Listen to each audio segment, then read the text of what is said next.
everyone, welcome to the Project Management Full Course by Simplilearn. Behind every successful product, app or campaign, there's one thing in common: strong project management. Deadlines, budgets, team risk, keeping it all on track is no easy job. That's where skilled project managers step in. In today's fast-paced world, companies can't afford delays or wasted resources. Project managers don't just manage tasks, they drive strategy, align teams, and make sure businesses' goals actually turn into results. So in this course, we will cover the essentials: project planning, agile, waterfall methods, risk management, leadership skills, and real-world tools used by professionals every day. And here's the best part: project management isn't just tied to one industry. From IT to construction, finance to healthcare, every sector needs project leaders, which means mastering these skills open doors everywhere. So if you are ready to lead projects, deliver results, and become the professional every team counts on, hit that like, subscribe, and let's dive right in. But before we begin, if you're interested in growing your career in project management, then a certification program is a great way to start. The PMP Certification training by Simplilearn is the right choice for you. This is a 3-month live interactive online program from Simplilearn and Project Management Institute as the authorized training partner. This program will help you master the key in-demand skills like work breakdown structure, project estimation, leadership, and many more. This program also assists you with the PMP exam and certification. So you'll get career support including resume help, mock interviews, and job assistance.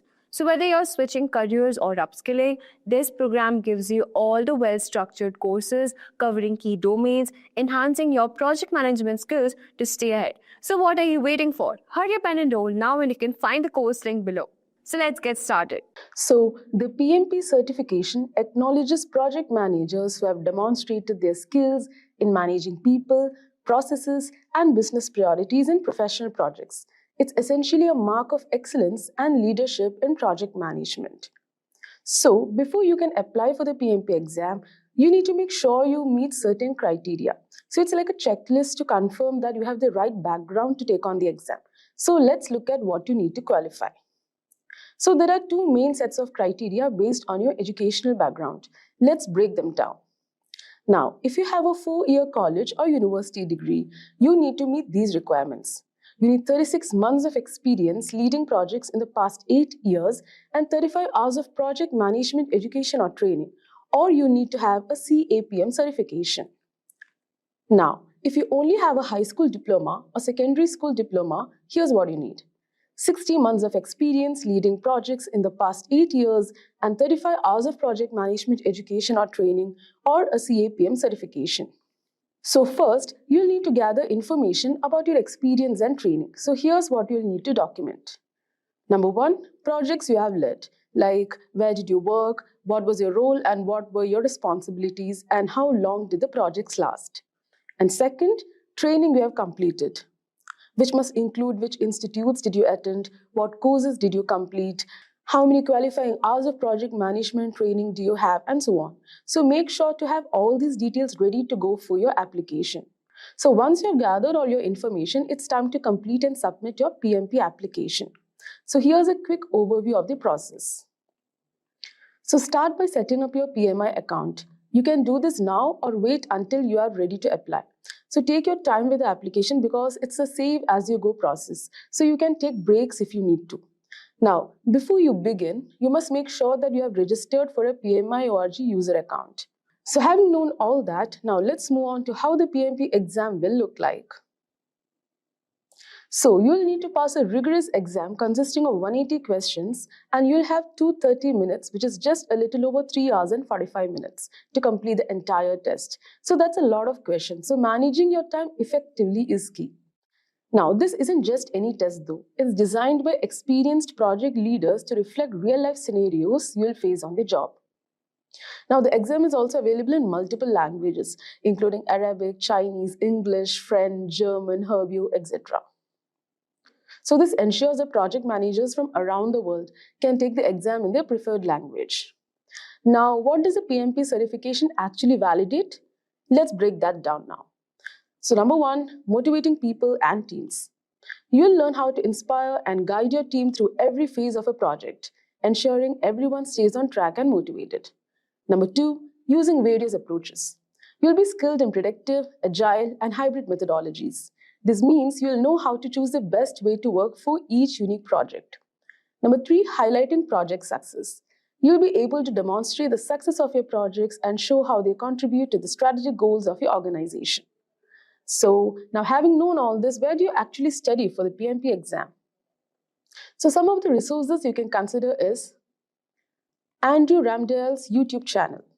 So, as you can see, on his channel, you'll find a treasure trove of content, including PMP exam tips, detailed explanations of key concepts, and live Q&A sessions. His videos are engaging and packed with valuable information that can help you prepare effectively for your PMP exam. Now next, PMBOK Guide.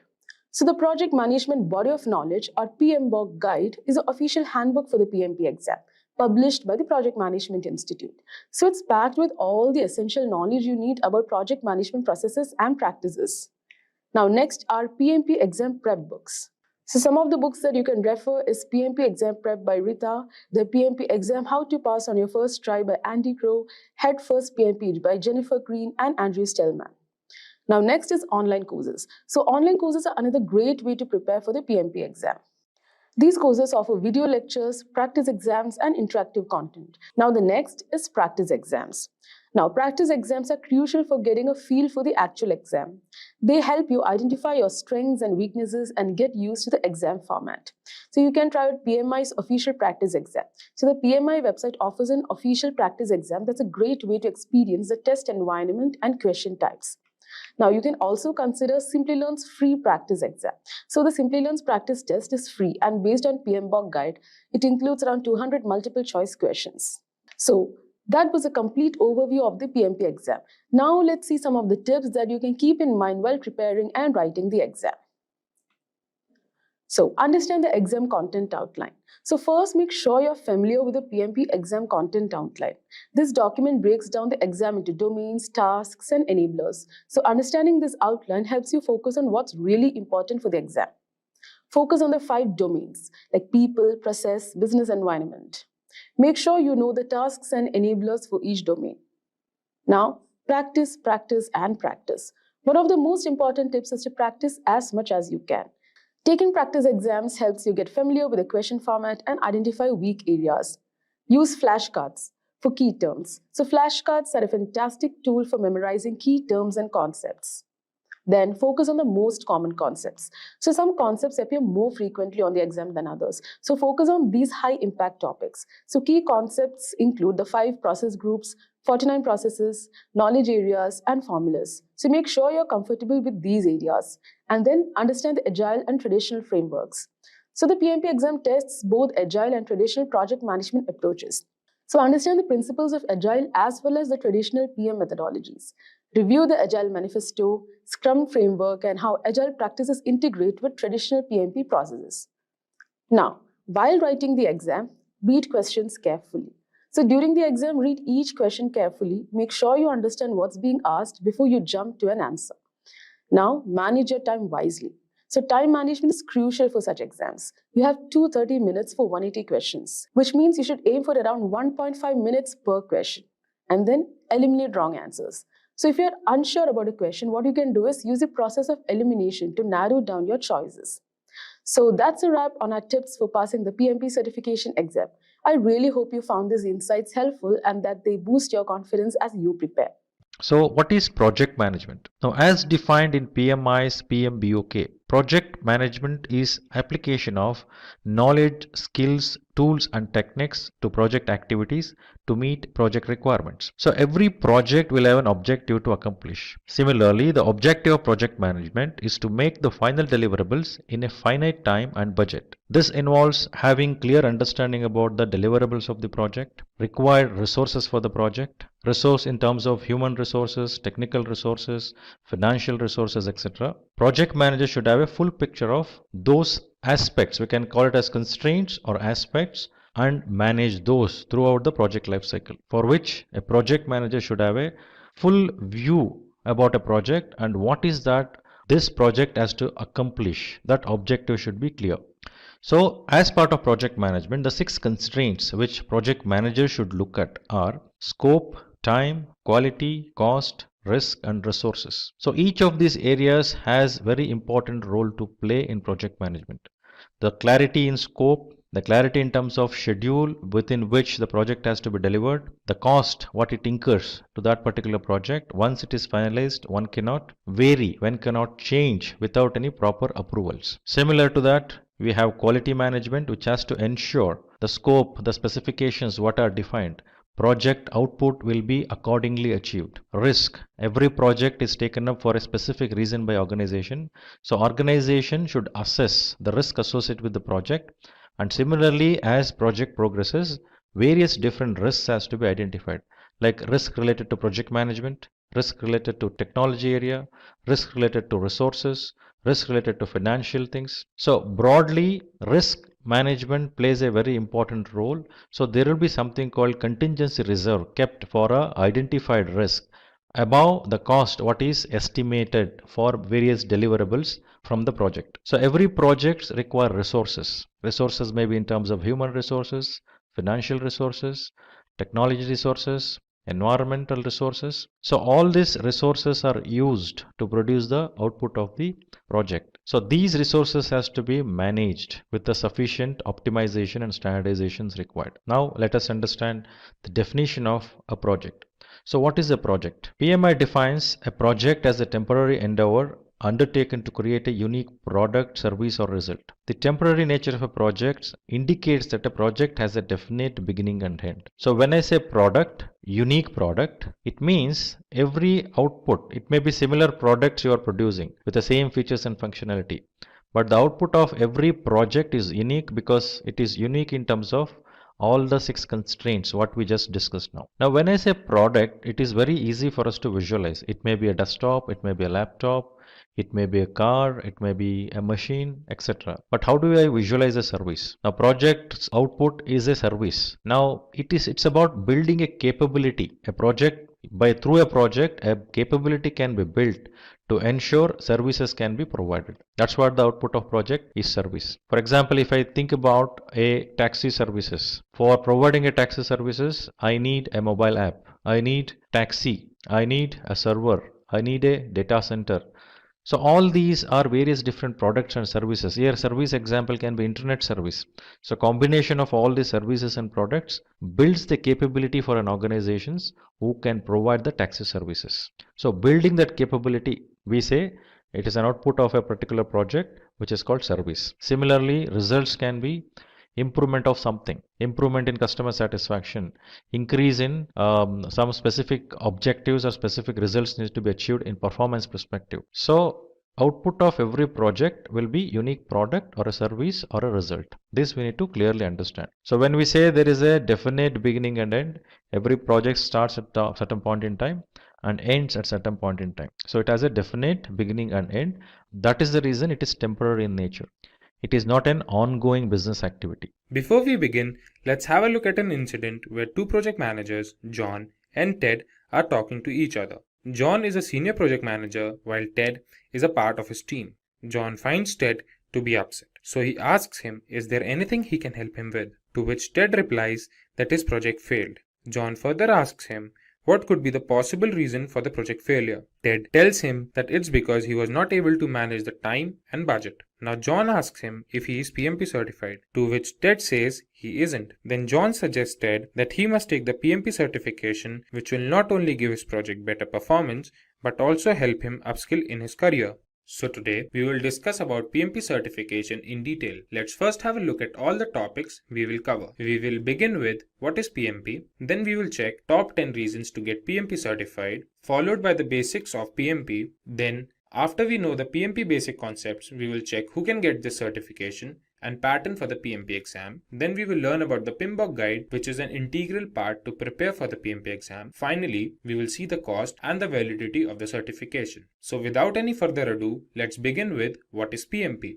PMP, or Project Management Professional, is the world's most renowned project management certification for project managers. This certification is provided by the Project Management Institute. Now, when we know what is Project Management Professional or PMP certification, let's have a look at some reasons why you should get PMP certified. Today, I will give you top 10 reasons to take PMP certification. PMP certification helps you become a better project manager. The process that helps us acquire the certification goes to several phases like gaining project management experience and passing the PMP exam, which helps you in bringing sanity to the project manager. The process helps project managers to learn different industry trends, have practical knowledge, and several other project management constraints. The second reason that we have is project management certification makes a resume more valuable. As we have discussed earlier, that PMP certification is the most renowned project management certification, so having it on the resume will definitely help the interviewer recognize our skills. There are companies that only accept project managers who are PMP certified. PMP certification not only helps in switching the job or finding a new one, it helps in progressing in the current company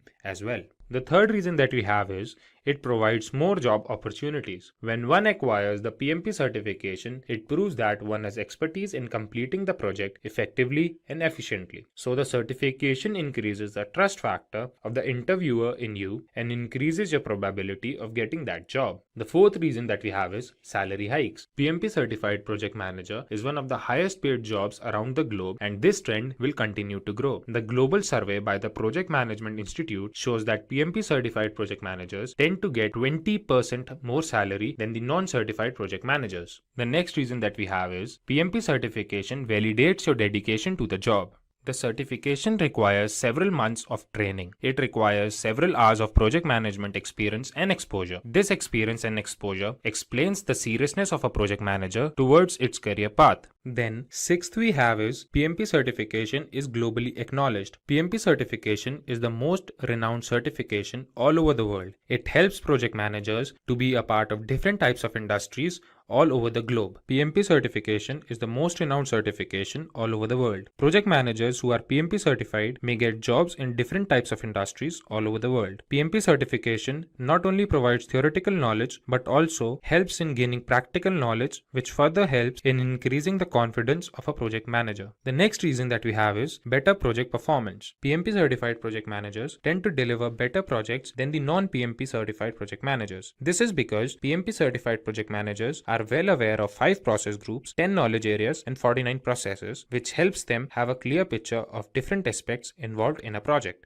The eighth reason that we have is it increases your networking opportunities. There are several communities that one becomes a part of when they sign up as a PMI member. These communities have meetings regarding new job opportunities, and this helps in having a professional network. The ninth reason that we have is job security. Job security is a major reason that a professional thinks of before opting for a particular profession. Today, in the world of recession, where companies are drowning, the demand for PMP certified project managers goes on increasing. The last and the 10th reason we have is expertise in practical application. When one appears for a PMP exam, they need extensive preparation. They need to have thorough knowledge of process groups and knowledge areas, which help them develop several essential skills and move ahead in their career. Now, as we move further, we will look into the PMP basic concepts. The PMP basic concepts are the 5 project management steps. These project management steps start from the day we begin our project to the day we end our project. They begin from initiation to closure. The first step that we have is initiation, planning, execution, monitoring and controlling, and closure. Now, let's have a look at each of them in detail. The first step we have is initiation. Initiation involves defining the project scope. This is the step where we explain what our project will have, for whom we are making that project. It helps us to identify our stakeholders, who all will be the part of that project, and determine the project feasibility. After the step of initiation, when we have decided the scope of our project, the second step that comes is planning. In the planning phase, we define a flow to all the activities of our project. We define this flow keeping in mind all the constraints of a project like time, resources, and risk. After we have defined the flow of these processes, it is time for us to look at the execution. In the execution phase, we evaluate the plan and the sequence of the tasks we have made. We finally put the plan in action and the project tends to start. After the project building has started and the process of execution has started, it is time for the monitoring and the controlling phase. In monitoring and controlling phase, the progress of the project is tracked and important steps for quality assurance are taken. In monitoring and controlling phase, the work being done is compared with the work as defined in the project plan. In this phase, the progress of the project is tracked and important steps for quality assurance are taken. Finally, we have the closure step. In this step, the deliverables are delivered to the client, the documentation of all that took place during the project lifecycle is done, and project is fully evaluated. Now, when we have seen reasons for getting PMP certified and we know the basic concepts of PMP, it is time for us to know who can get PMP certified. For getting PMP certified, there can be two cases. The first case says you must have a secondary degree. A secondary degree means high school diploma or an associate degree or a degree that is globally equivalent to all of these. Then you need to have 7,500 hours of leading and directing projects and 3,500 hours of project management education. There can be two cases. First case can be you must have a secondary degree. That means a high school diploma, associate's degree or the global equivalent degree. Then you must have 7,500 hours of project management experience and 35 hours of education in project management. The second case can be you must have a 4-year degree along with 4,500 hours of project management experience and 35 hours of education in project management. Now, when we know who can get PMP certified, we will see the PMP exam pattern. The exam comprises of 200 questions, out of which 175 questions are used for evaluation. One can answer these questions if they have thorough knowledge of 5 process groups and 10 knowledge areas. The time provided to complete the exam is 4 hours. The questions that are asked are of different types, the most common type being formula-based, situation-based, and knowledge-based. Now, when we have discussed about the exam pattern, discussing about the PMBOK guide becomes very important. So the next topic that we have is PMBOK guide. PMBOK guide or project management body of knowledge is a book that comprises of several processes and different terminologies needed to crack the PMP exam. The whole syllabus of PMP exam is covered in the PMBOK guide by the project management and 10 knowledge areas. Apart from this, there are 49 processes that are divided amongst 5 process groups, 10 knowledge areas. Finally, let's have a look at the cost and validity of the PMP certification. When we talk about the cost of the certification, there can be two cases. The first case can be if we are not a member of Project Management Institute, the exam fees is $555. The second case can be if we are a member of Project Management Institute, the exam fees is $405. If we talk about the validity of the certification, the certificate is valid for a period of 3 years. After every 3 years, the certificate needs to be renewed. To renew the certificate, one needs to furnish a proof of 60 PDUs or professional development units. After so much information, Ted thanks John for his time and promises to take the PMP certification at the shortest notice. Now, let's have a look at the salary trends of a PMP certified project manager and a sample resume. If we consider the salary of a non-PMP certified project manager, it is approximately $91,000, while if we consider the salary of a PMP certified project manager, it is approximately $111,000, which is approximately 20% higher than the non-certified project manager's salary. Now, let's have a look at the resume of a PMP certified project manager.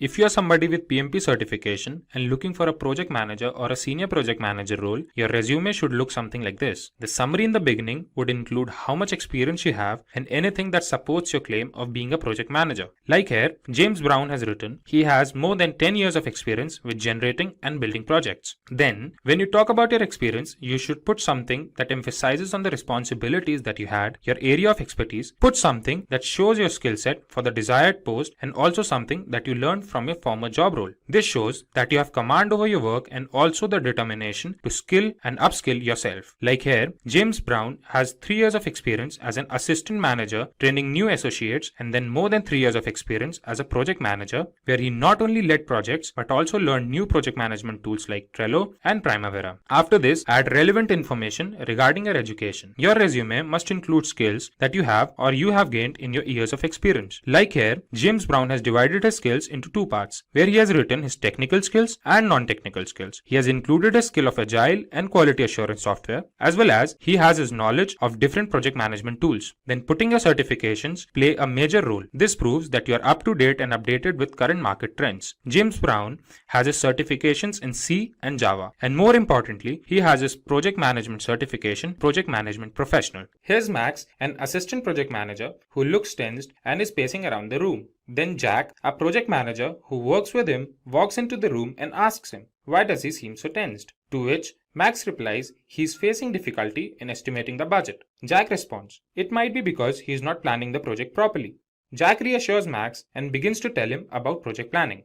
So without any further ado, let's begin with what is project planning. Project planning is the second step or phase of the project life cycle. Project life cycle has 5 different phases from initiation to closure. Today, we will be learning about this phase that comes immediately after initiation, in which the project plan is documented and further requirements are defined. Project planning includes the following things. The first and the foremost thing is describing the objectives or outputs we are expecting the project to yield. Second, we have is the elaboration of the scope to make sure what the project is all about and what all can be expected from the project. The third step we have is forming a schedule. This schedule is important to run or perform different tasks of a project, each task having its own start date and end date. This helps the project to finish in the scheduled time and limit. Lastly, we have making and generating progress reports, in which all that went during the tenure of the project is documented. This helps in evaluating the project and helps in the forthcoming projects. Now, let's have a look at the project planning fundamentals. The first fundamental that we have is the determination of scope, cost, and resources. The determination helps us in having a rough estimate about the time that is required to finish the project. It helps us in determining the number of people required and what should be their skill set. We can divide the project into smaller manageable sections, and this is made possible with the help of work breakdown structure. The second fundamental refers to identifying the problem. There are several techniques by which we can collect information and discover issues. There may be several problems in a project, and in that case, several risks or issues are prioritized, and the risk that requires immediate attention is dealt with first. Then comes identification of stakeholders. When we can identify the stakeholders, we can know who all will be affected and in what way, which helps us having a better understanding of the project. Stakeholders may be anybody. They may be the part of the project team, or project managers, or customers. They help during the project and contribute to its success. Then the last fundamental we will discuss is defining project objectives. A project plan is made keeping in mind the requirements of the project team and expectations of the stakeholders. If the project team can meet the expectations of the stakeholders, then only we can say that the project is successful. Now, when we know about project planning and its fundamentals, it's time to see why project planning is so important. Project planning reduces the cost and time of the project as every step is monitored and optimized in the best possible manner. Project planning increases employee satisfaction as every employee who is a part is engaged in the team for improved project performance. Project planning helps in the implementation of quality assurance as the output of every step is duly tested. Lastly, project planning helps in reducing project risk as planning helps to analyze, prioritize, and deal with that risk. Moving on, let's have a look at the tools for project planning. The first tool that we have is a Gantt chart. Today, Gantt charts are one of the most popular project management tools. They help in tracking the status of the work at a particular time and their dependencies on each other. Gantt charts help in showing different phases and steps involved in a project. The second tool we will talk about is Critical Path Method or CPM. Critical Path Method helps in scheduling the project activities so that the project runs properly. The Critical Path Method focuses on the longest stretch of dependent tasks and determines the time needed to complete them. The next tool is Project Evaluation and Review Technique or PERT chart. PERT provides a graphical representation of the project's timeline, explaining the interdependencies of different tasks. This tool not only helps in making a schedule, but also helps in coordinating with all the team members. The fourth tool we will check is Work Breakdown Structure. Work breakdown structure is a very common tool that makes it possible for the team to break its work into manageable sections. Work breakdown structure is a step-to-step process that helps in completing the project efficiently. The last tool we will see is Project Documentation. Project documentation is an integral part of the project life cycle. Project documentation helps in understanding the mistakes done during the project and, more importantly, provides guidelines for the upcoming project. Now, when we know about different tools for project planning, it becomes essential that we know the necessary steps of project planning. There are 7 steps in project planning. Let's have a look at each of them in detail. The first step is identification of stakeholders. As we have discussed, stakeholders could be anybody. They could be a part of the team, or a project manager, or a customer. When we identify stakeholders, we can find out the expectations and requirements that are to be looked upon in this project. This gives us a clearer picture of the project and helps in establishing the project scope. So the next step we have is defining the project scope. This helps in determining a list of specific project goals and deliverables that are to be achieved during the course of the project. After we have defined the project scope, it is time to set project objectives and prioritize them. The initial ideas that were there before are now elaborated, and final steps to complete the project are defined. In the next step, the deliverables are determined. After all, project deliverables are the only reason why the project is being created. This step involves finding out what these deliverables will be and the deadlines of their delivery. Then the step that comes into picture is creating a project schedule. The project schedule refers to the guidelines when a particular task is to be started and when it is supposed to end. This helps in monitoring the growth of the project and later helps in generating progress reports. The next step is the step of risk analysis. This step plays an extremely important role in the success of the overall project. It helps in identifying the risk, prioritizing them, and taking steps to limit them. The last step in project planning is to generate progress reports. In this step, we update the stakeholders about the project growth, and it is done so that all the concerned team members can have a look at the progress of the project. After all this information, Max thanks Jack for the explanation and looks forward to plan projects within the budget and of better quality. Hi everyone, welcome to today's video. So if you have ever wondered how projects are structured or how successful project managers keep everything under control, you are in the right place. In this video, we are just going to break down the 5 phases of this project management following the standards set by the Project Management Institute. So whether you are managing a software launch, or it is a construction project, or it is an event, or it is an automotive project, these phases are standards, and these phases will help you to ensure efficiency and the success of your project. So let's dive in. So first we'll talk about the introduction. What exactly is the project management? So project management is the strategic application of knowledge, skills, tools and techniques to meet the project activities to deliver the successful project. So projects can vary across industries, maybe technical, healthcare, construction, pharmaceutical, but the core principles remain same. The purpose is just to ensure that every aspect from time management to the cost control, stakeholder engagement, risk management is going to be handled very effectively. So here is why the structured project management matters. So we know that it is going to help us in preventing those delays so that we can always look for our timely completion. It is also going to help us to uh, have a kind of a cost under check so we can have a good control on our budget. We can also ensure a high standard output. That is what we can assure a good quality. Plus, we could also identify and mitigate our issues and the risk during the early stages of our project.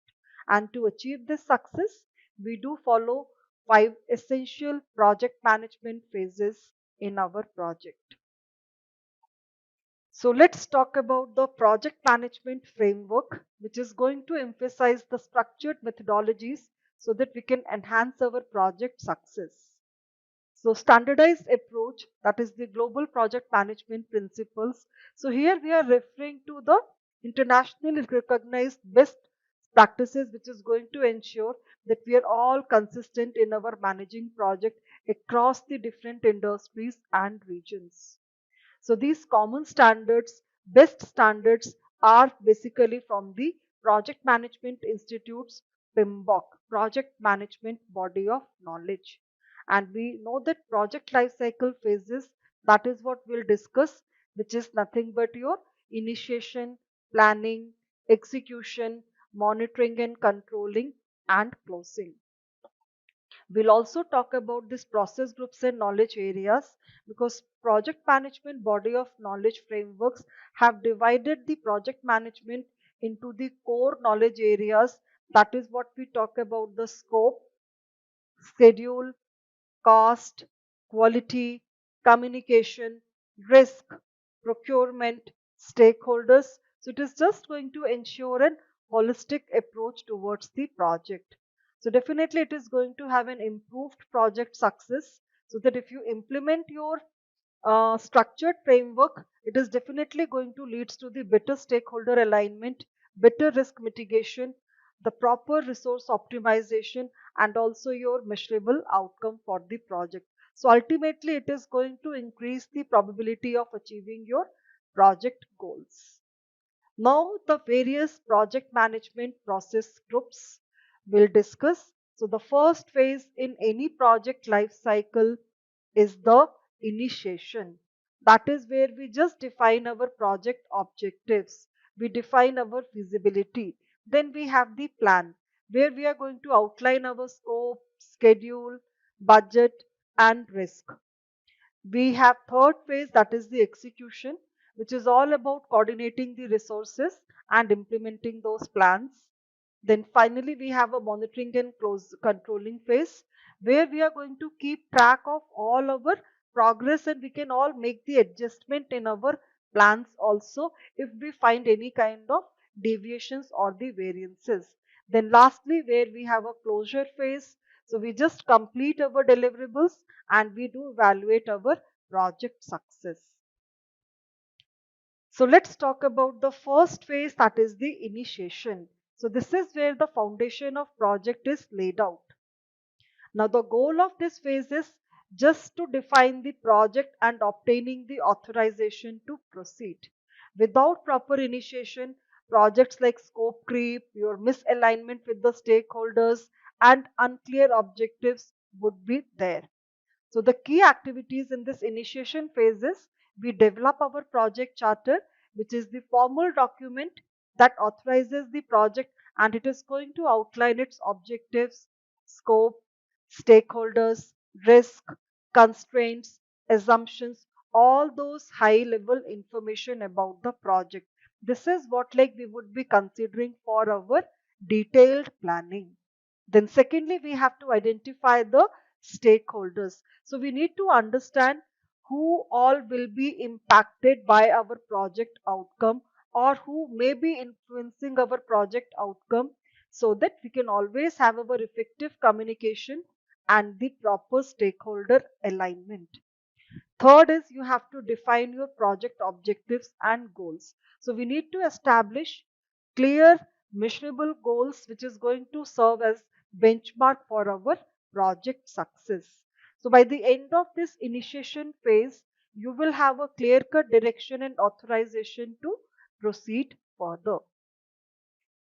Now, when we talk about the key output of this phase, the outputs are project charter, which is a formal document which authorizes the project, which is going to outline all our objectives, scope, stakeholder, risk, constraints. We'll have our stakeholder register, which is a record of all the individuals, all the groups who are involved, with their details about their interest, about their influence, how they will be impacting our project outcome. Then we do have some initial project requirements. That is what is the high level requirements and our constraints, which is going to shape our project direction. So we will be always making use of the key, our business case, our assumptions log, when we are doing this initiation process group. So these outputs is going to ensure that we do have a complete clarity as well as alignment and readiness before we move into our next planning phase. Now the planning phase, which is the most critical phases in the project management. So it is a crucial, like a very crucial phase in the project management, where we are going to have our roadmap for the execution, monitoring, and closure of the project. The key activities in this planning process group would be defining scope, deliverables, and our timelines.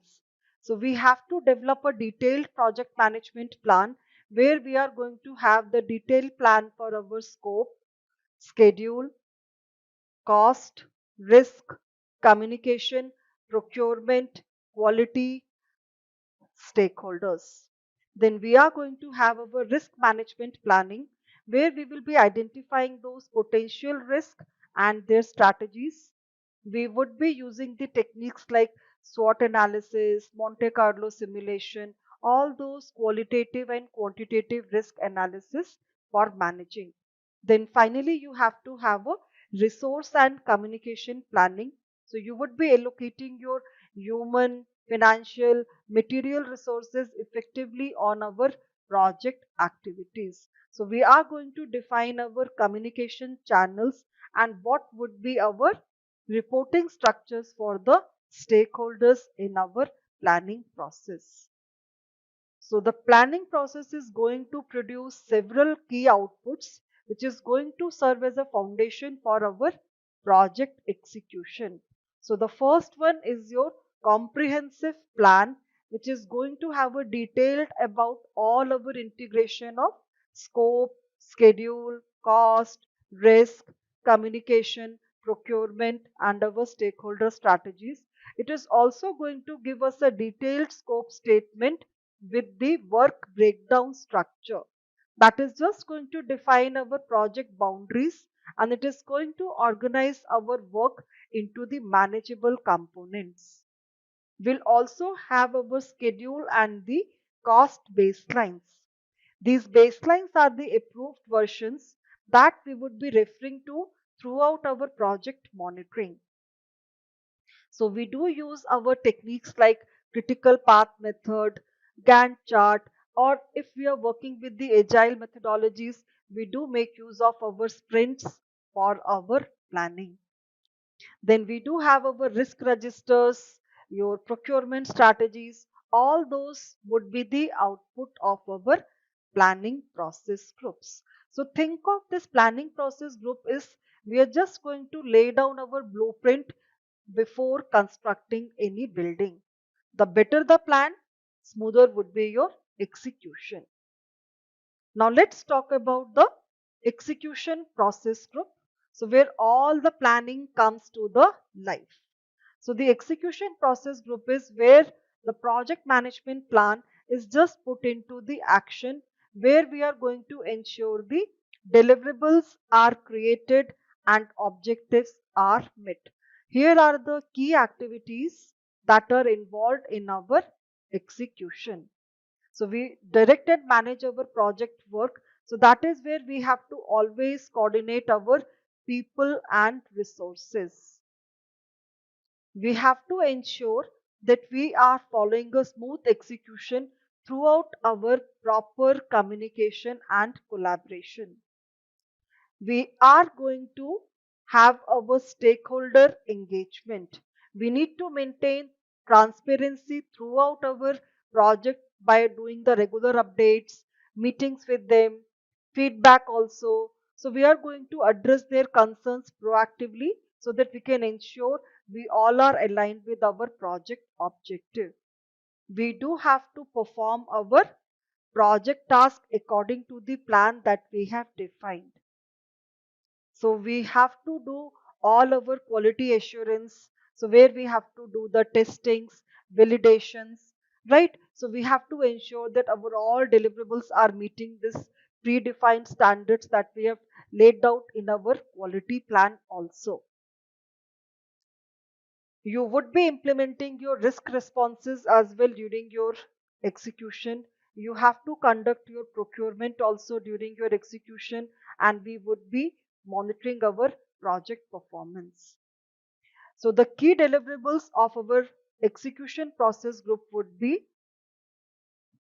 the deliverables, which is the actual product, services, or results which are created as per our project scope. We would have the work performance data. So these are some raw figures on our project progress, like your task completion start dates, your estimated cost that you have already incurred, how much resources you have utilized. All that data we are going to collect. Also, you may have change request, because what if suppose we need to modify some of our project plans?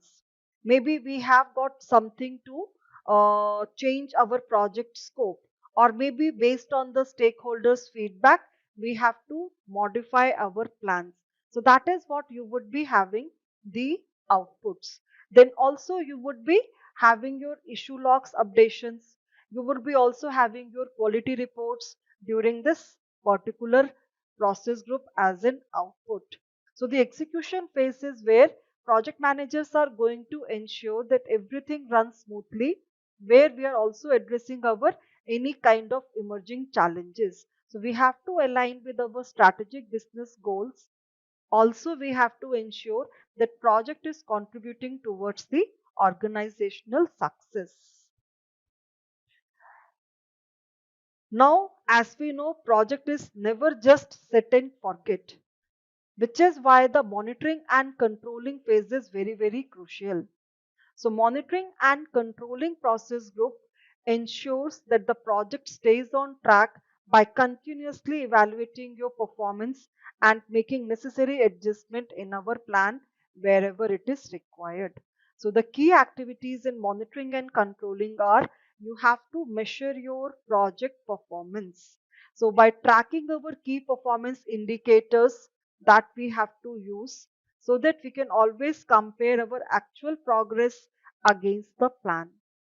We would monitor our project risk and quality. We have to evaluate our risk impact. We have to implement our mitigation strategies. You have to also identify any issues. You have to address those challenges also. You have to identify and manage those changes, where we have to review and approve those change requests which are going to impact our scope baseline, schedule baseline, or budget through the proper change management process. That is where we use our change control process, which is the board. Change control board is the steering committee who would be giving the approvals to those change requests which could be implemented in the project. We also have to ensure the alignment with our project objectives. We also have to provide those regular updates on the project status to the stakeholders, milestones, key findings. That is what you would be doing it. So the output of our monitoring and controlling process would be: you will have your work performance reports, which is just going to summarize the data on our project progress, like your cost, schedule, quality matrix. Also, output would be your change request. What are those proposed modification for our project scope, schedule, budget, or resources? We will also have our updates to the plans. Maybe we have to make some changes in our baselines, some other project management updates has to be done. That is what during this phase the project manager ensures that everything stays on course and we are minimizing the risk of our projects. Now, finally, we arrive at our last phase, that is the closing process group.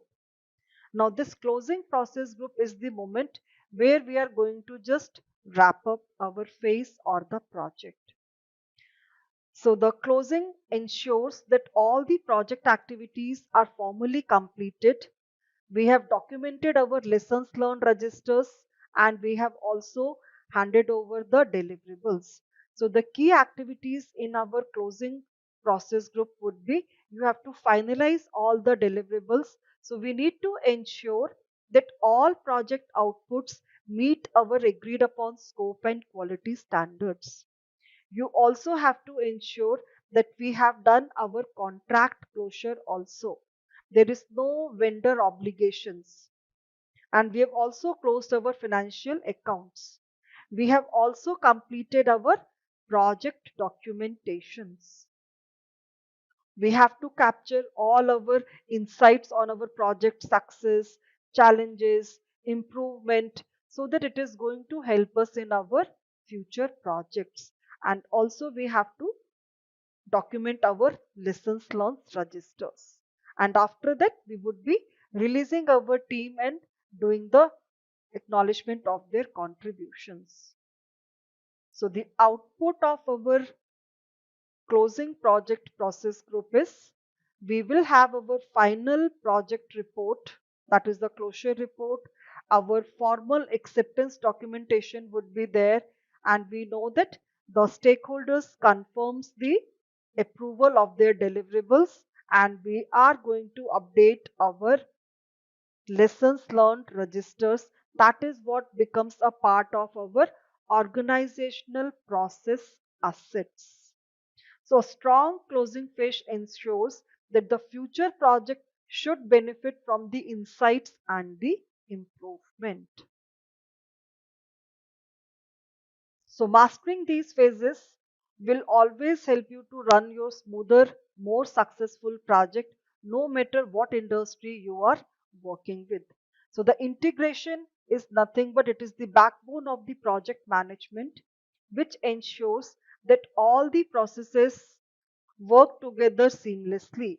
It is just going to span all across your phases: initiation, planning, execution, monitoring, controlling, and closing to maintain your alignment and the coherence. So, project management is a very structured approach that is going to ensure that our project most effectively from initiation to the closure. So, throughout these 5 process groups, which is the initiation, planning, execution, monitoring and controlling, and closing, organizations can always optimize their outcomes. They can always mitigate their risk. They can always align their deliverables with the business objective. So, we have to create a well defined roadmap for our execution, and also monitoring and controlling will ensure the adaptability through our real time feedback, and effective integration of all these process groups will result in a seamless coordination, enhanced stakeholder communication, as well as our project success. So ultimately, mastering these process groups is just going to empower project managers to drive the results, ensuring that our project is going to meet all the scope, timeline, quality expectations.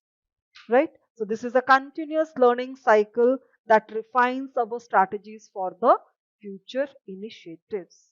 If you're interested in becoming a certified project manager, then you are at the right place. This tutorial will teach you everything you need to know about the project management professional certification. We'll cover all the important stuff like how to start a project, how to make sure it goes smoothly, and how to finish it strong. By the end of this video, you'll have all the skills and knowledge to lead projects like a pro and stand out in your career. Now, before we move on, let us discuss our agenda for today's session. But before that, I request you guys that do not forget to hit the subscribe button and click the bell icon for future updates. So we are going to start our session with an introduction to what is a PMP certification. Moving ahead, we are going to discuss about advantages of PMP certification. Then we are going to discuss the job roles. Moving ahead, we will also discuss about skills you will develop. Then we are going to deep dive into the exam details. And finally, we are going to conclude our session with a discussion on cost of the certification. So let's start with what is PMP certification. PMP stands for Project Management Professional. The PMP certification is a globally recognized credential offered by the Project Management Institute PMI. It demonstrates a professional's competency in project management processes, techniques, and methodologies. To attain the PMP certification, candidates typically need to meet certain educational and professional experience requirements, pass a rigorous exam, and agree to adhere to PMI's Code of Ethics and Professional Conduct. The certification exam covers various aspects of project management, including project initiation, planning, execution, monitoring and controlling, and closing. Having a PMP certification can enhance a project manager's credibility, potentially leading to better job opportunities and higher salaries in the field of project management. It's a valuable asset for anyone looking to advance their career in project management. I hope so we got brief idea regarding what is PMP certification. Now let's move on to PMP certification advantages. The PMP certification cost is high because it is a globally recognized certificate. A professional certified by PMI can land a job anywhere in the world with an undoubted edge over other job candidates. A PMP certification benefits professionals in the following ways. New skills. Preparing for the certification forces you to brush up on previously learned project management skills while introducing you to the latest industry tools, concepts, and skills that are in high demand. Professional development. As a PMP certified professional, you will get various opportunities to network with other PMI members who are industry experts and broaden your career prospects. Higher salary. According to PMI statistics, certified professionals are the first preference for any role and earn 20% more than their non certified counterparts. Job commitment. Preparing for the PMP exam, passing it, and achieving the certificate demonstrates your dedication and commitment toward the job. I hope so we got brief idea regarding certification advantages. Now let's move on to job roles. Having a PMP certification opens up various job opportunities across industries and sectors. Here are some common job roles for individuals with a PMP certification. 1. Project manager. The most obvious role, PMP certified professionals often work as project managers, leading teams to successfully execute projects from initiation to completion. 2. Program manager. Program managers oversee multiple related projects and ensure they align with organizational goals and objectives. PMP certification equips professionals with the skills needed for this role. 3. Portfolio manager. Portfolio managers are responsible for managing a collection of projects or programs to achieve strategic business objectives. PMP certification provides the necessary knowledge to effectively manage portfolios. 4. Project coordinator. Project coordinators assist project managers in planning, executing, and monitoring project activities. PMP certification demonstrates competency in project management principles and practices. 5. Project consultant. PMP certified professionals may work as consultants, offering expertise in project management methodologies, processes, and best practices to organizations seeking to improve their project management capabilities. Now let us discuss about the skills we are going to develop after completing PMP certification. Completing the PMP certification equips individuals with a comprehensive set of skills that are essential for successful project management across various industries. Here are some of the key skills one would develop. 1. Project planning. PMP certification provides a thorough understanding of project planning processes, including scope management, scheduling, resource allocation, and risk management. This skill ensures that projects are effectively planned to meet objectives within constraints. 2. Leadership. PMP certified professionals learn leadership skills to motivate teams, resolve conflicts, and foster collaboration among project stakeholders. Effective leadership is crucial for guiding teams toward project success. 3. Communication. Clear and effective communication is vital in project management. PMP certification emphasizes communication skills for conveying project goals, expectations, and updates to team members, clients, and other stakeholders. 4. Risk management. Identifying, assessing, and mitigating risks is a critical aspect of project management. PMP certified professionals learn techniques for risk identification, analysis, and response planning to minimize project disruptions. 5. Time management. PMP certification teaches time management skills to ensure projects are completed within schedule constraints. Professionals learn to develop realistic project timelines, prioritize tasks, and manage deadlines effectively. Overall, completing the PMP certification not only demonstrates proficiency in project management processes and methodologies, but also equips individuals with valuable skills that are essential for successfully leading and executing projects in today's dynamic business environment. Now let us discuss about the PMP exam details.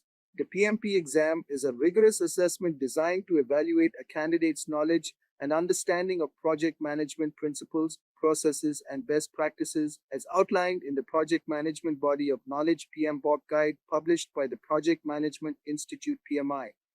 Here are the key details about the PMP exam. 1. Exam format.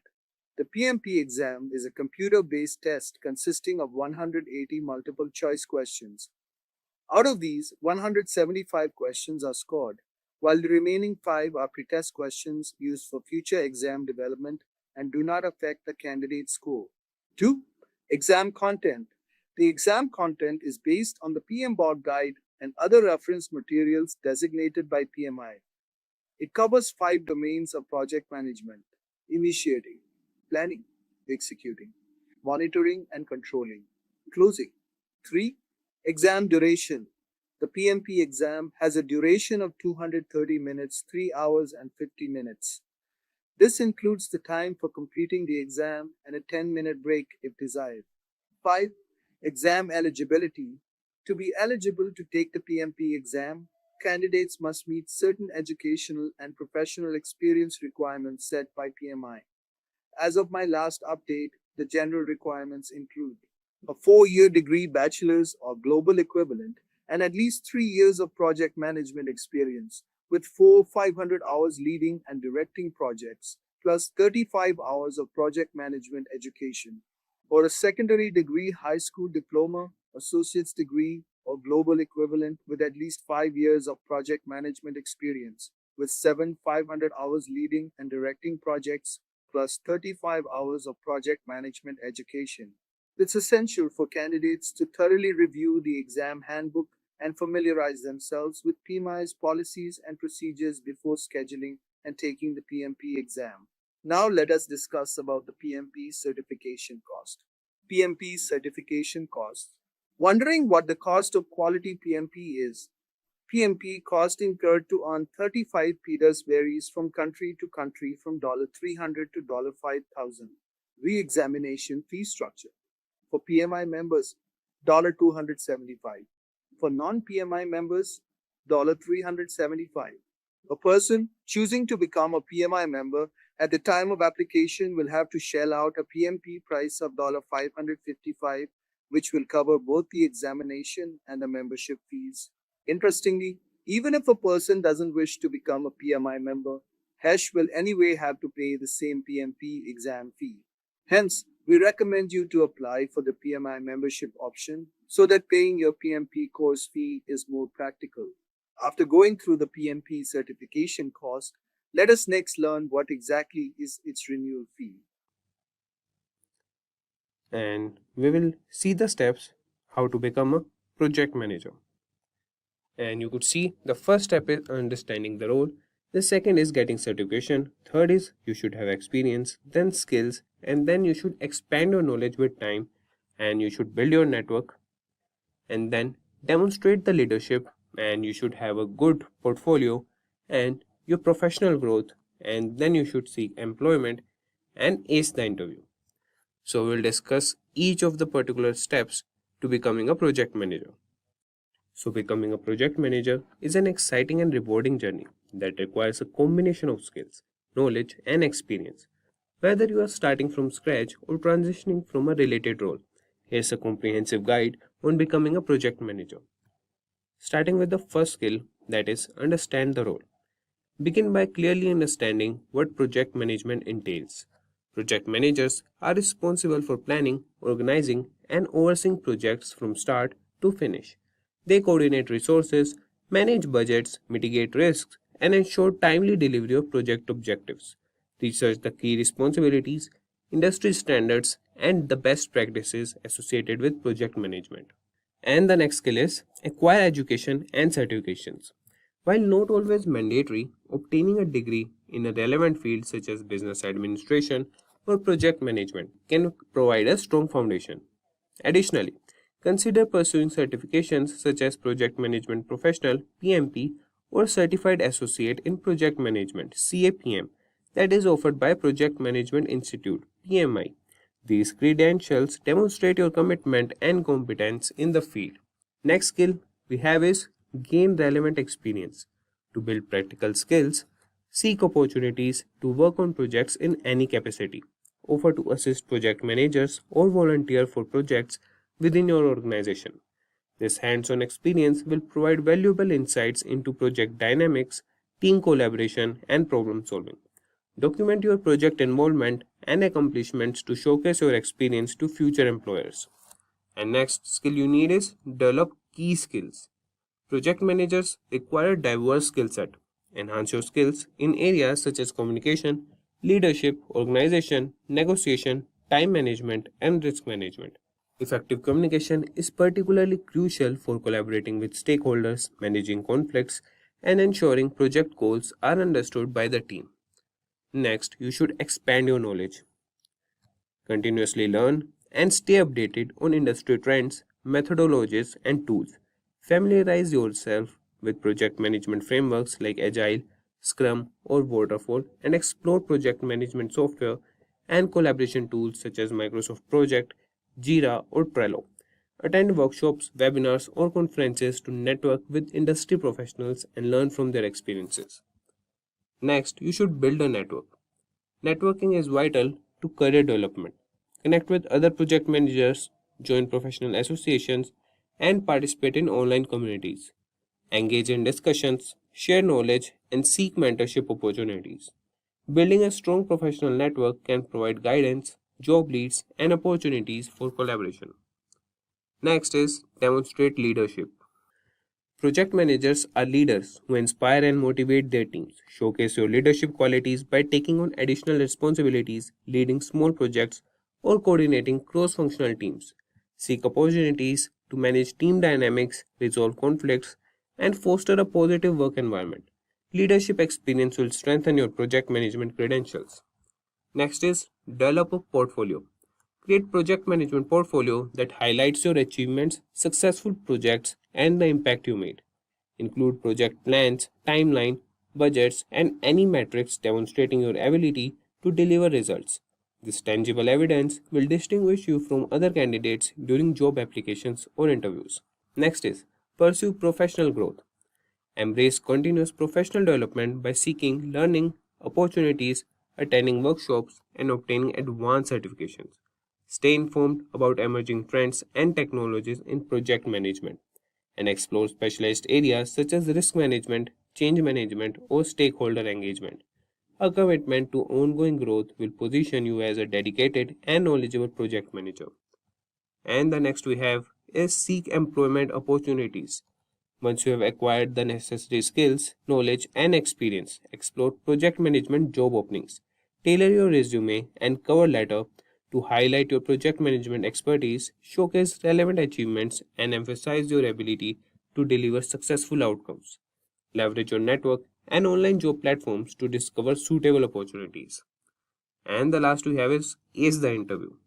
Prepare your project management interviews by familiarizing yourself with common interview questions and crafting well thought out response, highlighting your experience, problem solving skills, and leadership capabilities. Demonstrate your ability to handle. Having known about the steps and processes of becoming a project manager, let's proceed with the most critical aspect of project management as a career, that is, salary of a project manager. Entry level project managers in the USA can earn an annual salary ranging from $60,000 to $70,000. Senior project managers or those in leadership positions can earn salaries exceeding $120,000, and project managers even reach $150,000 or more. Entry level project managers in India can expect to earn an annual salary of around 8 to 12 lakhs per annum. Senior or highly experienced project managers can earn salaries ranging from 12 to 28 lakhs per annum. Now, we will see some of the top companies hiring network engineers. These companies are Amazon, Google, Microsoft, Apple, Facebook, IBM, Cisco Systems, Intel, and Deloitte. And that calls for a wrap. But before we end this tutorial, let's take a minute to hear from learners about their success stories. Post-graduating from Simplilearn's postgraduate program in project management. Do you know, friends, that the average salary of project manager in India is around 19 lakhs per annum, and in United States is around 90,000 US dollars. These figures highlight the lucrative opportunities in the field of project management. Welcome to our tutorial on the project management roadmap for beginners. In this video, we will guide you through the essential steps to kickstart your career in project management, from understanding the key concepts to developing crucial skills to exploring popular methodologies and gaining practical experience, we have got you all covered. By the end of this tutorial, you will have a clear path of becoming a successful project manager. So let's dive in. But before that, I request you guys that do not forget to hit the subscribe button and click the bell icon for further updates on our latest videos. So let's start, guys, first by understanding what exactly is project management. So guys, project management is the essential practice of planning, organizing, and overseeing a project to meet specific goals within a set time frame and budget. It involves defining the project scope, setting clear objectives, and coordinating all necessary resources like people, tools, and materials. A project manager's job is to make sure all the tasks are completed on time, within budget, and up to the desired quality standards. This requires effective communication, solid risk management, and quick problem-solving skills. Project management also means keeping an eye on the progress, making necessary adjustments, and ensuring all the stakeholders are informed on the same page with the project goals. There are various methodologies like Waterfall, Agile, Scrum, which offers different ways to handle projects. I hope so you have got a brief idea regarding this. Now let's move on and discuss briefly regarding what are the key skills needed to become a project manager. So guys, to be an effective project manager, you need to develop a diverse set of skills that will help you to navigate the complexities of managing projects. Here are some of the essential skills that project managers should have. The first one is communication. Clear and concise communication is very vital in this domain. You need to convey ideas, expectations, and updates to your team and stakeholders.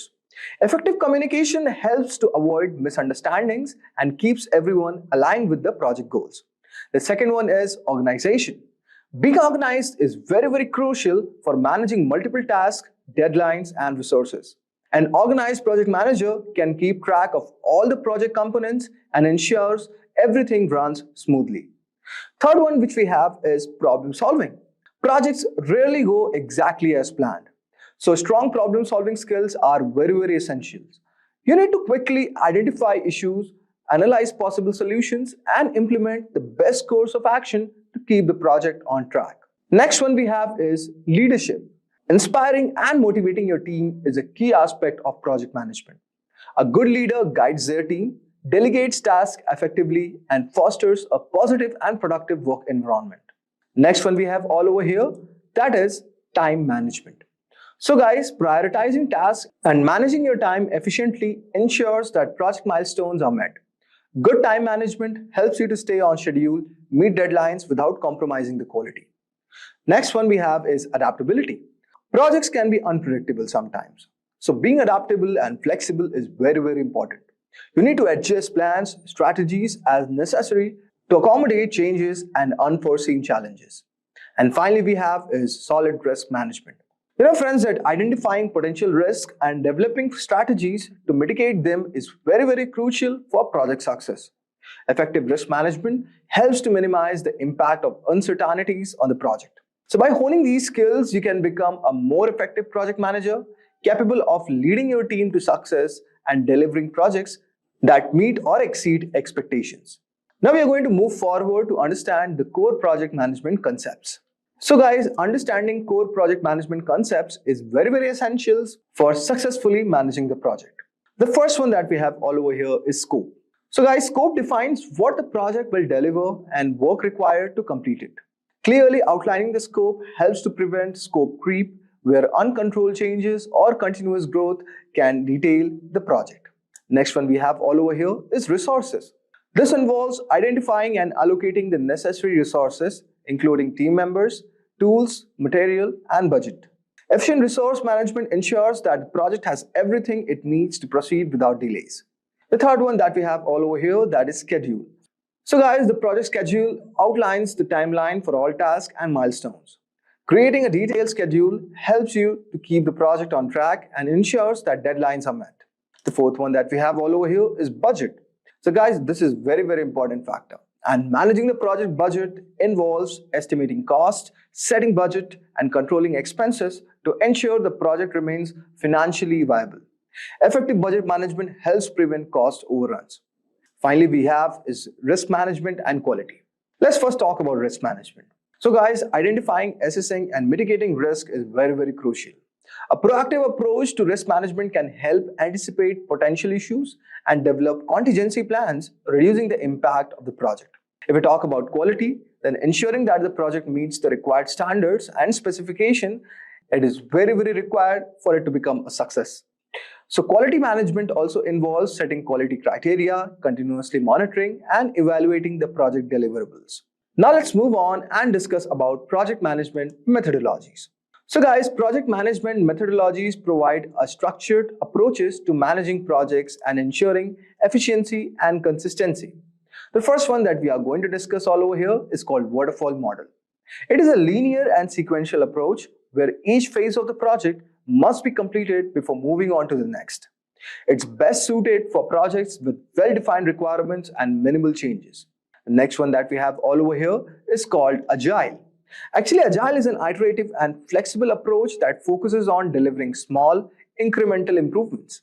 Agile promotes adaptability and continuous feedback, making it ideal for projects with evolving requirements. The third one that we have all over here is called Scrum. Scrum is basically a subset of Agile. Scrum breaks into the project for short, time-bound iteration called sprint, which basically lasts for 2 to 4 weeks. So, in this, there are regular meetings such as daily stand-ups and sprint reviews, which ensures constant progress and feedback.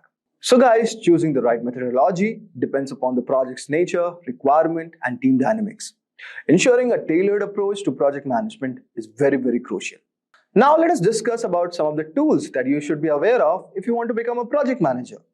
Effective project management relies on the tools to organize, track, and manage tasks efficiently. Some of the popular project management are, the first one that we have is Trello. Trello is a visual tool that uses boards, lists, and cards to organize tasks and projects.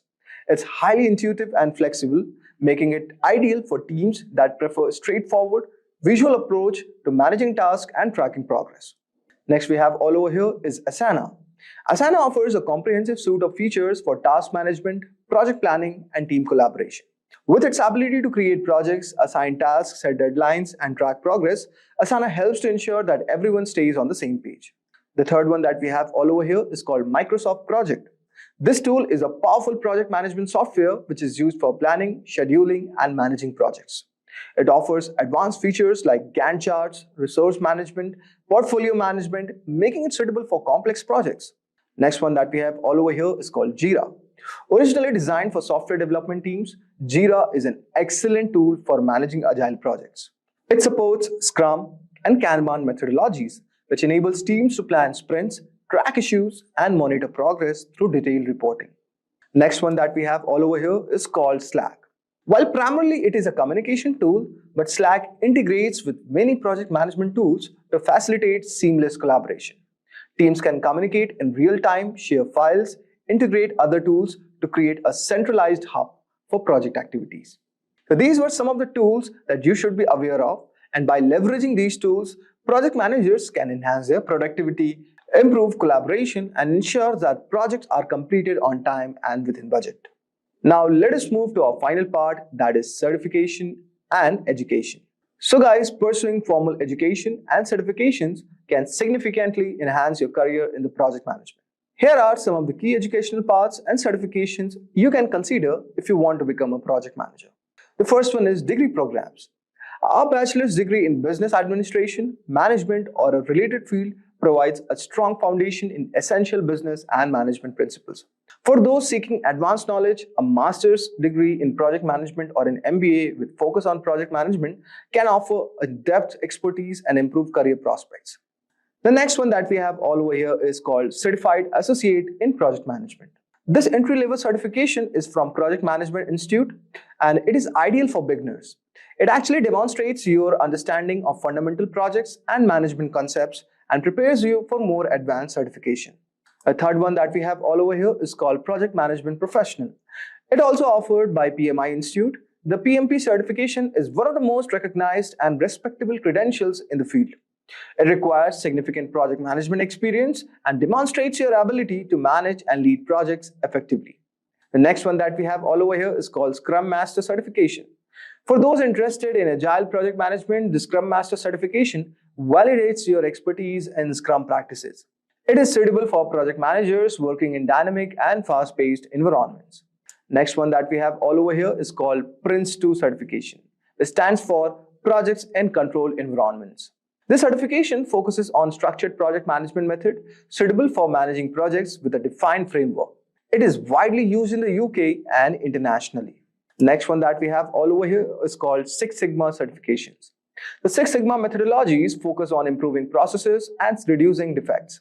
Certifications like Six Sigma Green Belt and Black Belt are valuable for project managers aiming to enhance efficiency and quality in their project. Next one that we have all over here is called Agile Certified Practitioner or PMI ACP certification. This certification is from PMI and it validates your knowledge and skills in agile processes. It covers various agile methodologies including Scrum, Kanban, Lean, and many more, making it ideal for those who are working in agile project environments. The next one that we have all over here is called Certified Scrum Product Owner CSPO certification. This certification is for those who want to focus on the product owner role within a Scrum team. It teaches you how to manage product backlogs, prioritize work, and ensure that the team delivers high-value products. So guys, by pursuing these educational paths and certification, you can build a strong knowledge base and gain practical skills, and also enhance your credibility in the field of project management. Now, let us learn about project management in Excel. Microsoft Excel is one of the most common applications these days. It is used in both offices and at homes. Microsoft Excel is an easy project management tool that allows the team members to easily see the tasks in a project, develop a plan, and track its progress. Before we learn more about project management in Excel, let's first have a look why do we use Excel. Microsoft Excel is an easy tool to plan a project, so it can be used by people who are beginners in terms of project management. In Excel, one can find several analytical tools like concatenate, len, and counter, so this makes data analysis easy and effective. As the entry of data is easy, same is tracking and controlling of project status. Then, there are several project management templates in Excel that help us to have an effective distribution of project data. We will be checking several project management templates towards the end of this video. Now, let's have a look at the process of making a Gantt chart in Excel. Before we begin this, it's important we know what is a Gantt chart. A Gantt chart is like an horizontal bar chart that is used for project management. With the help of a Gantt chart, we can check the status of the task, the date they start, the date they end, and their dependencies on each other. Gantt chart helps in coordinating and monitoring different tasks in a project. Now, let's have a look at the steps that will help us in making a Gantt chart. First step we have is make a project table. We have several rows and columns. Like here, we have 3 columns. In the first column, we have the tasks. In the second, we have a start date. And in the third column, we have the duration or tenure of the task. The second step is to make a bar chart in Excel. For this, we will select the entire second column. Then we will go on the Insert tab and click on the bar graph chart. There, we can select stacked bar graph in 2D bar charts. As a result, we will have the entitled bar graph on the screen. In the third step, we will add the duration to the bar graph. We will right click on the chart and in the menu that appears, we will select Data option. A window that appears on the screen. In that window, we will select Add option as shown. We can also see the start date is already in the entry section. Then in the dialog box that appears, type tenure in the series name and click on the range selection icon that's shown in the figure. Now select the relevant data from the tenure column and click on OK. Now we can see a bar graph that has 2 colors on the screen. This bar graph now has the duration of the tasks. The fourth step we have is adding description to the Gantt chart. Now we will open the box again and in that box we will select the edit option as shown in the figure. Then we will select the tasks as we had selected the duration of the tasks before and click on OK. We can now see the tasks have appeared towards the left side of the Gantt chart. The fifth and the remarkable step will help us convert this bar graph into a Gantt chart. We will now click on the bars and select the Format Data Series option from the menu that appears. Then in the Format Data Series dialog box, we will select No Fill option. We can find our Gantt chart on the screen now in accordance with the data that we had entered. Now we can see the tasks on the left side are in the reverse order. So what we will do next is, we will click on the task panel, then go to the Format Access dialog box and select the categories in reverse order option. Now we can find the tasks in the right order. One more thing we can notice is, Gantt chart is starting with some other date and not with the dates that we had entered. So for this, we will copy the first date in some other cell, then clicking on the copied cell, we will go to the home menu to select the dialog box as shown in the figure. Then in that drop down menu, we will select the number option, we can now find a value displayed in the copied cell. We'll copy that value, click on the dates on the chart, and as the Format Axis dialog box opens, we will paste that value in the box that says minimum shown in the figure. As a result, we will have our final Gantt chart on the screen. In the last step, we can give several designs to a Gantt chart, change colors, and make it more presentable for us. Now when we know the basic steps of making a Gantt chart, I will show that practically to you in Microsoft Excel. Our first step is to open Microsoft Excel, and in Microsoft Excel, we will make a project table.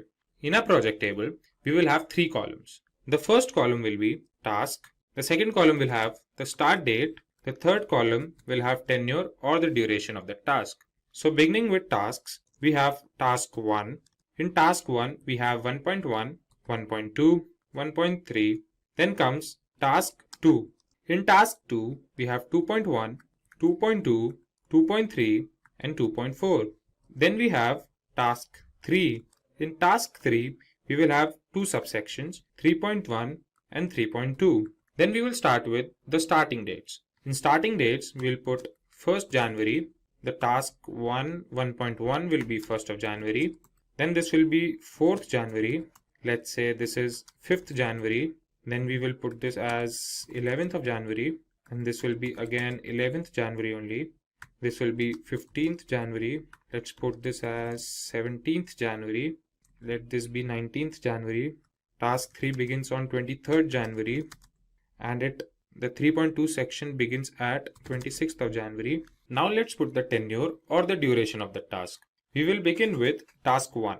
It takes 12 days. Then 1.1 takes 7 days. We say this takes 4 days and this takes 8 days. Then for task 2, it again takes 12 days. It takes 5 days, 5 days, and let's say this takes 6 days and this takes 4 days. Then we come to task 3. This takes 8 days and let's say this takes 6 days and the 3.2 section takes 5 days. So this is how our project table is ready.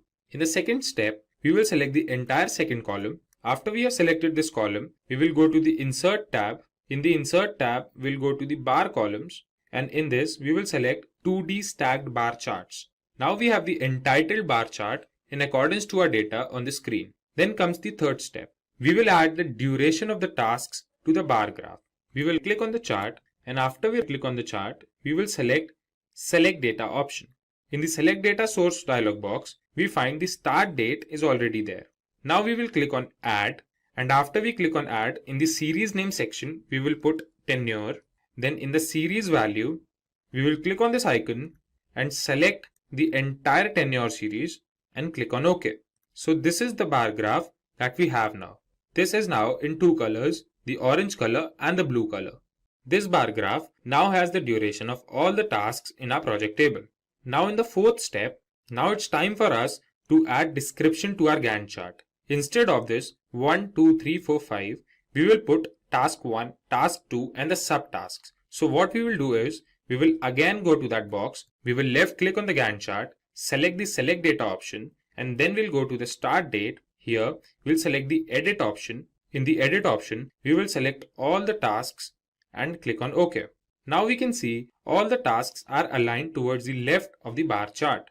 As we can see, this is a bar chart or a bar graph and not a Gantt chart. The next step we have is converting this bar graph into a Gantt chart. So we will click on the bars and select the Format Data Series option from the menu that appears. Here we have this Format Data Series option.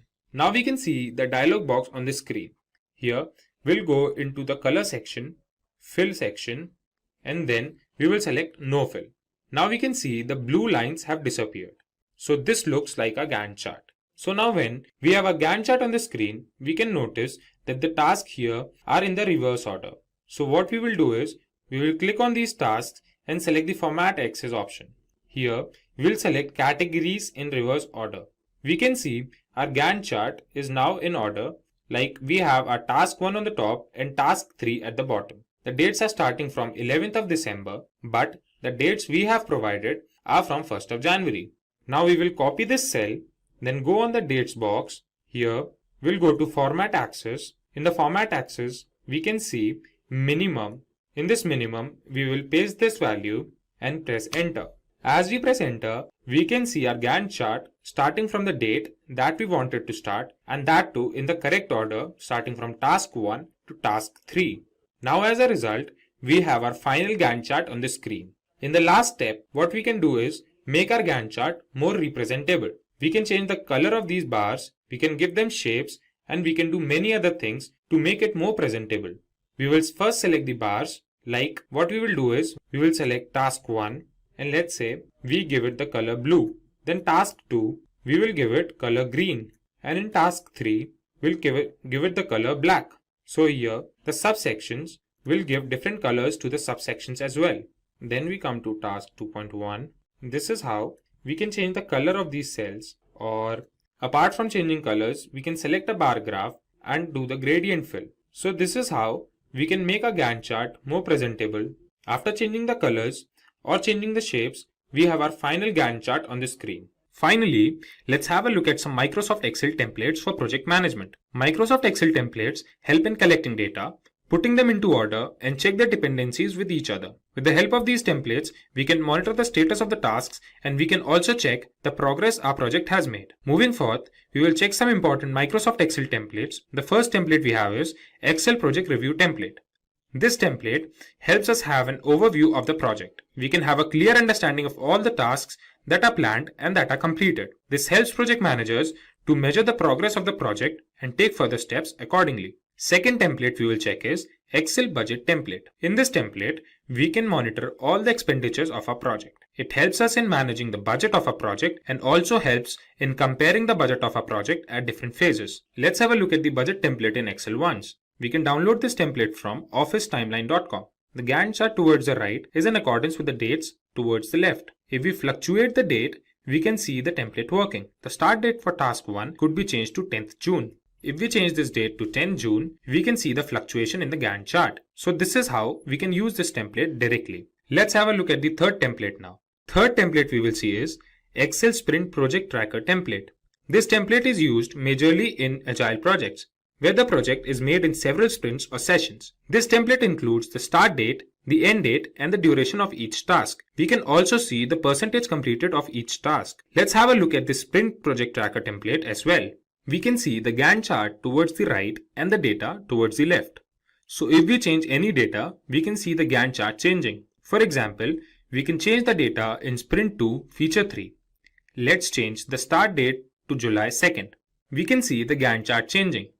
This is how we can use this template directly to track our sessions. Let's have a look at the fourth Excel template. This template is Excel Project Tracker. In this template, we have the data of all the tasks with their status and owners. We can track the percentage of tasks completed and also compare the planned duration of the task to the actual duration of the task. After the critical part tracker, let's check the Excel Project Schedule template. This template helps in effective management of the project, as it helps in monitoring the time that each task of the project takes. It provides a clear view of all the work associated with the project. Let's have a look at this template in Excel once. We can see the Gantt chart in accordance to the data. If we change the estimated hours at two places, let's say at the design review, we make it 15 hours instead of 5 hours. And at the create staffing plan, we make it 2 hours instead of 20 hours. We can see the Gantt chart fluctuating. This is how we can use this template to manage the schedule in a project. Moving forward, the next template we will see is Excel Project Status Report template. This template helps us having a list of project deliverables and the risks associated with that project. This template helps the project managers about different crucial activities involved in a project. After this, we have Excel Milestone Tracker. The milestone tracker helps us in tracking or monitoring different tasks in a project. Project managers use this template to monitor the project performance with respect to the timelines. The last template we will see is Excel Project Planner. Excel Project Planner includes a list of tasks with the respected owners along with the start date and the end date of that task. This helps in monitoring each task and comparing the estimated task date with the actual ones. Let's have a look at this template in Excel. We can see the Gantt chart with respect to the data entered. Let's make changes at several places in the data. We can make this 22 to 24. We will make this 23 go to 2. And we can make this 5th September go to 15th September.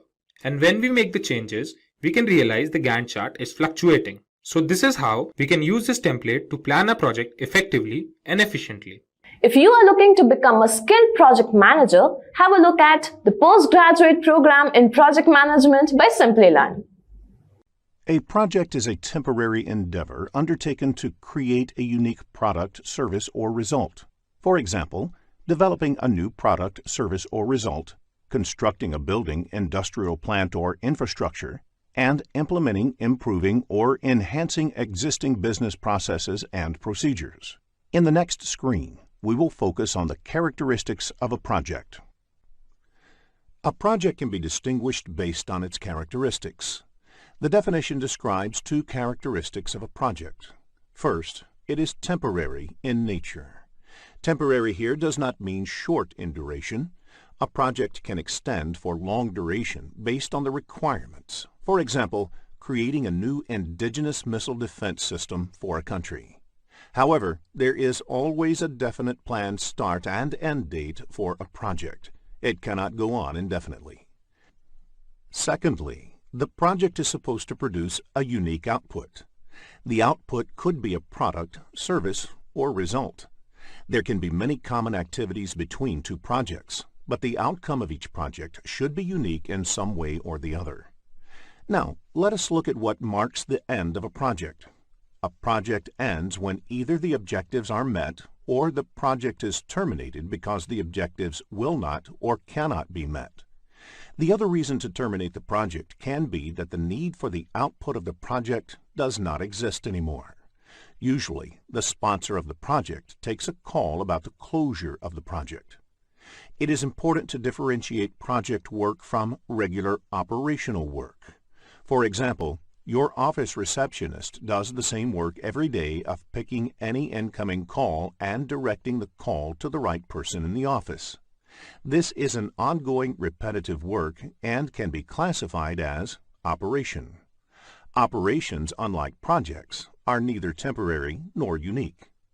Creating a new software system to effectively track your customer complaint can be an example of a project. When the software is successfully developed, the project objective is met, which marks the end of the project. When you start using this software to track customer complaints, you are entering into the operations phase.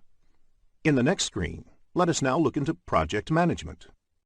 As defined in the PMBOK guide, project management is the application of knowledge, skills, and tools and techniques applied to project activities to meet the project requirements. Project management is achieved by proper application and integration of the 47 processes. Project application and integration means these processes should be executed in the right manner as well as in the right order. In the next screen, let us discuss how to manage a project. Program management is defined as the application of knowledge, skills, tools, and techniques to a program to meet the program requirements and to obtain benefits and control not available by managing projects individually. As defined in PMBOK guide, a program is a group of related projects, which when managed as a group in a coordinated fashion, provides benefits and control that are not available while managing them individually.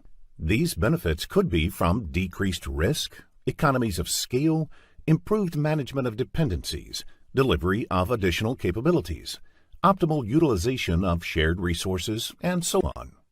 Let us now learn the various features of program management. Random projects cannot be grouped together as a program.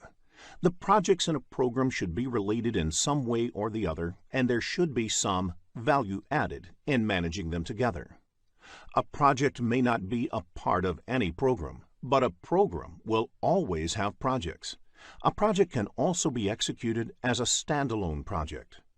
A program is designed to deliver some strategic benefits value to the organization. These benefits can be tangible or intangible. Examples of tangible benefit could be increased profit margins or operational cost savings.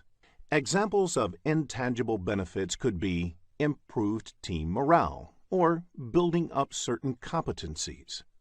While a project manager focuses relentlessly on the fulfillment of the project's requirements, that is, scope, cost, time, quality, a program manager needs to focus on ensuring that the organizational benefits are realized. In the next screen, let us understand what a portfolio is. Portfolio is yet another term used along with project and program. A portfolio may have multiple projects and programs that are managed as a group to achieve strategic objectives. Note that all projects and programs in a portfolio may not be necessarily interdependent or directly related. A portfolio can be created based on the business objectives. For example, an IT service company can have a portfolio named Japanese Projects, which is formed with an aim to take over the Japanese market by giving more attention to these projects. Within this portfolio, similar projects can be managed as a program, and all banking projects from Japan can be managed as a banking program. In the next screen, let us discuss portfolio management. Portfolio management is the centralized management of one or more portfolios. This includes identifying, prioritizing, authorizing, managing, and controlling projects, programs, and other related work to achieve strategic business objectives. Therefore, whether the company should have Japanese projects as portfolio or not is decided by portfolio management. In the next screen, let us understand the relationship between portfolios, programs, and projects. The image on the screen will help you to understand the terms portfolios, programs, and projects. A portfolio is part of an organization's overall strategy. It represents a conscious decision by an organization to invest in the portfolio. The overall objectives of a portfolio are then cascaded down to the lower-level components. The components could be sub-portfolios, programs, or projects. These components can further be broken down into smaller components for ease of management. Although a project may not contain operations, a program, or a portfolio, it can include other work. This other work may comprise training and development, customer support and services, etc. If the other work has synergy with the overall objectives and adds to the capability to deliver the higher level benefits, then it can be included in the program or portfolio as well. In the next screen, we will discuss Project Management Office. Project Management Office, or PMO, is a specific type of body or department within an organization. PMO performs several roles in the organization, and these can broadly be classified as primary roles and other roles. Typically, the PMO may take up any one or a combination of the three primary roles. It provides the policies, methodologies, and tools and templates for managing projects within the organization. It provides support and training in organization on how to manage projects. And finally, it provides project managers for different ongoing projects in the organization. PMO may also help in managing interdependencies between the projects, selecting, managing, and deploying shared or dedicated project resources, if need be, terminating a project, and organizing lessons learnt sessions and maintaining the project management knowledge base for an organization. In the next screen, we will discuss how to manage the triple constraints. Any project can be done successfully if there is no constraint on time or there is unlimited budget available. Unfortunately, that is not true in real life. A project is performed within some constraint, and these constraints are usually competing. Therefore, if you change one, it would affect the other. For example, if the project duration increases, it would lead to increase in the project cost as well. Triple constraint is a term that originally referred to the three competing project constraints within which the projects are performed. These constraints are cost, time, and scope. Quality is a primary concern for a project manager. Therefore, the project manager has to make trade-offs to keep the scope, cost, time, quality plane in balance. To achieve the balance, the project manager also needs to manage other aspects of the project. For instance, the people, stakeholders, risks, communication, and procurements. The project manager plays the essential role of integrating all these different aspects of project management. In the PMP examination, you can expect business scenario-based questions focusing on the triple constraints. In the next screen, let us understand who a stakeholder is. A stakeholder can be defined as the one whose interests may positively or negatively be affected or perceived to be affected by the decision, activity, or outcome of the project. As per the definition, the project team, project manager, project sponsor, PMO office, customer, etc. are the stakeholders of the project. A project sponsor is the one who gives a go-ahead for a project and provides the necessary resources to execute the project. Therefore, the head of projects in the organization who provides a green signal to start a project and allocates required resources to the project is the project sponsor. A project sponsor is usually somebody placed high up in the organizational hierarchy of the performing organization. That is, the organization in which the work of the project is being carried out. In the next screen, let us look at stakeholder management. One of the key responsibilities of a project manager is to manage stakeholders. A project manager has to involve the stakeholders from the beginning of the project until the end, so they are aware of every step. A project manager has to take up specific activities for stakeholder management, identifying both internal and external stakeholders.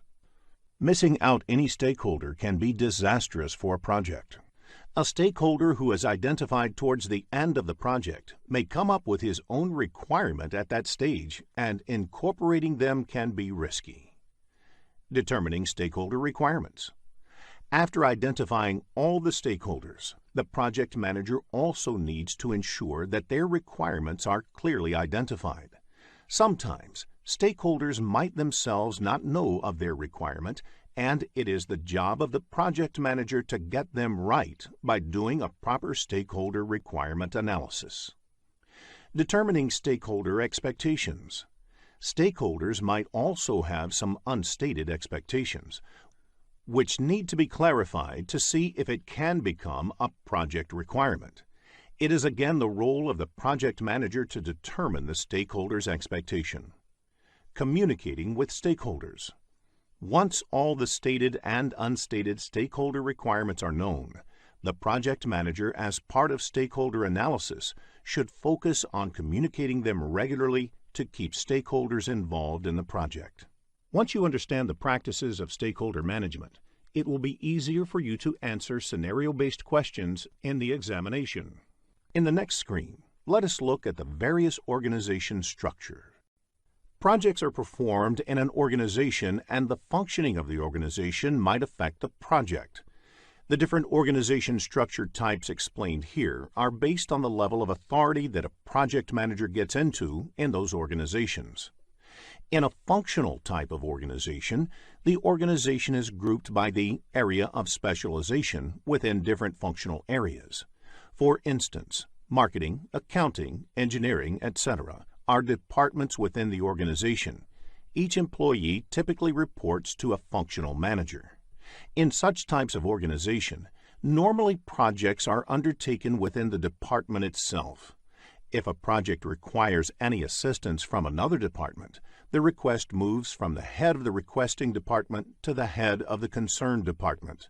The team members do their normal departmental work in addition to the project work. The next type of organization is projectized organization. In such organizations, there are no departments. The organization's resources mostly work on projects. Team members report to a project manager. The project manager has complete control over the resources. When the project is completed, either they move on to another project or they look for some job outside the company. They do not have a department for themselves. The third type of organization is a matrix organization, which is a blend of functional and projectized organizational structure. A team member belongs to a department as well as they are part of a project team. In such organization, team members have two bosses. One, their department head, and the second, their project manager. Since there are two bosses here, this type of organization is further classified into three different types. They are weak, strong, and balanced matrix organization. So out of the two bosses that team members have in matrix organization, if the project manager has more authority over the team member, such organizations are called strong matrix. Where the functional manager has more authority, it's a weak matrix organization. If they both share equal authority, then it is a balanced organization. There is another term that you might find in the exam called tight matrix. This generally refers to a co-located team, that is, a team that has been placed in the same location to enhance their performance. In the PMP exam, if there is no mention of the organization type, you can assume it to be a matrix organization. Let us look at each of these organization structures in detail. In the next screen, let us look at functional organization. In a functional organization, the resources of the organization are grouped by functions, sometimes called departments. Examples of functions could be sales, finance, administration, manufacturing, etc. Each function plays a definite role in the organization and is headed by a functional head or supervisor. All the resources in such an organization report directly into their functions. Therefore, a salesperson would report into the sales organizational hierarchy, a purchase executive would report into procurement, and so on. You would notice that in a functional organization, the project manager's role is not explicitly called out. When a functional organization embarks on a project, each of the functions that are involved may volunteer some resources to work on the project.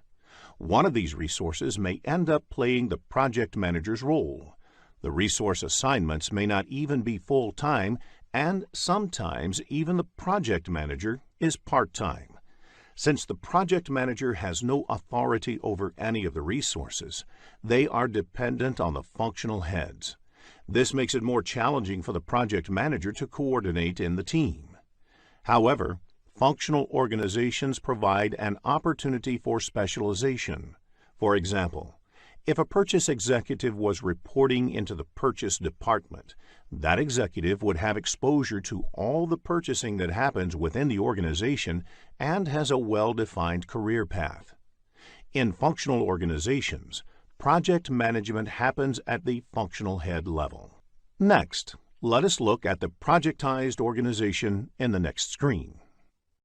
The projectized organization has all the resources aligned around projects. The project managers have complete control over the resources working on their projects. The biggest advantage of the projectized organization is that the resources have loyalty to their projects and project execution becomes easier. This kind of structure is suitable for organizations whose work is in the nature of projects. There are few disadvantages in this structure as well. Firstly, the role of the resource is over once the project is completed. Secondly, highly specialized roles within a project may not be fully occupied all the time. For example, a purchase executive may have work for selected periods on a project while purchase activities are going on. However, for the rest of the period, their capability may not be optimally utilized. There is less scope for functional specialization as the project boundaries limit the kind of work for the resources. Each project manager is in charge of a project and its resources. Next, let us look at the matrix organization. In a matrix organization, the resources report to the functional managers and are managed by the project managers as well. There might even be a function that represents all the project managers in the organization, which provides project management expertise. The matrix structure has three variants, commonly referred to as weak, balanced, and strong. In a weak matrix, the authority of the project manager is the weakest and strongest in a strong matrix structure. The titles given to project managers in functional or weak matrix organizations are project expediter or project coordinator. They would be called project managers in a balanced or strong matrix structure and have slightly more authority over the time of the team members. The advantage of the matrix structure is that resources can be optimally utilized while preserving the capacity of the project managers to get projects executed efficiently. Resources can specialize in their functions and have stability in their careers, also contribute to the projects at the same time potentially. The disadvantage of matrix organization is that the communication overhead increases significantly. This is because every resource in the organization belongs into a project and into a function, leading to a dual reporting structure. In a matrix organization, project management happens at project resource level. In the next screen, let us summarize the advantages and disadvantages of different organizational structures. Each organization structure has its own set of advantages and disadvantages.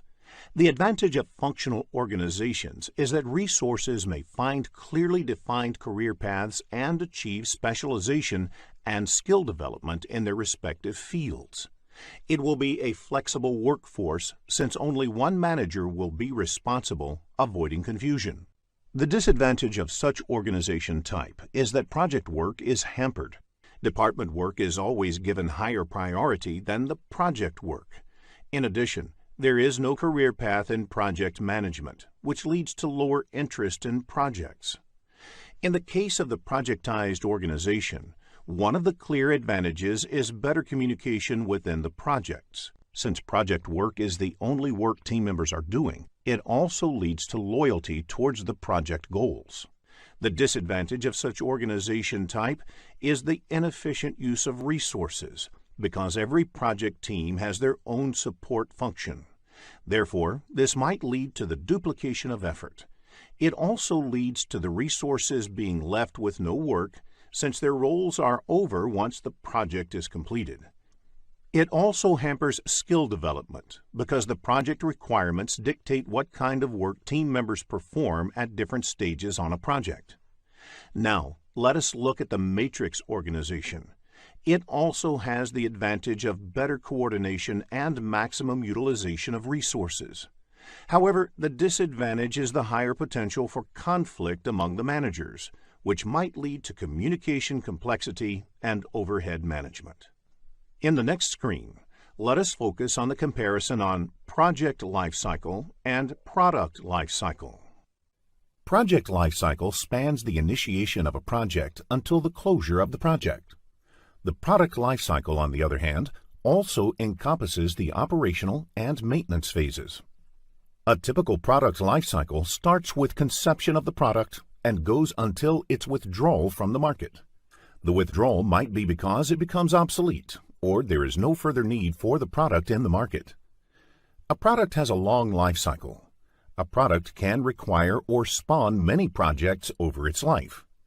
For example, a project in product conception phase could be to determine customer needs, whereas a project during product maturity phase could be used to perform competitive analysis.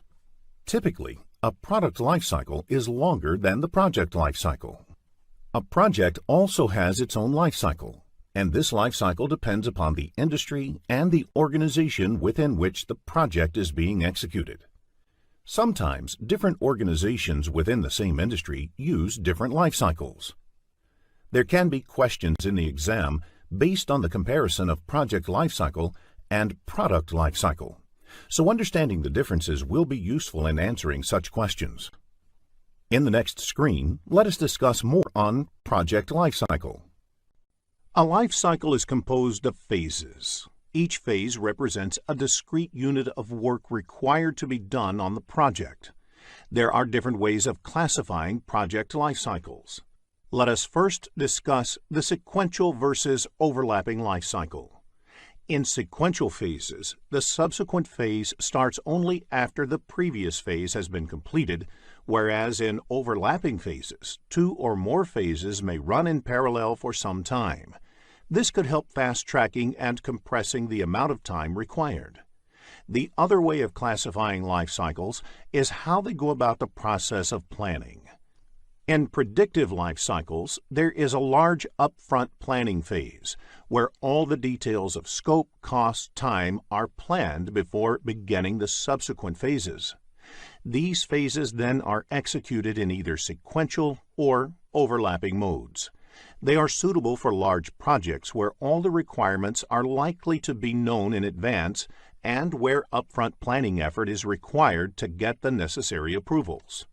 Another feature of predictive life cycles is that each phase may potentially be different in the nature of activities and may require people with different skill sets. For example, traditional software development life cycle has phases like requirements, feasibility, planning, design, construction, testing, and transition. We will continue project life cycles in the next screen. Incremental and iterative life cycles have a short upfront high-level definition and planning phase. The product is then developed through a series of iterations, where iteration increments or adds to the functionality by a little. All the activities are intentionally repeated in iterations. Adaptive or agile life cycles are variants of incremental and iterative life cycles, where iteration is very short, typically 2 to 4 weeks. Agile methodologies are becoming very popular in the software development industry and in other industries where the requirements are highly changeable and frequent feedback is beneficial. Let us now check your understanding of the topics covered in this lesson. A project manager is supposed to fulfill a project's requirements, that is, to deliver a unique output in a timely manner. It starts in the form of an idea that is approved by a project initiator or sponsor. The project manager and the project team then elaborate their understanding of the requirements and produce the final deliverable, which can be a product, a service, or a result.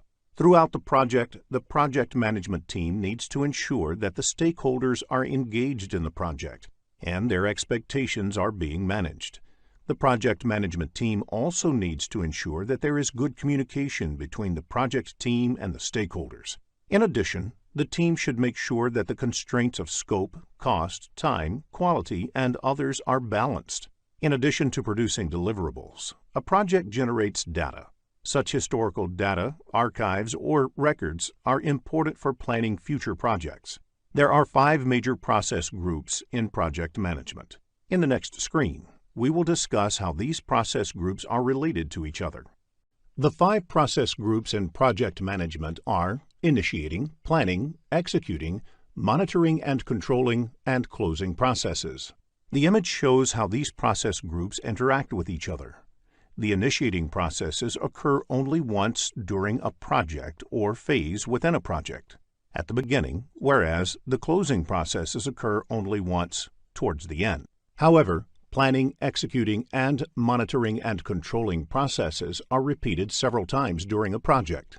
The planning processes take information from the initiating processes and help to prepare an initial baseline version of the plan. As the team starts execution, they understand the ground realities better. The deliverables produced and the data of the progress are fed into the monitoring and controlling process group. In the monitoring and controlling process group, the information generated during execution is processed and utilized in 3 different ways. Firstly, it can be used for revising the plan, which is termed as replanning. Secondly, it can be fed back into execution as defects or corrective and preventive actions or approved changes. And thirdly, the information can result in the cancellation of the project or the successful completion of the project upon validation of the deliverables produced. While discussing processes, consider it from the perspective of project manager or as part of the project management team. This implies that you are essentially functioning in the integration management knowledge area. The initiating process includes 2 steps, which include getting the project charter approved and identifying stakeholders. Click each tab to learn more. A project manager is concerned about getting the charter for the project approved. Project charter sets the beginning of the project, where the management has decided in its favor and is ready to commit resources for it. The other process in the initiating process group is identifying stakeholders. The project manager and the project team should know the stakeholders and their requirements, which is the starting point for planning. You may get concept-based questions in the PMP exam, so study the initiating process to answer such questions easily. Planning accounts for most of the processes in the project management framework. As many as 24 out of the 47 project management processes belong to the planning process group. The basic objective of the planning processes is to produce the project management plan collectively.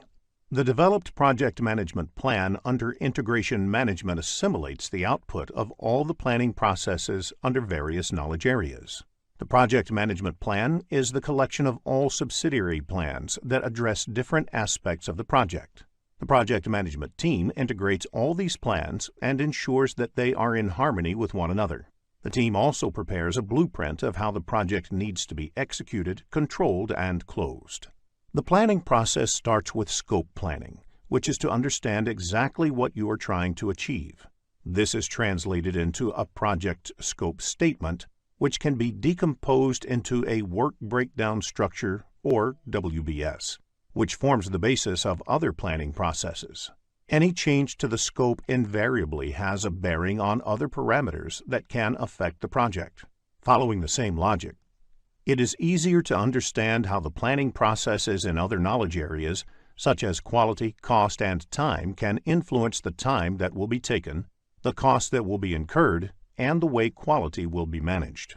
To satisfy the scope, cost, time, and quality equilibrium, the project team needs to manage communications, risk, stakeholders, procurements, and human resources. This is where the planning processes under these knowledge areas come in. All these planning processes interact with each other. Planning is an interactive activity that gets elaborated, refined, and adjusted as more and more information about the project is discovered. Planning without execution is futile, but execution without planning is fatal. However, in execution processes, the project team spends a lot of time putting the plan into action. When you perform the executing processes, you often blend the execution and controlling processes.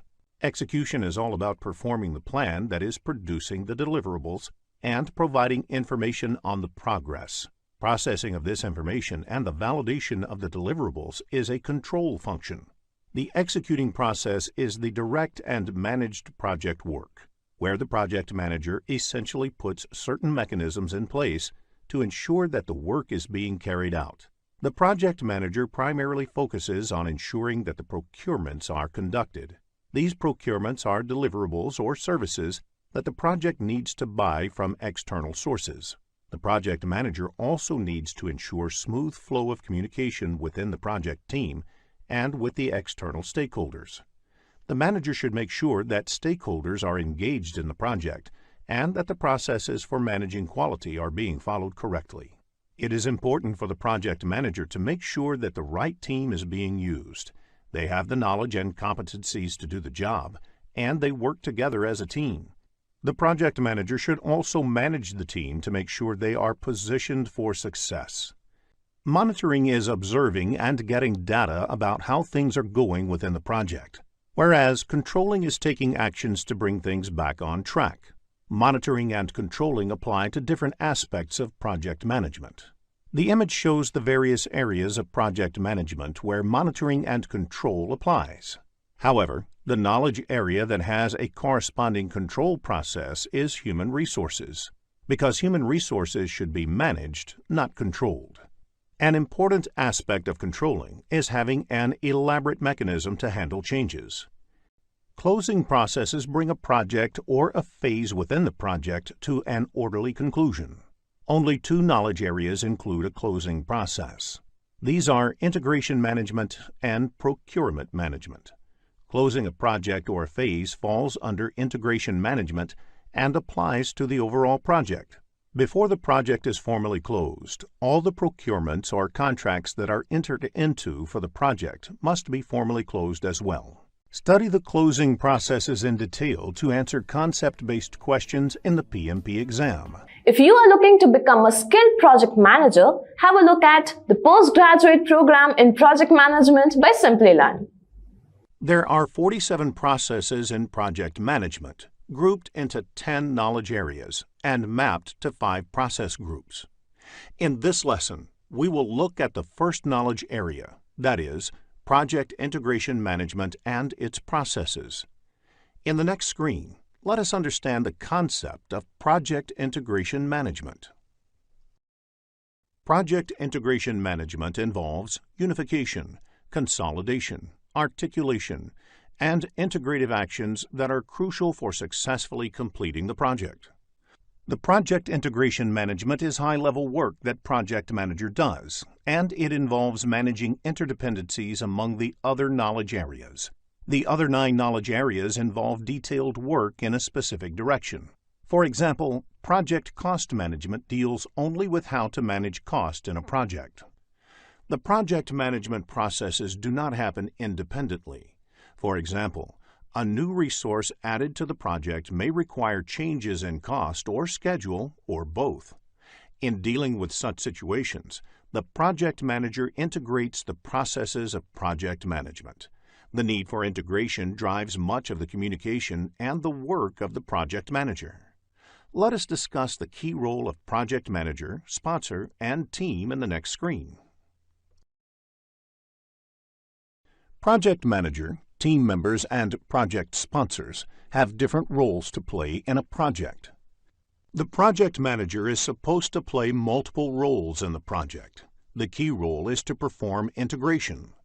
The project manager puts all the pieces of the project together into a cohesive whole. In doing so, the project manager tries to ensure that the project is done faster, cheaper, and utilizes resources optimally while meeting the project objectives. As the project progresses, the team members work on completing the project activities. The role of the project sponsor is to protect project from any unnecessary changes and to ensure that it has the required resources for completion. The project sponsor is the champion for the project within the performing organization, that is, the organization in which the work is being performed. In the next screen, we will cover the project selection methods. An organization can undertake a project under contract with an external organization or take up a project driven by internal business needs. There should be a formal process of selecting project in all organizations to ensure that it is making the best possible use of limited corporate resources. For example, if the organization has an option to take up any one out of the 2 projects, both of which use the same corporate resources, the organization would naturally select the one which is more profitable. There are 2 broad ways to select a project.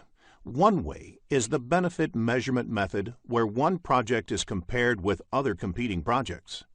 Another approach is based on mathematical models, wherein you examine the most optimal selection of projects by trying to optimize a goal.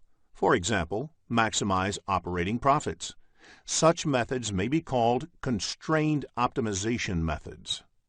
There are different methods under both these categories, and you should be familiar with the names of these methods. Broadly, the benefit measurement methods focus on ascertaining the costs and benefits of undertaking the project. The methods under benefit measurement method include murder board, where a panel of experts shoots down a new project idea, peer review, scoring models, economic models, and benefit compared to cost. The constrained optimization methods rely on mathematical modeling techniques to determine the best selection of projects to achieve certain business objectives. The methods of constrained optimization method include linear programming. In reality, you might not have seen these methods to be followed in project selection. Often, personal relationship with the sponsor may be more important than anything else. This is quite normal, and any organization worldwide works this way. However, as a certified project manager, it is important for you to be familiar with more scientific methods of project selection. A typical question on the CAPM exam could be, what type of project selection technique is peer review? And the right answer is benefit measurement method. You need to understand the characteristics of various project selection methods to answer scenario-based questions. In the next screen, we will focus on the project selection methods. An organization has limited resources. They cannot execute all the projects that come their way. They can take only those projects for execution which are financially sound for the organization. There are various parameters used in making such decisions. Some of these terms are present value, net present value, internal rate of return, payback period, benefit cost ratio, return on investment, and opportunity costs. Click each tab to learn about the parameters. Present value is today's value of future cash flows. In order to reduce future cash flows to present values, a discount factor has to be applied. What this essentially means is, if a project can give a return of, say, $100 per year, $200 next year, and $250 the third year, what is the value of all these returns today? $250 return in the third year will not be the same as $250 today due to inflation or any other constraint. Click Close to go to the Process Selection Methods dashboard. Net Present Value, NPV, is the present value of the total benefits, income or revenue, less the costs over a time. Therefore, if multiple items are involved, add the present value of all of them to arrive at the net present value. Problems where a project has to be selected over other projects on the basis of their net present value can be expected in the exam. Let us take an example of a typical question that we might encounter in the exam. You have two projects to choose from. Project X will take 2 years to complete and has an NPV of $35,000. Project Y will take 5 years to complete and has an NPV of $95,000. Which one will you choose? The answer is Project Y because it has a higher NPV. Do not get confused with longer duration of the project. It is important that NPV be more. Click Close to go to the Process Selection Methods dashboard. Another term used in evaluating a project is internal rate of return, or IRR. IRR is the rate of discounting at which the present value of costs matches the present value of benefits. It is the rate inherent in the project. Let us look at an analogy to understand the concept of IRR. Consider a project similar to depositing money in a bank account and earning interest. You will prefer the bank that gives maximum interest. Similar is the project. Choose from Project A and B, where Project A has an IRR of 25% or Project B has an IRR of 15%. The answer is Project A, as the IRR is better for Project A. It is obvious, higher the IRR, the better. Click Close to go to the Process Selection Methods dashboard. Payback period is the number of time periods it takes to recover your investment in the project before you start making profit on the investment made in the project. You have two projects to choose from, Project A with a payback period of 5 months or Project B with a payback period of 12 months. Which one would you go for? The answer would be Project A. It is evident that lesser the payback period, the better. Click Close to go to the Process Selection Methods dashboard. Benefit cost ratio is the ratio of the present value of benefits to the present value of costs. A benefit cost ratio of more than 1 means that benefits are greater than the costs. If the benefit cost ratio of Project A is 2.5 and benefit cost ratio of Project B is 1.5, which project would you select? The answer is Project A, as the benefit cost ratio is higher in Project A. Click Close to go to the Process Selection Methods dashboard. Return on investment, or ROI, is commonly used in financial parlance to indicate how profitable a project is. Return on investment is the average rate of return or benefits expected as compared to the initial investment. If a project involves an initial investment of $100,000 and generates an average return of $20,000 per year, it means the ROI is $20,000 by $100,000, or 20%. Higher the ROI, the more profitable the project is. Click Close to go to the Process Selection Methods dashboard. Opportunity cost is yet another term used in evaluating competing projects that you might see in the exam. It means the opportunity given up by selecting one project over another. Problems where a project has to be selected over other projects on the basis of their net present value and opportunity cost can be expected in the exam. For example, you may come across a question such as, what is the opportunity cost of selecting Project B if Project A has an NPV of $55,000 and Project B has an NPV of $85,000? The answer is $55,000. This is the NPV of Project A, which was selected over Project B. Click Close to go to the Process Selection Methods dashboard. In the next screen, let us look at There are 6 project management processes, which are part of Project Integration Management knowledge area. They are the Develop Project Charter, done in the Initiation Process Group, Develop Project Management Plan, undertaken in the Planning Process Group, Direct and Manage Work Carried Out in the Executing Process Group, Monitor and Control Project and Perform Integrated Change Control, undertaken in the Monitoring and Controlling Process Group, and Close Project or Phase done in the Closing Process Group. Let us look at each of these processes in detail. In the next screen, let us understand how to read process-related information.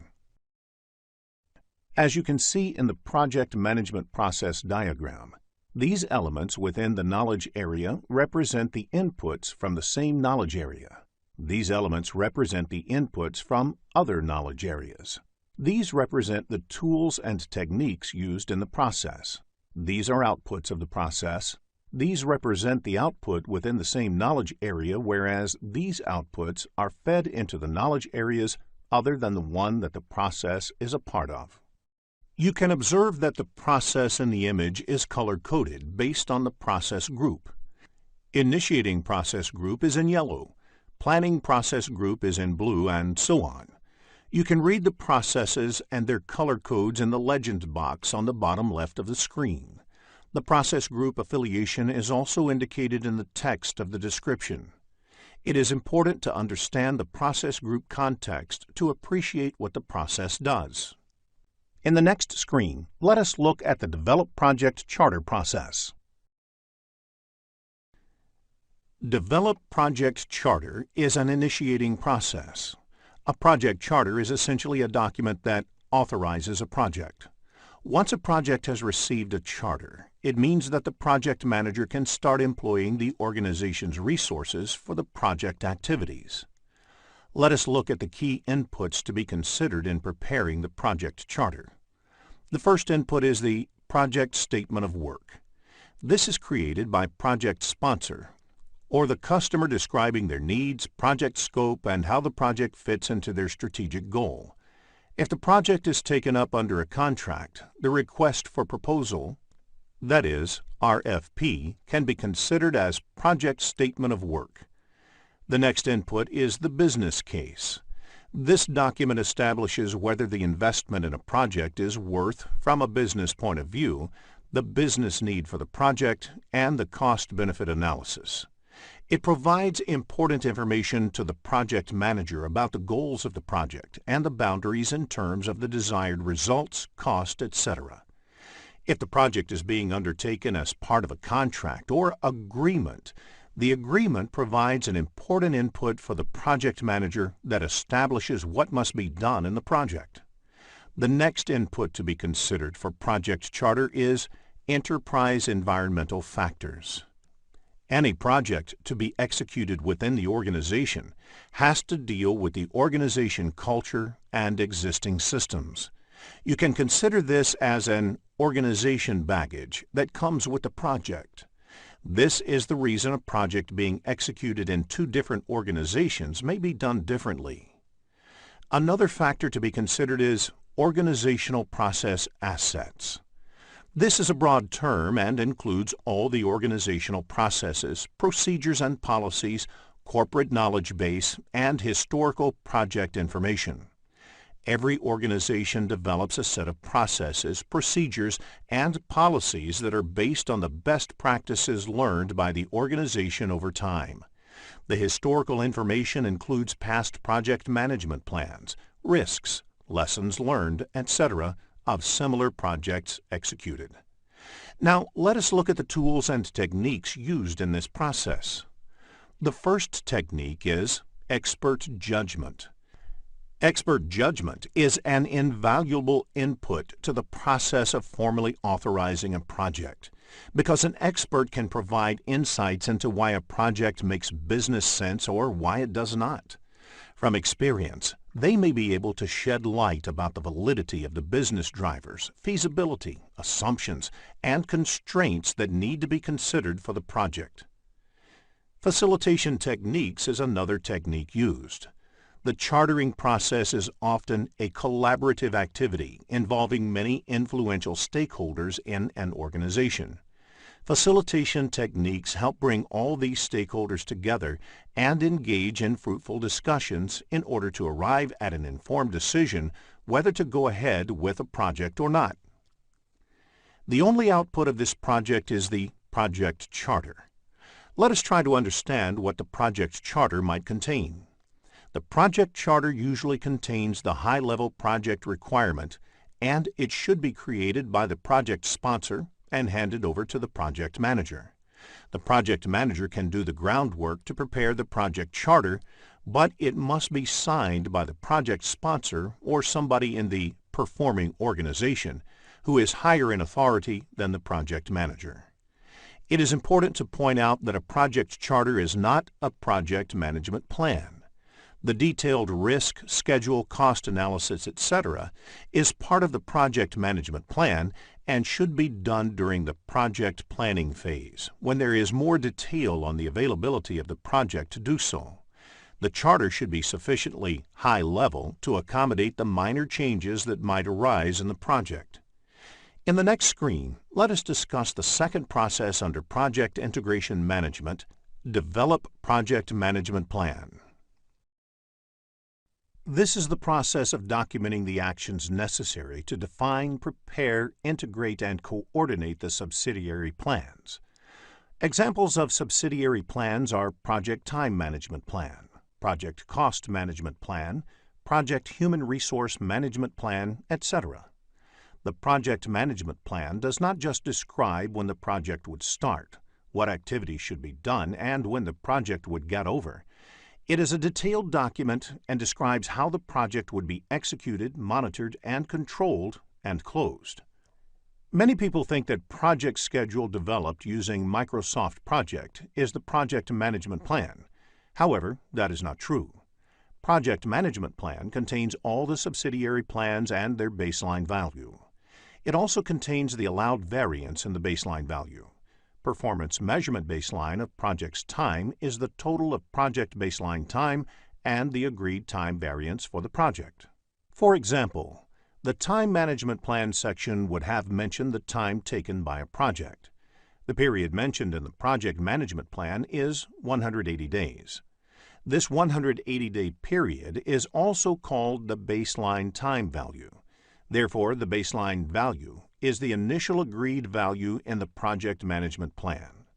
So, if the time variance agreed in the plan is 10%, the project should be executed in maximum 180 plus 180 multiplied by 10% is 180 plus 18, which is 198 days. Whether the baseline time value should be 180 days or 300 days is decided by analyzing the project activities, and it should not be decided arbitrarily. In the next screen, let us look at the various inputs, outputs, and tools and techniques of this process. Let us look at the inputs considered in developing the project plan.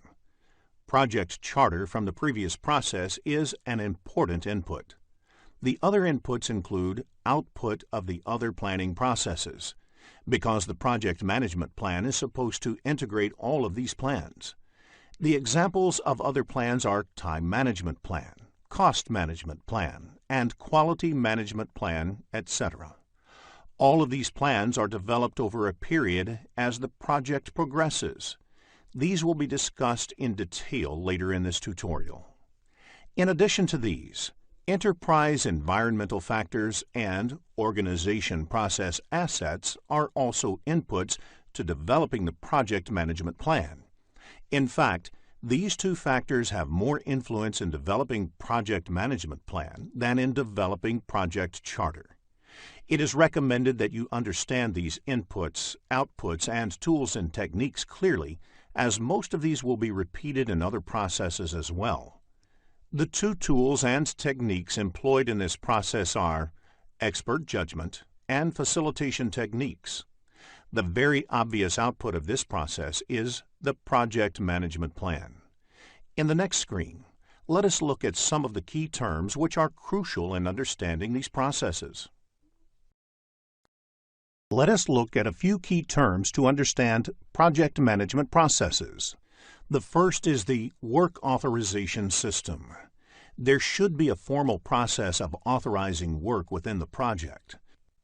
So, be it internal team members or project contractor, there should be a formal process of giving go-ahead to start work on the project. The next two related terms are corrective and preventive action. You will come across these terms throughout this PMP tutorial. Corrective action is any action taken to bring expected future project performance in line with the project management plan. For example, if a project milestone is delayed, as a corrective action, you include additional resources to ensure that the final project deadline is not delayed.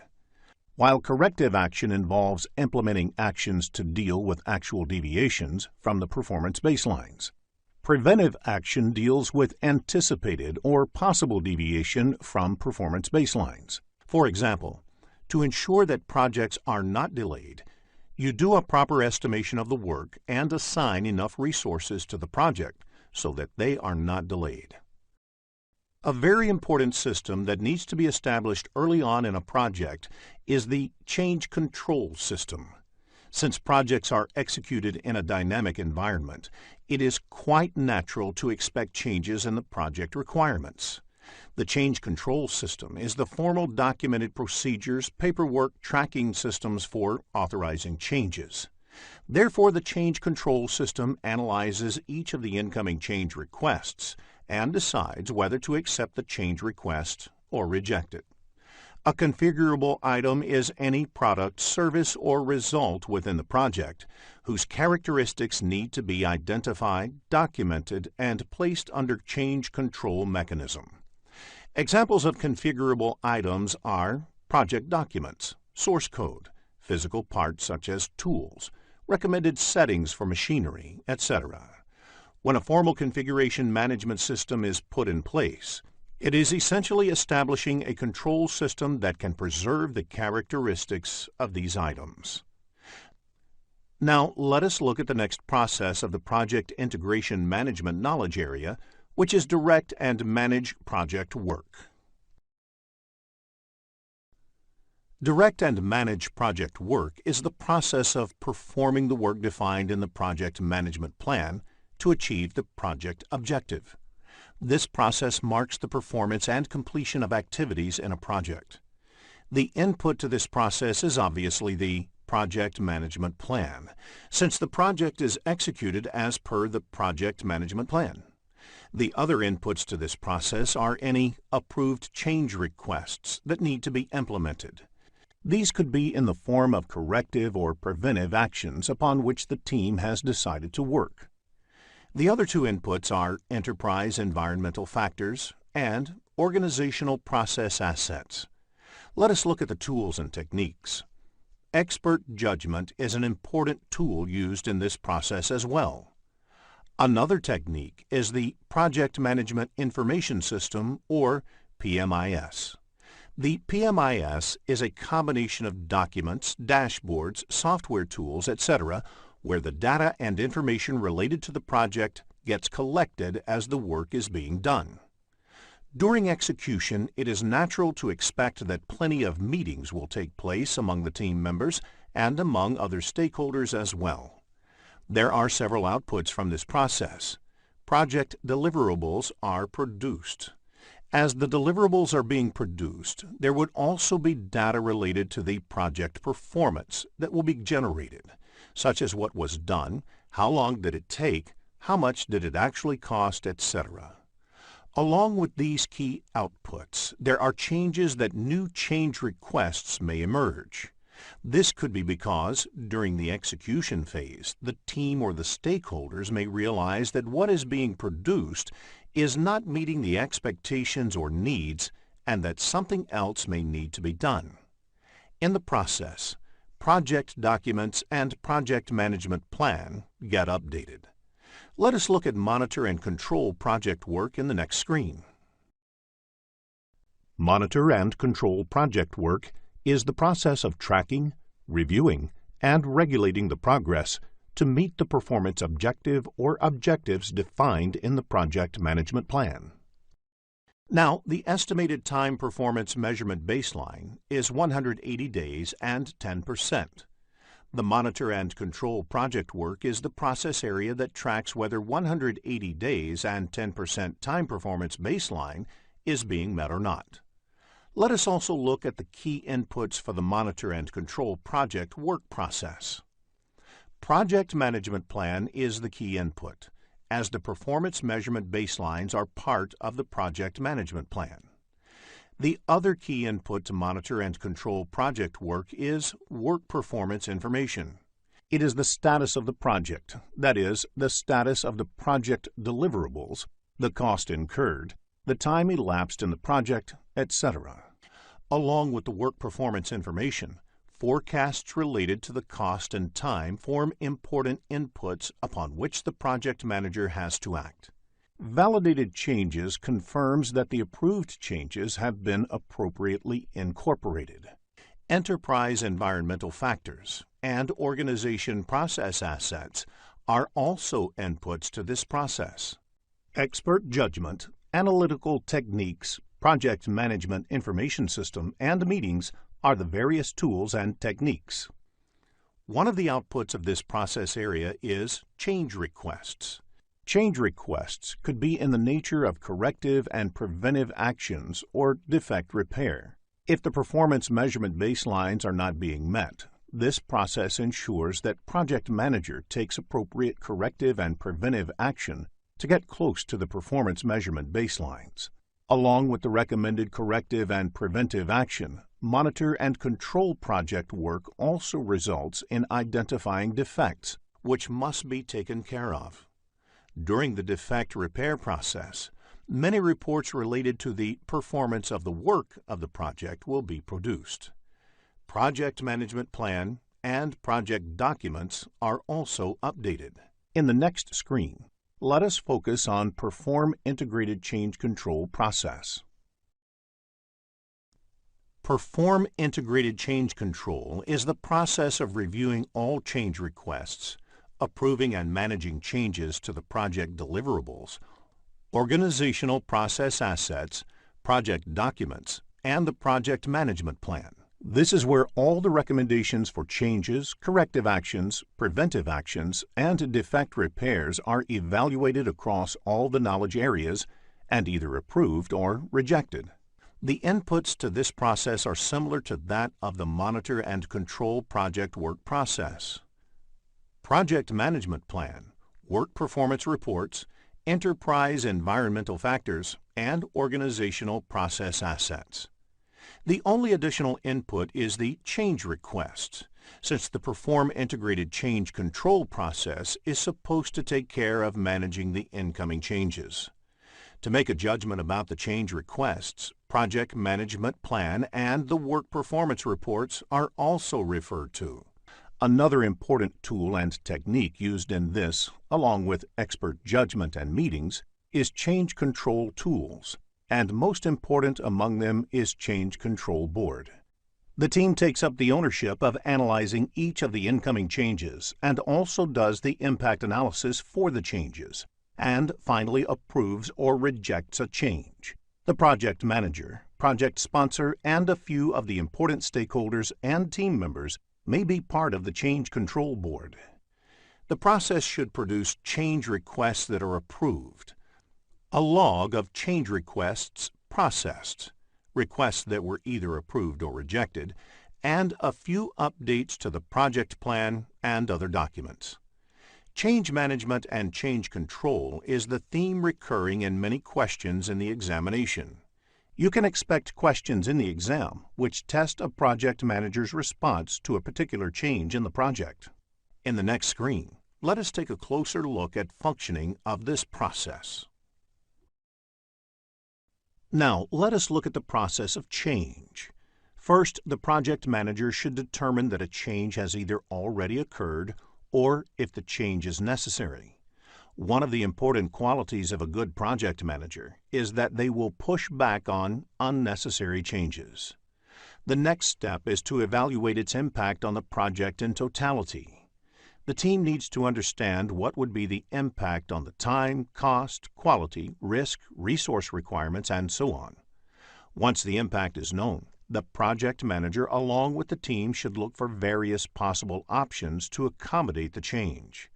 For instance, in order to accommodate an increase in scope, it may be necessary to extend timeline, add resources, increase budget, or a combination of the above. Once the impact analysis and exploration of possible options are completed, the project manager should present it to internal as well as external stakeholders for their approval. It should be presented to internal stakeholders first, because the management of an organization may decide to absorb the change within the project's reserves without opting to bill the customer. If the project will have an impact on the agreed baselines of time, cost, scope, and quality, one needs to get in touch with the external stakeholders and the customer. These steps are an important aspect of a project manager's job, and the ability of a project manager to manage change will be tested in the CAPM examination. In the next screen, let us look into a business scenario to understand this concept better. After reading the problem statement, click the Solution button to look at a possible answer. Close project or phase is the last process of the project management integration knowledge area. This process ensures that the project or a phase is formally closed after completion. Remember that PMI expects a mature organization and a trained project manager to be diligent in following closure formalities. Without going through the formal closure formalities, the project cannot abruptly be closed. The project should be formally closed, even if it is terminated due to some problem. The key input to this process is the accepted deliverables. The deliverables have to be brought into a state that they can be properly transitioned. Transition means they are handed over to the organization or group that will be responsible for operations, maintenance, and support. The other inputs are project management plan and organizational process assets. Expert judgment, analytical techniques, and meetings are the commonly used tools and techniques. The closure of a project or phase results in a product, service, or a transition. In the process, one of the important outputs is updates to the organizational process assets. These include the actual performance against the plan, the key lessons learned during the project, the risks identified, the updates to the skills and experience of the team members, etc. Updating these assets is mandatory as it helps the organization gain maturity and learn from the experience. In the next screen, let us look into a business scenario to understand this concept better. After reading the problem statement, click the Solution button to look at a possible answer. Here is a quick recap of what was covered in this lesson. Project integration management involves unification, consolidation, articulation, and integrative actions that are crucial for successfully completing the project. Integrating the project activities is the key role of a project manager. The project team focuses on completing the project activities, and the project sponsor warrants the team against unsolicited changes. Benefit measurement methods ascertain the costs and benefits of undertaking the project, while constrained optimism methods rely on mathematical modeling to select the best projects that achieve business objectives. Various project integration management processes are develop project charter, develop project management plan, direct and manage work, monitor and control project, perform integrated change control, and close project or phase. Hello, and welcome to CAPM Certification course offered by Simplilearn. In this lesson, we will focus on project scope management. Let us begin with the objectives of this lesson. After completing this lesson, you will be able to define project scope management, differentiate between project scope and product scope, identify the key terms used in project scope management, explain work breakdown structure, describe the project scope management processes. In the next screen, let us take a look at Project Management Process Map. There are 47 processes in project management grouped into 10 knowledge areas and mapped to 5 process groups. In this lesson, we will look at the second knowledge area, that is, project scope management and its processes. Let us begin with the first topic of this lesson, that is, project scope management. Project scope management includes the processes required to ensure that a project comprises all and only the work required to complete the project successfully. The project scope management is concerned about the scope. What is not there in the scope is also clearly identified. In the next screen, let us look at the key activities performed under project scope management. Let us look at a few of the typical activities that happen as part of the project scope management. Constant monitoring is essential to make sure that all the project work is being completed. The gradual, uncontrolled increase in scope of the project is referred as scope creep. It is necessary to define the project scope boundaries and not let people randomly add to the project scope. Gold plating is doing more than what is required as part of the project scope. This has to be avoided in projects. As per the published statistics about projects done globally, less than 40% of projects can be considered successful. Therefore, the focus should be on what is required rather than squandering around with what is not required. 40% might be considered less, but a project is classified as successful only if it meets all its objectives and is done within time and cost budgets. In the next screen, let us understand the differences between product scope and project scope. Project scope management deals with managing both the product scope as well as the project scope. Product scope refers to the features and functions that characterize a product, service, or result. The word product may also include creation of a service. For example, in the banking industry, each of their services is called a product. Likewise, a savings account is one of their products. Mutual fund is another. On the other hand, project scope is the work that needs to be accomplished to deliver the output of the project, which could be a product, service, or result with the specific features and functions. For instance, to deliver a product, you may also need to produce a requirements document or a design document. These are not part of the product scope, but it may very well be part of the project scope. In the next screen, let us discuss a few key terms used in the project scope management. WBS stands for Work Breakdown Structure. It means breaking the project deliverables into smaller and more manageable components called work packages. The last level of work in such subdivision is called work packages, and the whole structure is called WBS.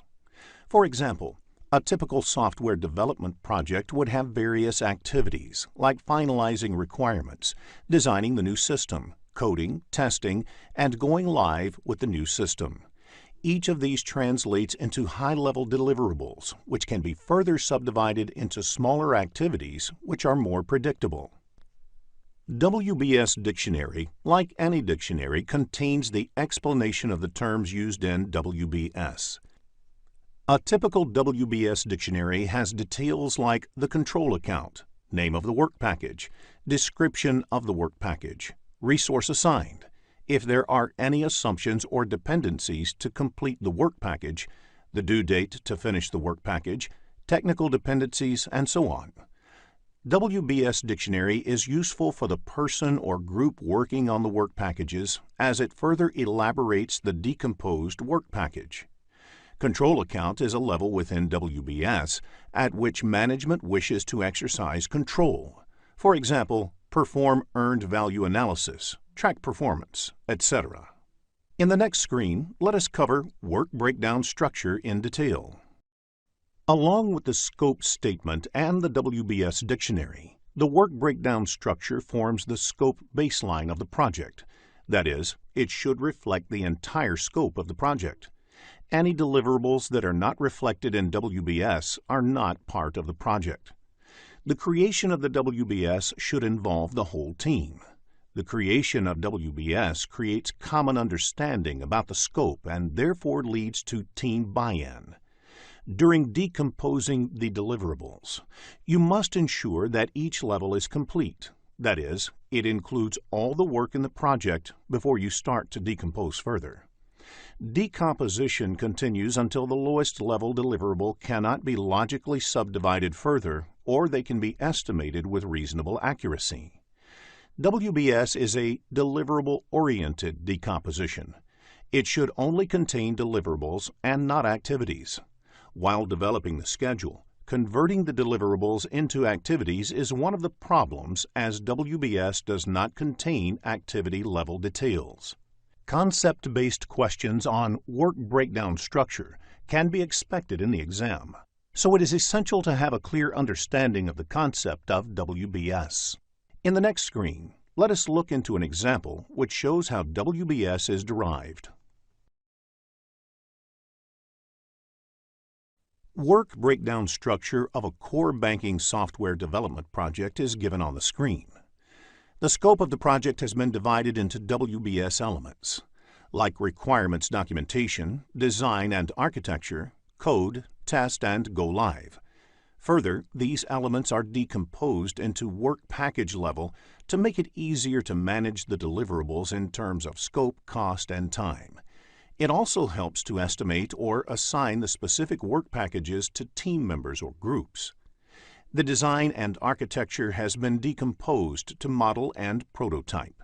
Similarly, code is decomposed into work package 3.1 and 3.2, test into work package 4.1 and 4.2, and go live into product installer and warranty sheet. WP 3.1 can be represented as Model 1 and WP 3.2 as Model 2. Similarly, WP 4.1 may be test strategy document and WP 4.2 a test plan document. The number here indicates work breakdown code. In the next screen, let us discuss how project scope management is actually accomplished. There are 6 project management processes, which are part of project scope management knowledge area. These processes are plan scope management, collect requirements, define scope, create WBS, validate scope, and control scope.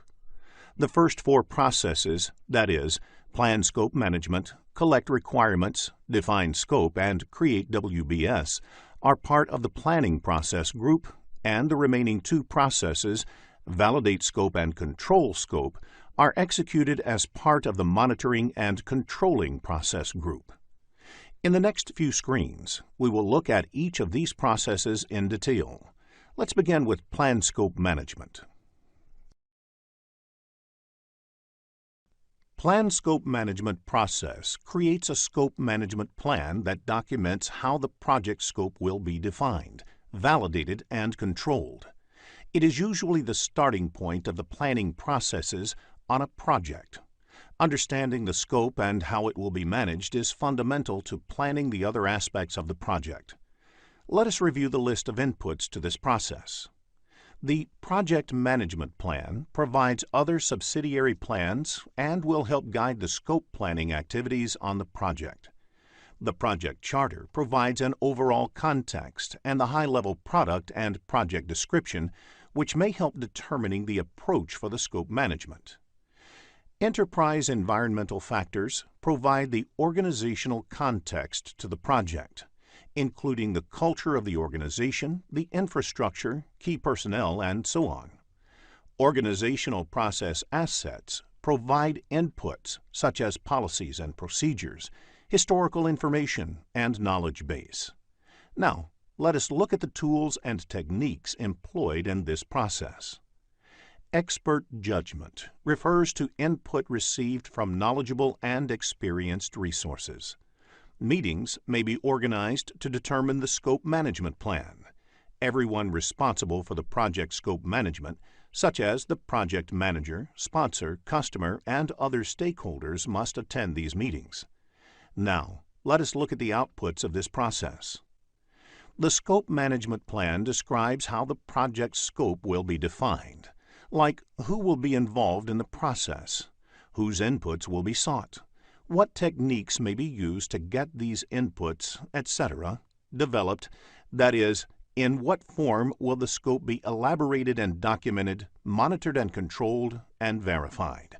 The plan may also describe how WBS will be created from the scope statement, how changes to the scope will be managed, how deliverables will receive formal acceptance, etc.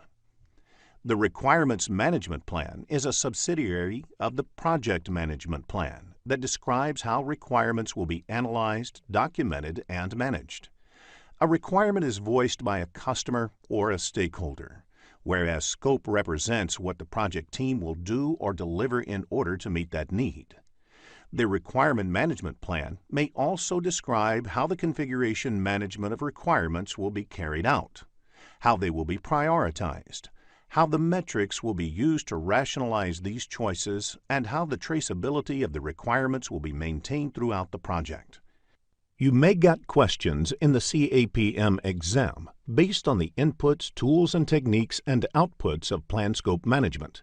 So, understanding of these topics will help you to answer concept-based questions correctly. In the next screen, let us look at the second process, Collect Requirements. Collect Requirements is the second of the 6 project scope management processes. It is the process of defining and documenting stakeholders' needs to meet the project objectives. Let us look at the inputs to this process. Scope Management and the Requirements Management Plan provide clarity on how the team should go about collecting and documenting the requirements for the project. The Stakeholder Management Plan provides insights into the stakeholders' communication requirements and the level of stakeholder engagement needed. The Stakeholder Register may provide useful guidance about which of the stakeholders could provide the requirements for the project. It is very important that all the stakeholders' expectations are captured adequately and represented in the requirements document. The Project Charter provides high-level requirements and expectations and may be used to detail out the requirements. Now let us look at the tools and techniques that can be employed to collect the requirements. It is important for the project team to use a combination of techniques that will give them maximum clarity about the requirements. Some of the techniques may include direct interaction like interviewing, forming focus groups, conducting workshops, and using group creativity techniques like brainstorming and group decision-making techniques. It may also include some offline activities like conducting surveys via questionnaires, etc. Observation can be a very powerful way to capture requirements that may be difficult to state or articulate. Prototyping is a powerful technique where the team comes up with a model or sample artifact that helps the users visualize and gain more clarity about what is being developed. Benchmarking is useful for understanding and learning from the industry and organizational benchmarks about the bare minimum expectations. Use of context diagrams and analyzing the documentation provided can also help in collecting requirements. Requirements documentation is one of the most important output. The second output of this process is Requirements Traceability Matrix. This table helps trace whether the work has happened on the requirements, whether all requirements are reflected in the final product of the project, etc. In the next screen, let us look into a business scenario to understand this concept better. After reading the problem statement, click the Solution button to look at a possible answer. Plan Scope Management process creates a scope management plan that documents how the project scope will be defined, validated, and controlled. It is usually the starting point of the planning processes on a project. Understanding the scope and how it will be managed is fundamental to planning the other aspects of the project. Let us review the list of inputs to this process. The Project Management Plan provides other subsidiary plans and will help guide the scope planning activities on the project. The Project Charter provides an overall context and the high-level product and project description, which may help determining the approach for the scope management. Enterprise environmental factors provide the organizational context to the project, including the culture of the organization, the infrastructure, key personnel, and so on. Organizational process assets provide inputs such as policies and procedures, historical information, and knowledge base. Now, let us look at the tools and techniques employed in this process. Expert judgment refers to input received from knowledgeable and experienced resources. Meetings may be organized to determine the scope management plan. Everyone responsible for the project scope management, such as the project manager, sponsor, customer, and other stakeholders, must attend these meetings. Now, let us look at the outputs of this process. The scope management plan describes how the project scope will be defined, like who will be involved in the process, whose inputs will be sought, what techniques may be used to get these inputs, etc., developed, that is, in what form will the scope be elaborated and documented, monitored and controlled, and verified. The plan may also describe how WBS will be created from the scope statement, how changes to the scope will be managed, how deliverables will receive formal acceptance, etc. The Requirements Management Plan is a subsidiary of the Project Management Plan that describes how requirements will be analyzed, documented, and managed. A requirement is voiced by a customer or a stakeholder, whereas scope represents what the project team will do or deliver in order to meet that need. The Requirement Management Plan may also describe how the configuration management of requirements will be carried out, how they will be prioritized, how the metrics will be used to rationalize these choices, and how the traceability of the requirements will be maintained throughout the project. You may get questions in the CAPM exam based on the inputs, tools, and techniques and outputs of plan scope management. So, understanding of these topics will help you to answer concept-based questions correctly. In the next screen, let us look at the second process, collect requirements. Given on the screen is an example of the Requirements Traceability Matrix. It lists all the requirements recorded in the requirements documentation in the first column. In the subsequent columns, it traces how the requirement is being met by specific sections or objects in the subsequent stages.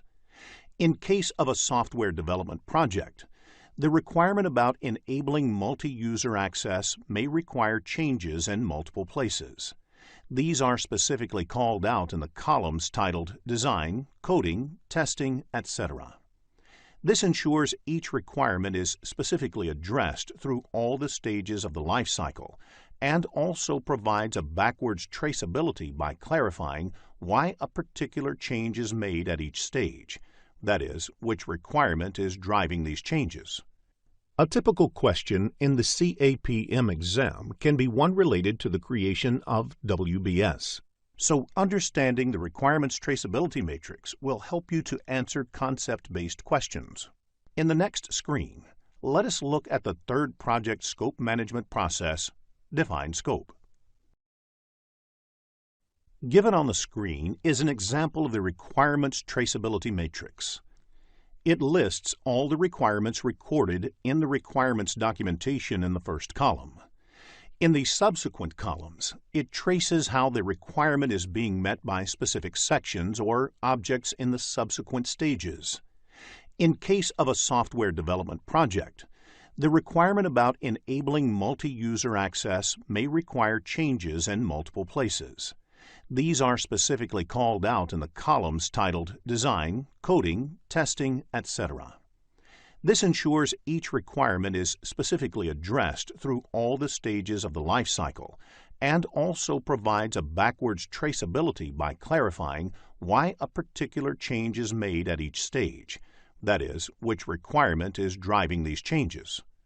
A typical question in the CAPM exam can be one related to the creation of WBS. So understanding the requirements traceability matrix will help you to answer concept-based questions. In the next screen, let us look at the third project scope management process, Define Scope. The next process in the project scope management is Define Scope.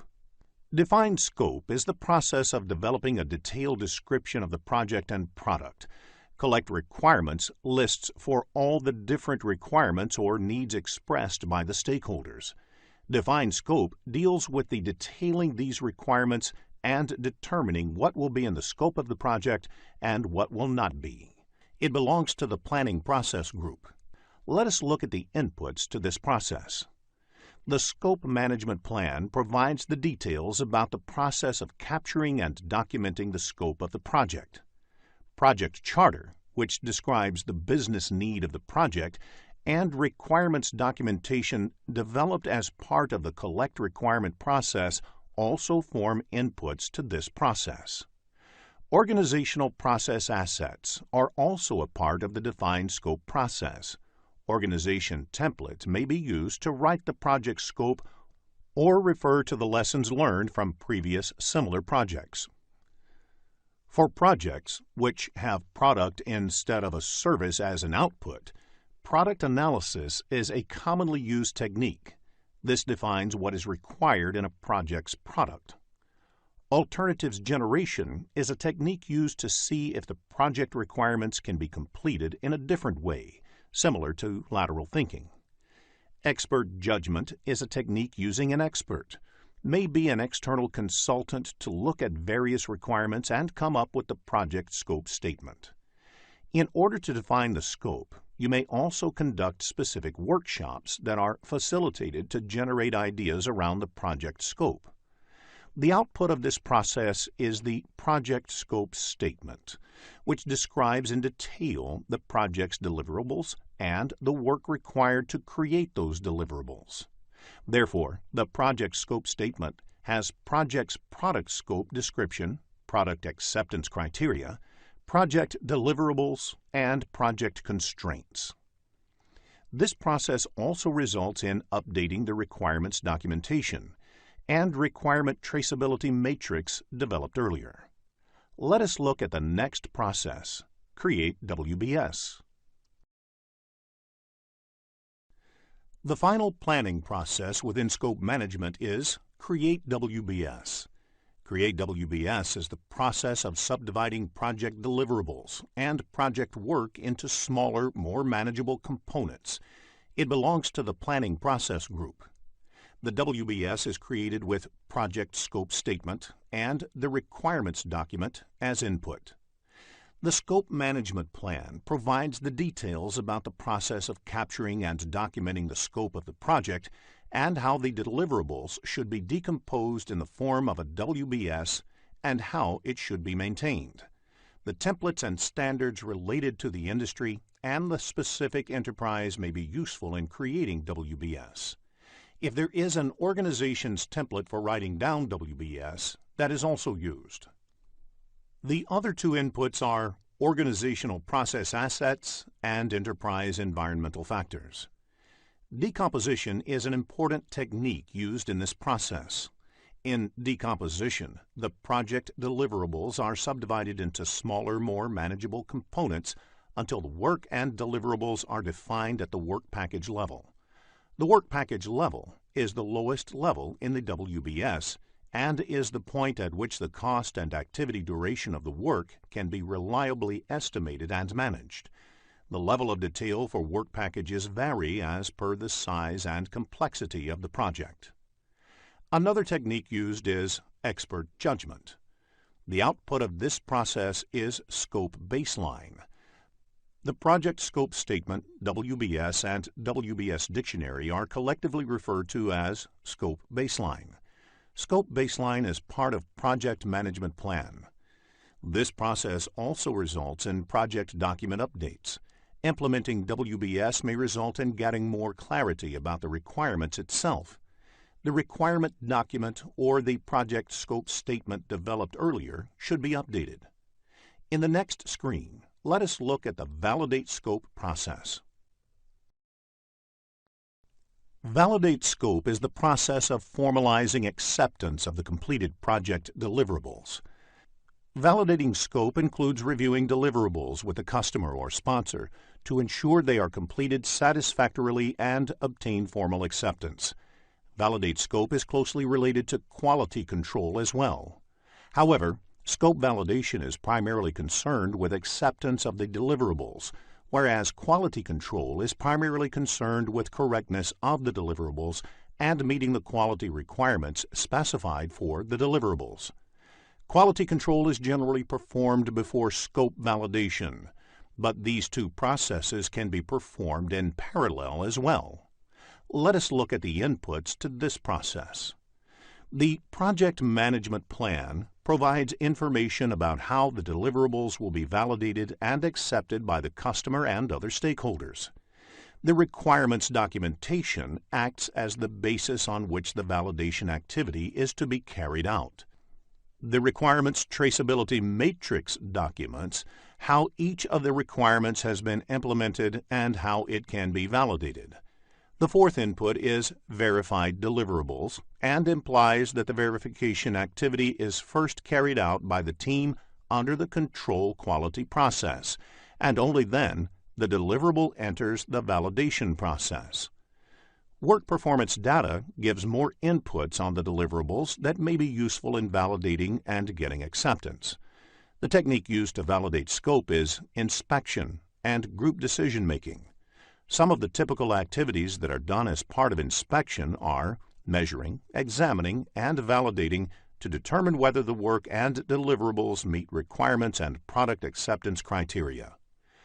Group decision-making techniques may be employed if a team is working on the process of validating the deliverables. It helps in arriving at a decision by either consensus or majority or any other method.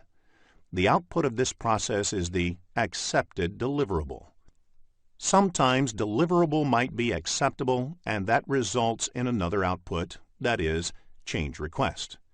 Due to the validation process, the information about the deliverables, which have been accepted, and any observations during the validation process may be recorded. Some documents, like report on status of the project's product, is updated as a result of this process and listed as one of the outputs. In the next screen, let us look at the control scope process.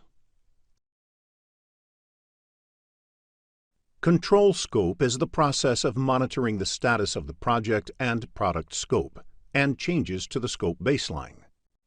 Controlling the project scope ensures all requested changes and recommended corrective or preventive actions are processed through the same Perform integrated change control process. The inputs project management plan, requirements documentation, and work performance data are the same as the inputs for control scope and validate scope. Work performance data has information about progress of work on the different deliverables. The other input is requirements traceability matrix, which lists the requirements included in the requirements document. Organization process assets also influence control scope in a sense where an organization would have standard templates for monitoring and reporting scope-related updates. Scope control is performed using variance analysis. The variation is measured from the original scope baseline, which decides whether any corrective or preventive action is required. The key output of the control scope is work performance information, which is planned versus actual technical scope performance. If any part of the scope performance does not meet the acceptance criteria, it may result in change requests, which is the other major output of this process. All of these may result in updates to the project plan, as well as other project and organizational process documents. Business scenario-based questions on scope control can be expected in the CAPM exam, so understanding the concept of scope control is essential. In the next screen, let us look into a business scenario to understand this concept better. If you are looking to become a skilled project manager, have a look at the postgraduate program in project management by Simplilearn. There are 47 processes in project management grouped into 10 knowledge areas and mapped to 5 process groups. In this lesson, we will look at the third knowledge area, that is, project time management and its processes. Let us begin with the first topic of this lesson, project time management. The purpose of project time management is to ensure that the projects get completed on time. This knowledge area is primarily concerned with developing a project schedule and ensuring that project goes as per the agreed schedule. If there is a need to change the project schedule, the change should happen by following a proper change control procedure. Another term used in the PMP examination is Schedule Management Plan. Schedule Management Plan is part of the Project Management Plan and has information on the planned project schedule and its management and control. Let us discuss the key activities of project time management in the next screen. The key activities that are part of the project time management include identifying activities, estimating time and resources, and sequencing activities. It is important to identify a list of activities that would be a part of the project. Next, an estimation of time and resources required for completing the identified activities are done. Finally, these activities need to be sequenced as per the dependencies. In the next screen, let us discuss project schedule. Project schedule represents the time dimension of the project plan and has information like when the project would start, when each of the project activities would happen, in what order the project activities would happen, when project would be completed, etc. Usually, software system is used to develop the project schedule. The project team can enter the list of activities in the software, as well as their dependencies, and the software can produce the project schedule as the output. Microsoft Project is the most popular tool used for project schedule development.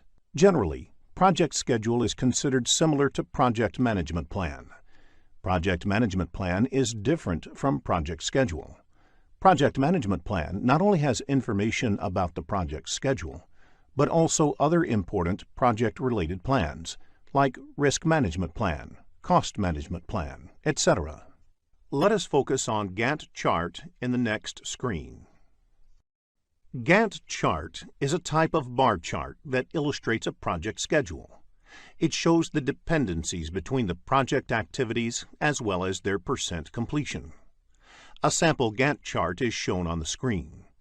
2 summary elements of the work breakdown structure are depicted. To complete those elements, there are a number of activities under them. Some of these activities have dependencies. For example, activity B and C have a dependency. Activity C can start only when activity B is completed. The chart gives you an idea about when specific activities are planned to finish and when the overall WBS element will get delivered. Create tasks and work with the Gantt chart. This will make answering Gantt chart-based questions easy and fun. In the next screen, let us understand the relationships that exist among project activities.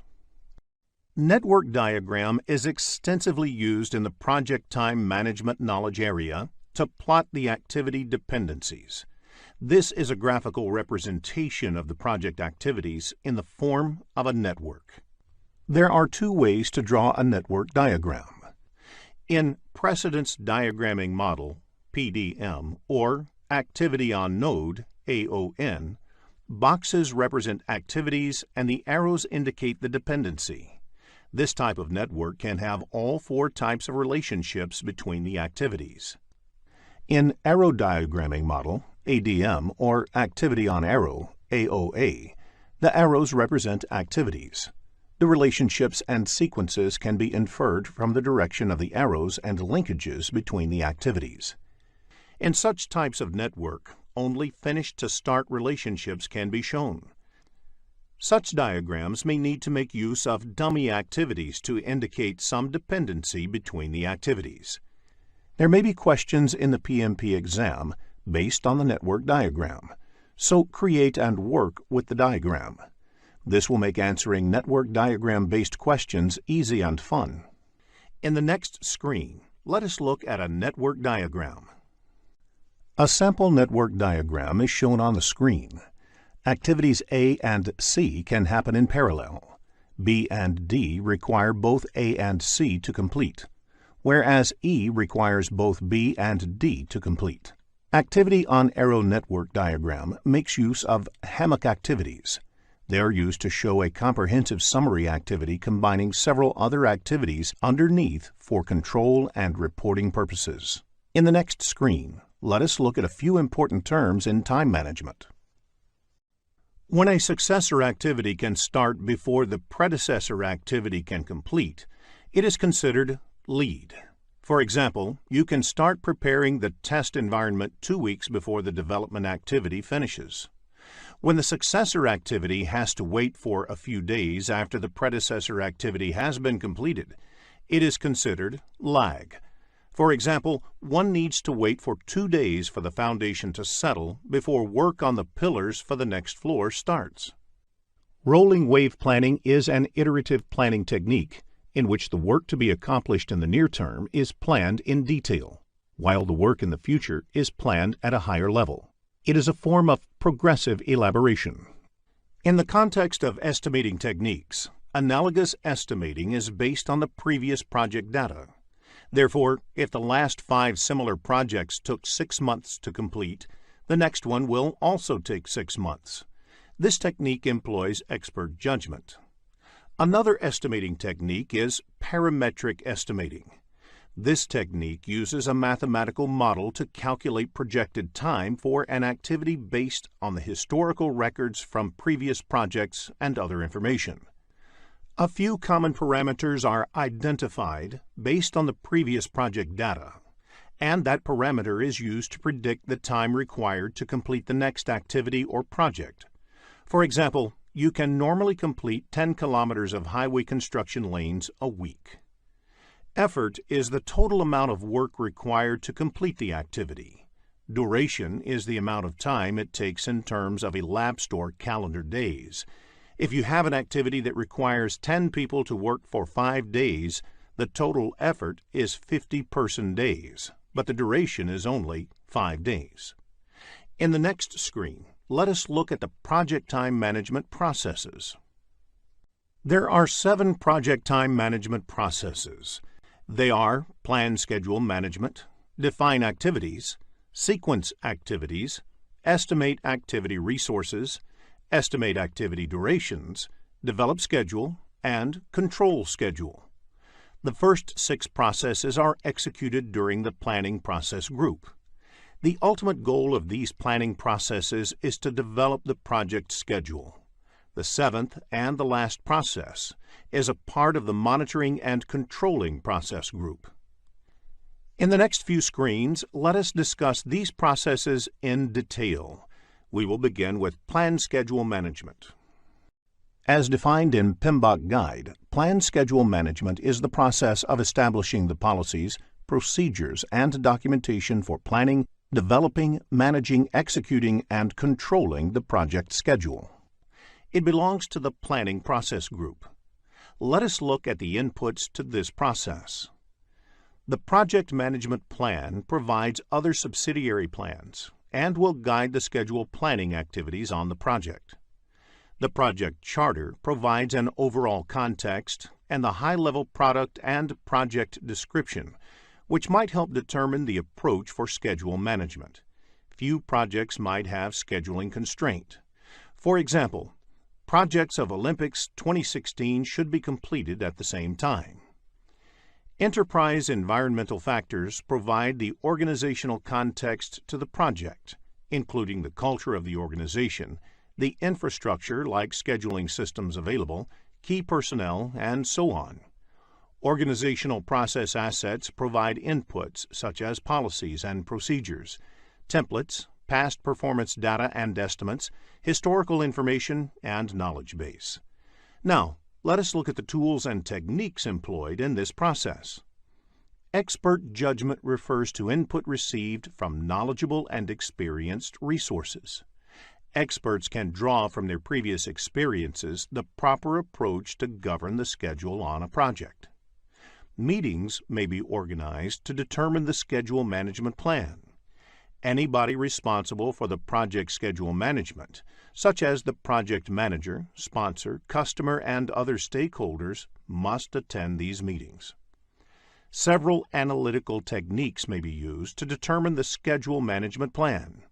These may include different planning approaches and philosophies, such as rolling wave planning, or different scheduling software that allowed to build what-if scenarios and study the effect of advanced scheduling techniques like leveling, fast tracking, and crashing. Now, let us look at the outputs of this process.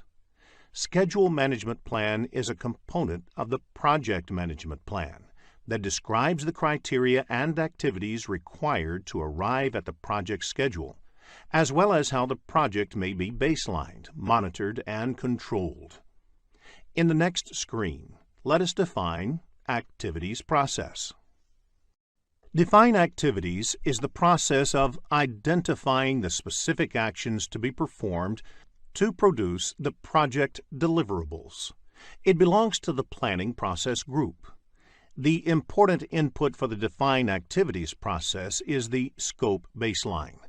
Scope Baseline is a term used collectively to refer to project deliverables, constraints, and assumptions of the project. In addition to the Scope Baseline, the other inputs in this process are Enterprise Environmental Factors, Organizational Process Assets, and Schedule Management Plan.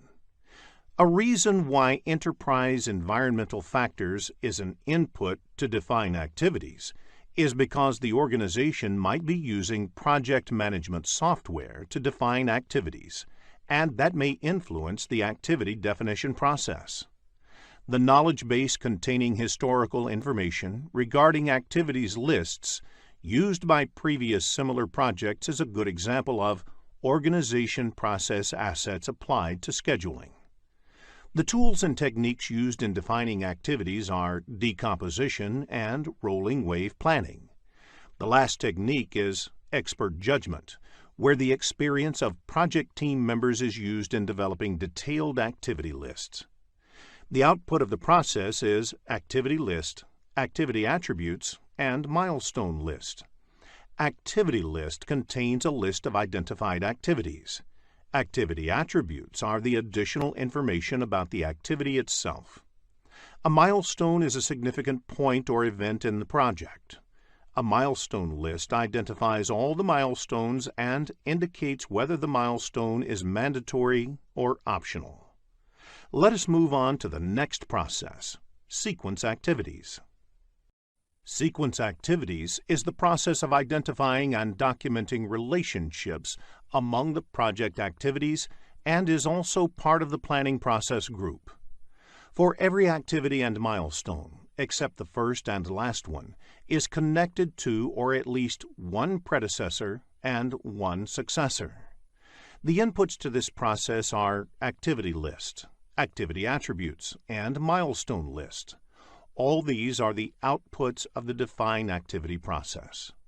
The other inputs are schedule management plan and project scope statement. Schedule management plan provides guidance in terms of methodology to be employed for many of the scheduling activities on the project. Organization process assets are also an input to sequencing activities because the organization might have some kind of knowledge base for scheduling project activities.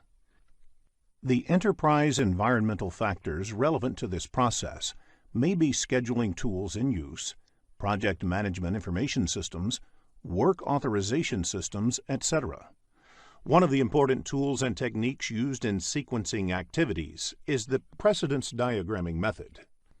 In this method, the activities are drawn on a network diagram and all the different kinds of dependencies between the activities are determined. While determining activity dependency, it is important to identify the type of relationship or dependency between the activities. The other technique is leads and lag, which is widely used for sequencing activities. The output of the process is the project schedule network diagram, which is a graphical representation of the project activities in a form of network, which also shows the activity dependencies. While designing the network diagram, new activities might be identified, and that would result in some of the project document updates, especially the ones that list all the project activities. In the next screen, let us look at the Estimate Activity Resources process. After sequencing the activities, the next step in project time management is estimating the resources required to accomplish each of the identified activities. Estimate Activity Resources process also belongs to the planning process group. Here, resources do not mean only the human resources, but includes all other resources like equipment, raw materials, machinery, etc. Schedule Management Plan is the first input. Schedule Management Plan provides guidance in terms of methodology to be employed for many of the scheduling activities on the project. The other inputs to this process are an activity list and activity attributes that are the outputs of the time management processes. Risk register is another input. Risks to the project may influence the decisions about the resources that need to be deployed. Hence, risk register becomes an input to this project. In addition, activity cost estimates are another input. Cost and resource estimates on a project are interrelated and influence each other. For example, the cost might dictate the number and type of resources that can be employed, or the time might dictate the cost that may need to be incurred. Along with this, the resource calendar is also an important input because it has the information about the availability of each of the resources. Some of the enterprise environmental factors that can influence estimating activity resources are availability of required resources within the organization. The organizational process assets is also an important input, as the organization might have standard policies for staffing or for hiring contractors on the project. With all these inputs available for estimating activity resources, there are various techniques used for estimating the required resources. The first technique is using expert judgment. In this technique, an expert in resource planning and estimating can estimate each of the activities. The next technique used is alternative analysis. In this, the activities are analyzed to identify different ways of completing them. This is to ensure only the required resources are assigned to each of the activities. This helps in resource optimization. Along with the two techniques, many organizations routinely publish their estimating data and this could be used in activity resource estimation. Another technique that is routinely used in activity estimation is bottom-up estimating, which is decomposing the activity further down to understand it in more detail and estimating at that level. Later, all such estimates are added to arrive at the estimate of the activity. In real projects, one has to use all to estimate each of the activities. Sometimes, the project management software also helps in estimating. The software estimates are based on the inputs provided to it. Software should only be considered as a supporting tool in estimation and never fully rely on its output. Clearly, the output of this process is the activity resource requirements. Along with this, resource breakdown structure is also prepared. The resource breakdown structure is the categorization of all the required resources in various categories. That is, human resources, equipment, raw materials, etc. In the process of estimation, several other project documents may also be updated. For example, the resource estimates are directly correlated with cost estimates. Let us now move on to the next process, estimate activity durations. The next process is to estimate the duration required to complete each of the activities. The duration estimation should be done by someone who is familiar with the project. For example, the same activity, if done by a high-skilled resource, would take less time compared to a less skilled resource. This may vary regardless of the resource used due to the project requirements. In addition, the activity duration estimation should be updated continuously as you move ahead with the project, because as the project progresses, there will be more clarity on the project. The inputs of this process are similar to the ones in sequence activities process. Schedule management plan is the first input. Schedule management plan provides guidance in terms of methodology to be employed for many of the scheduling activities on the project. For instance, it may contain information about the estimation techniques to be employed and the people who need to be involved in the estimation process. Activity resource requirements is also an input to this process because resources assigned to an activity would significantly affect the activity duration. That is, the lower-skilled resources would take more time than the high-skilled resources. The other inputs include activity list, activity attributes, and resource breakdown structure. Resource calendars are also an input to this process.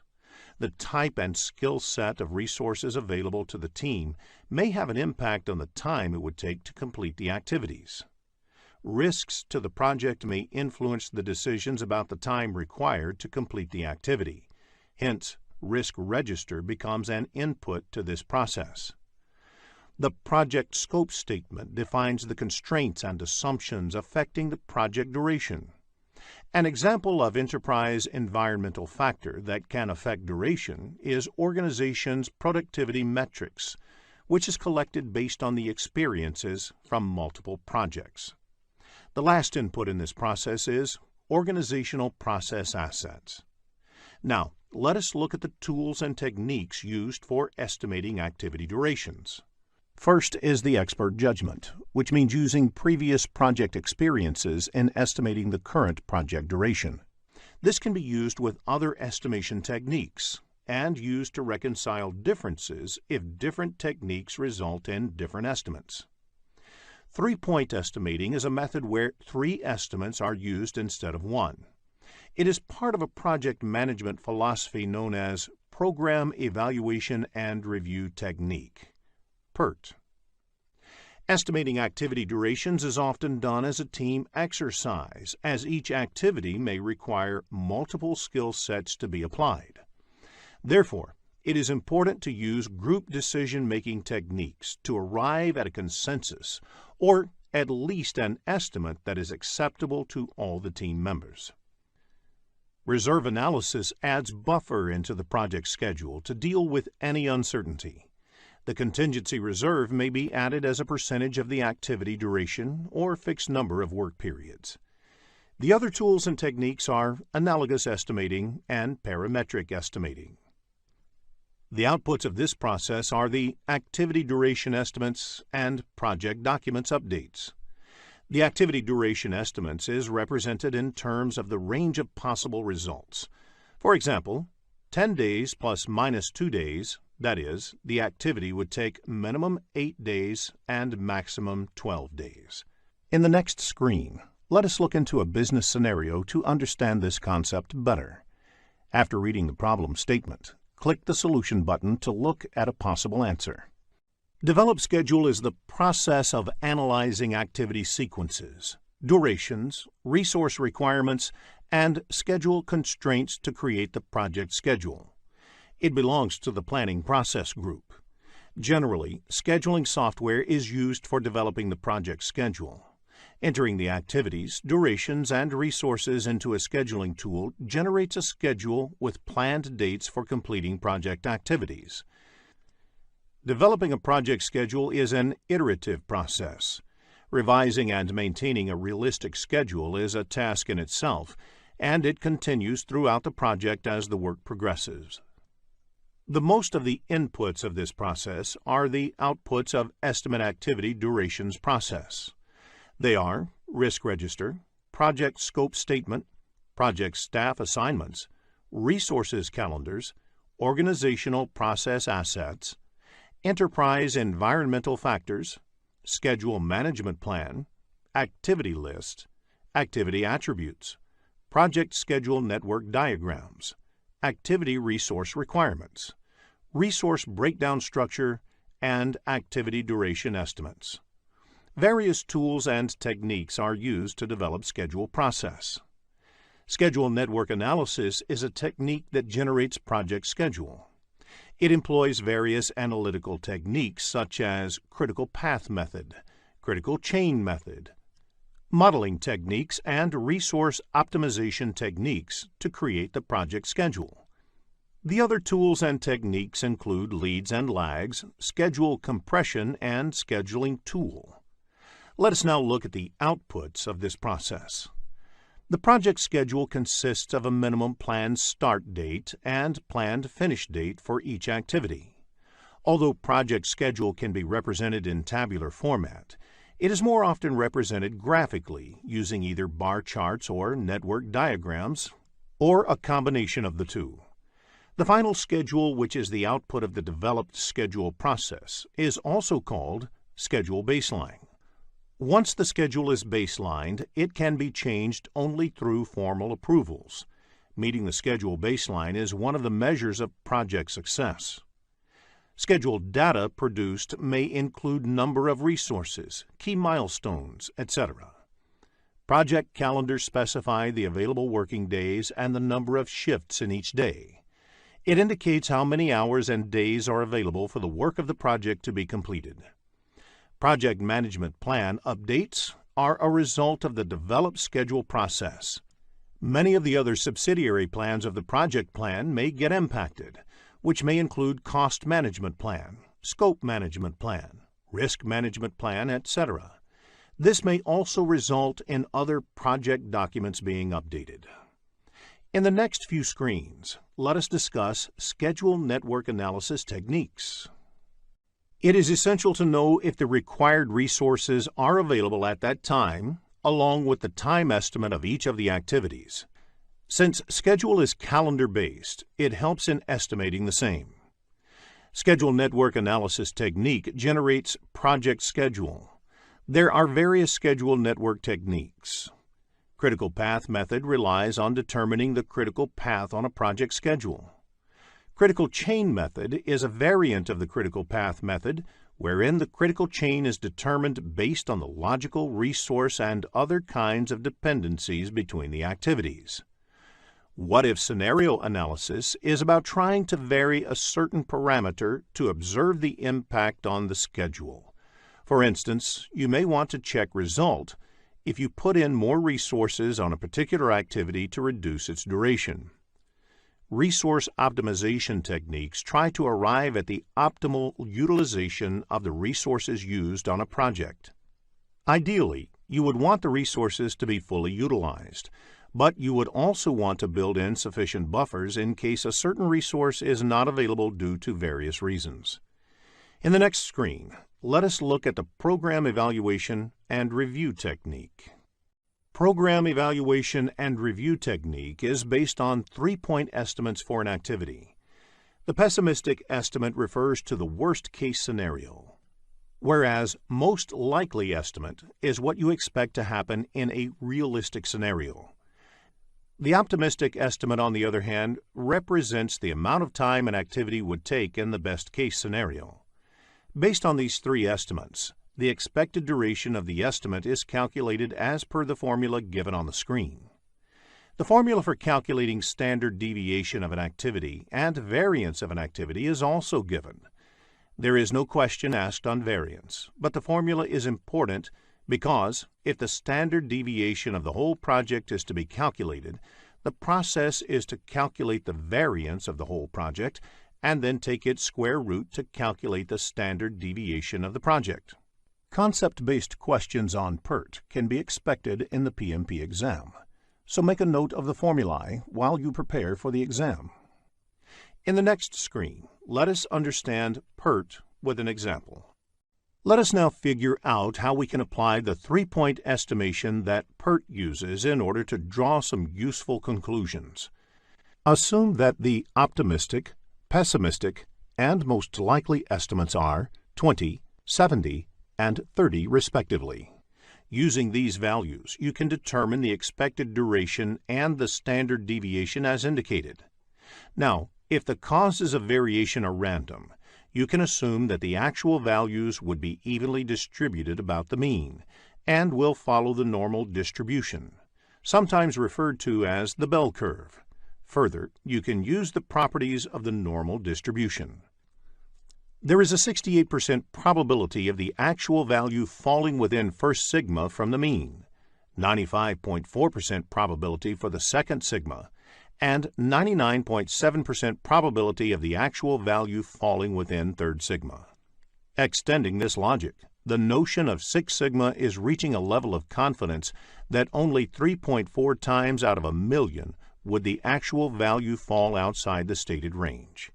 PERT allows you to plan based on the intended level of confidence in the outcome and determine buffers accordingly. Let us discuss the critical path method in the next screen.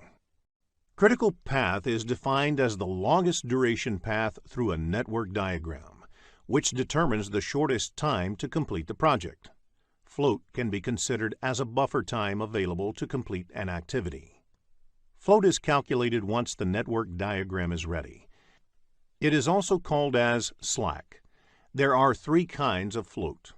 The first being the total float, which is the amount of time an activity can be delayed without delaying the project end date or an intermediary milestone. The second type of float is free float, which is the amount of time an activity can be delayed without delaying the early start date of its successor or successors' activities. The last type is independent float, which is the amount of time an activity can be delayed if all the predecessors finish at their latest finish dates and you want to start all the immediate successors at their earliest start dates. The slack of the activities on the critical path is 0, because there is no scope to delay activities on the critical path. Critical path actually represents the project duration. Delaying activities on the critical path is as good as delaying the project duration. Concept-based questions on critical path can be expected in the exam, so it is essential to have a clear understanding of the concept. In the next screen, let us learn how to calculate float. Float of an activity can be calculated by 2 methods. However, the first step in critical path method is to identify the critical path of the network. Once the critical path is identified, follow the forward pass to find early start and early finish for each activity.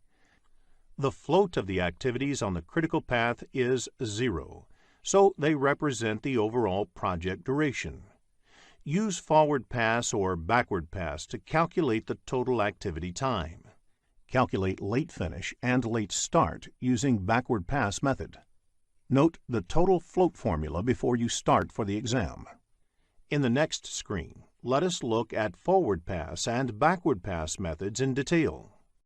In forward pass, you can either go through the network starting with time 0 and keep calculating the time required to complete each of the activities until you reach the last activity of the project.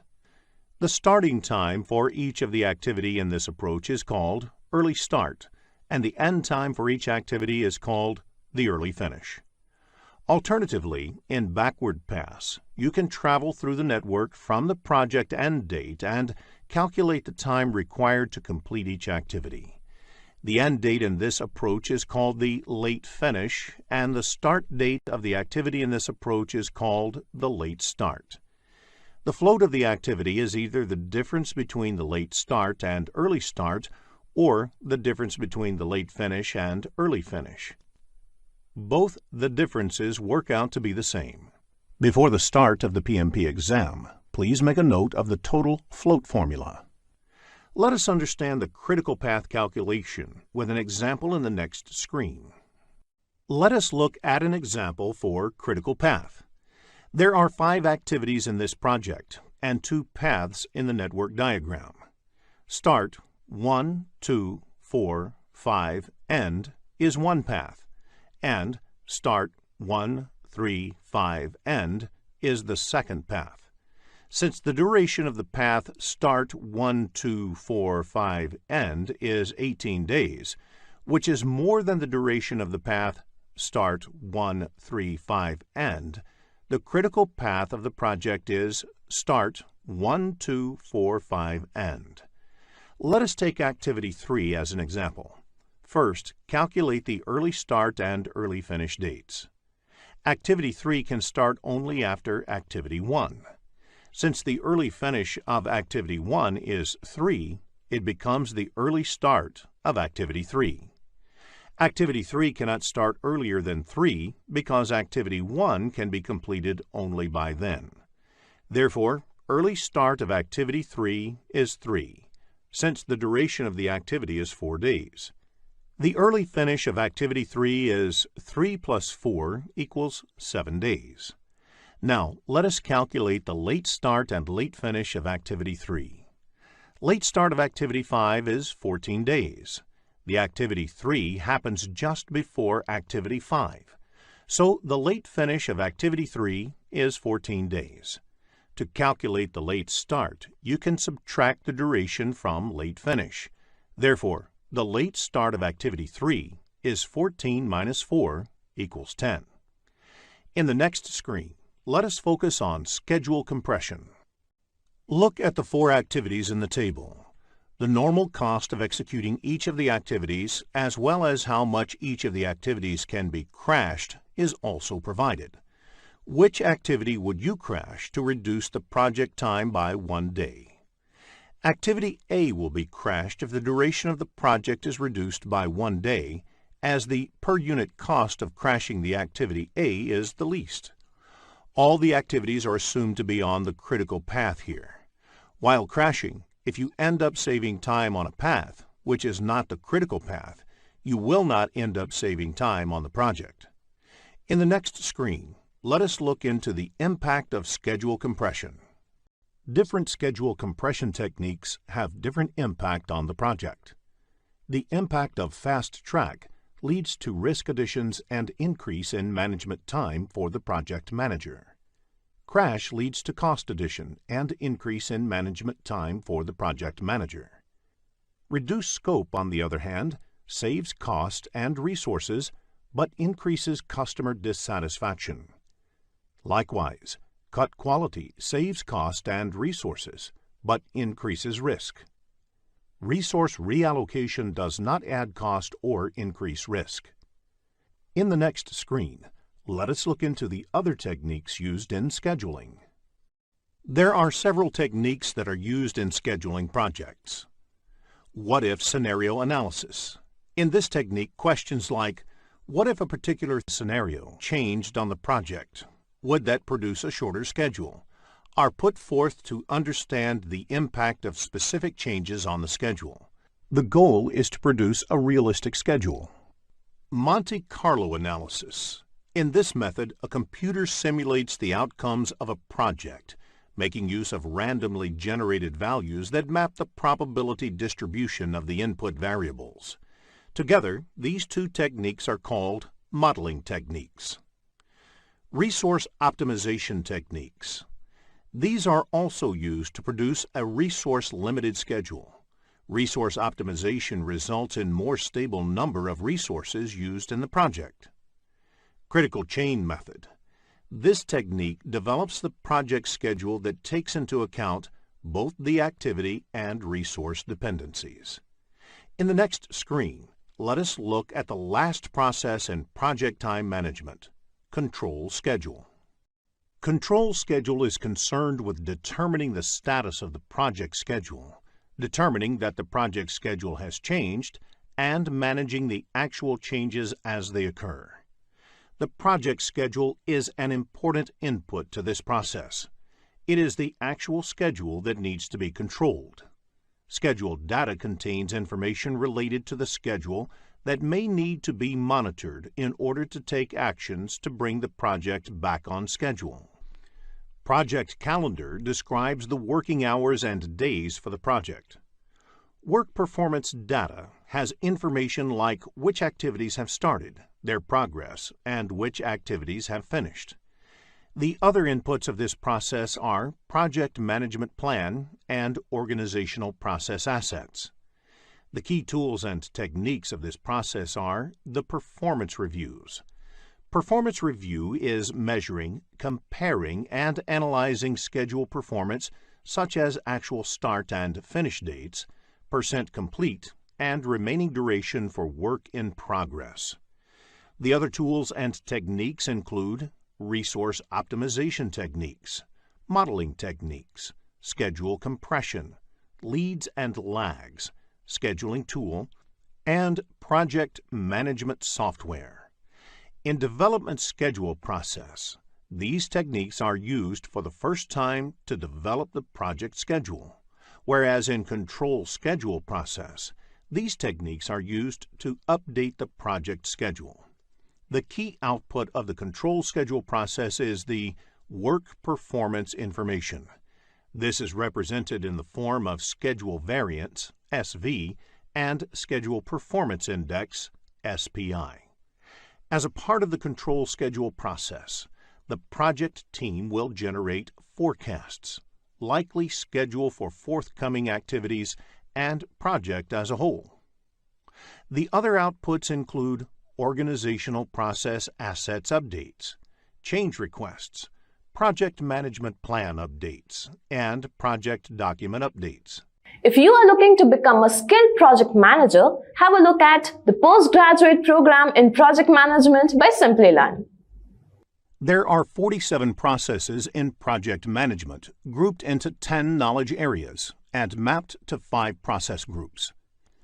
In this lesson, we will look at the 4th knowledge area, that is, project cost management and its processes. In the next screen, let us understand the concept of project cost management. Project cost management involves activities like estimating the cost of each of the project activities, adding the cost estimates of the related activities to arrive at the cost budget, and controlling the cost to ensure that project activities are completed within the defined budget. In the next screen, let us discuss Cost Management Plan. The Cost Management Plan is a vital step in project cost management. It contains information like planning the project cost, managing and controlling the project in relation to the cost baseline, and managing cost variances. Project Cost Management Plan is a part of the Project Management Plan. The methods used in estimating the cost of each of the project activities are similar to the ones used in estimating project time. For example, time estimation methods like expert judgment, analogous estimating, bottom-up estimating, and reserve analysis are few of the techniques that are also used in estimating activity cost. Let us discuss control account in the next screen. Control account is an important concept in the project cost management. Project cost is generally estimated at individual activity level. it becomes difficult to manage cost at the activity level in large projects. Therefore, the cost is managed at a higher level. This requires related activities to be clubbed and their cost being managed together as one unit. This unit is called control account. While estimating the project time, WBS is created to break down the project into smaller deliverables. These deliverables are broken down into work packages, and these work packages are in turn broken into activities. Control account is defined at a level higher than the work packages. For example, if 5 work packages are part of the one control account, the cost of all activities belonging to these 5 work packages are managed as one unit. In the next screen, let us discuss the project cost management process. Project cost management has 4 processes. They are plan cost management, estimate costs, determine budget, and control costs. The 3 processes, plan cost management, estimate costs, and determine budget, are a part of planning process group, and control cost process is a part of monitoring and controlling process group. Let us look at each of these processes in detail. Let us begin with the first process, that is, plan cost management, in the next screen. Managing costs on a project is a critical exercise. If the activities are planned well, it becomes easier to achieve harmony with the overall cost and budget of the project. Plan cost management is the process of establishing the policies, procedures, and documentation for planning, managing, expending, and controlling the project costs. Let us look at the inputs required for this process. The project management plan provides other subsidiary plans and guides the cost planning activities on the project.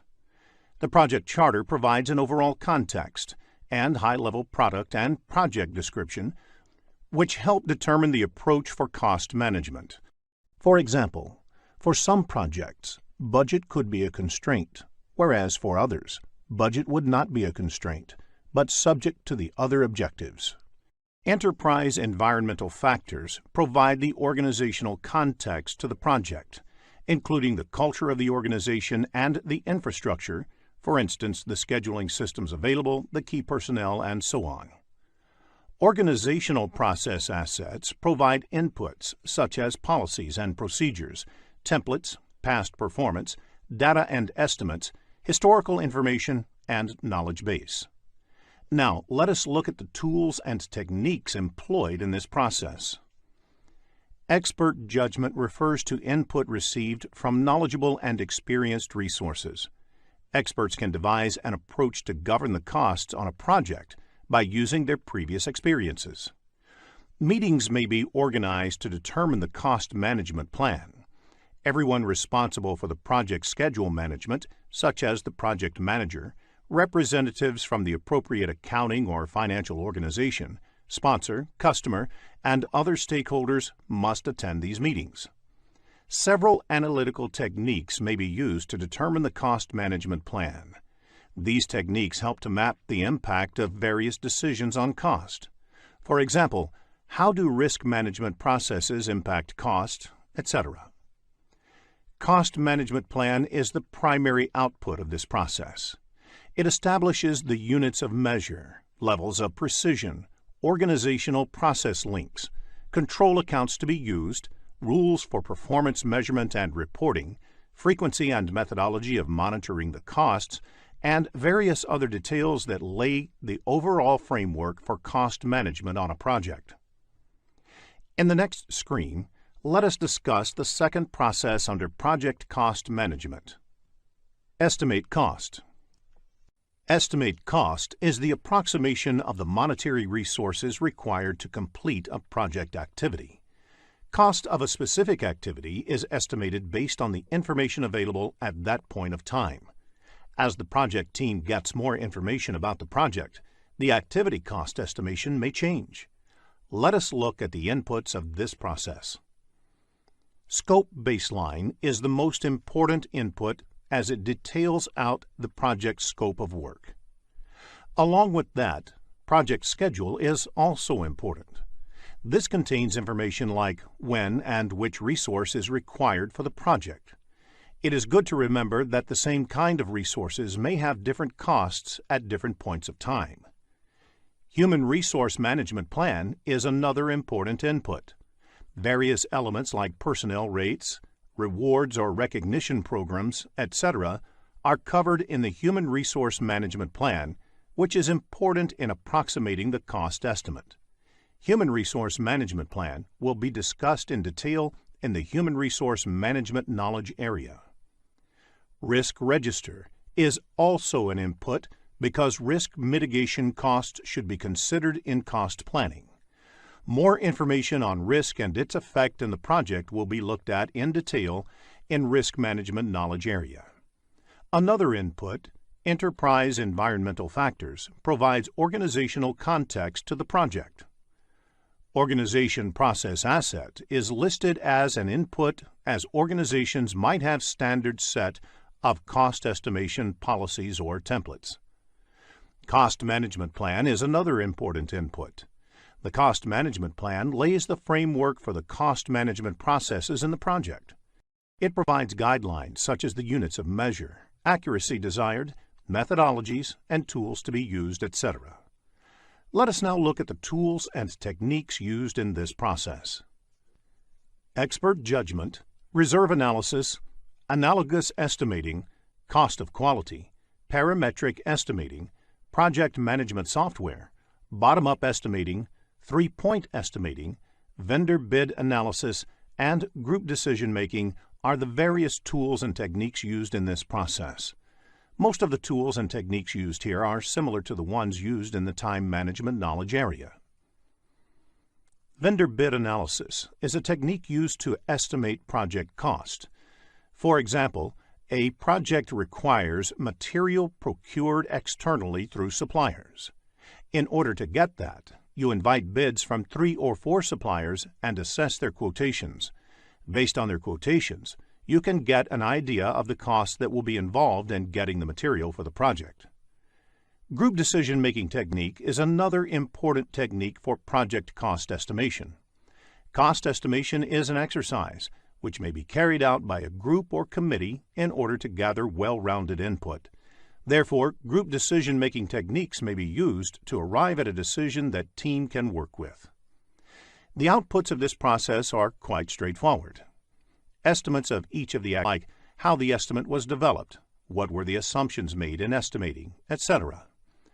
Project document updates is also one of the outputs because the cost estimates may result in updates to other aspects of the project. For example, quality, risk, time, etc. In the next screen, let us discuss the third process under project cost management, determine budget. Once the estimate of each of the activities is arrived at, the next project cost management process is to determine budget. It is the process of aggregating the estimated costs of individual activities or work packages to establish an authorized cost baseline. This is where the control account concept comes into picture. The estimated costs of the activities are aggregated to arrive at the cost budget at the control account level. Once approved, this cost budget becomes the cost baseline of the project. Project cost performance is measured against the cost baseline, that is, how much more would the project cost be compared to the original cost baseline. The cost baseline includes all authorized budgets, but excludes management reserves. The inputs used in determining the project budget are the activity cost estimates and the basis of estimates, which are the output of the previous cost management process. The cost management plan lays the framework for the cost management processes in the project. It provides guidelines such as the budgeting cycle, tools and techniques used to prepare and approve the budget, etc. In addition to these two important inputs, scope baseline is also looked at. Project schedule provides aggregate cost in a particular calendar period to ensure how much money can be made available during that time. Similarly, resource calendar provides information on the resource, which is assigned to the project at a particular point of time. This information is then used to indicate resource costs over the duration of the project. Risk Register gives an understanding of the overall level of risk on the project and, therefore, the level of contingency reserves that need to be built into the budget. Agreements entered into with the suppliers are also required to finalize the budget.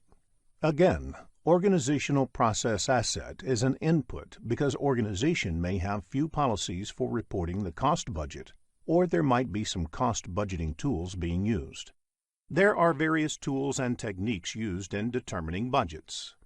Cost aggregation technique involves adding up the cost and aggregating them at the control account level, so that the cost can be managed in a better way.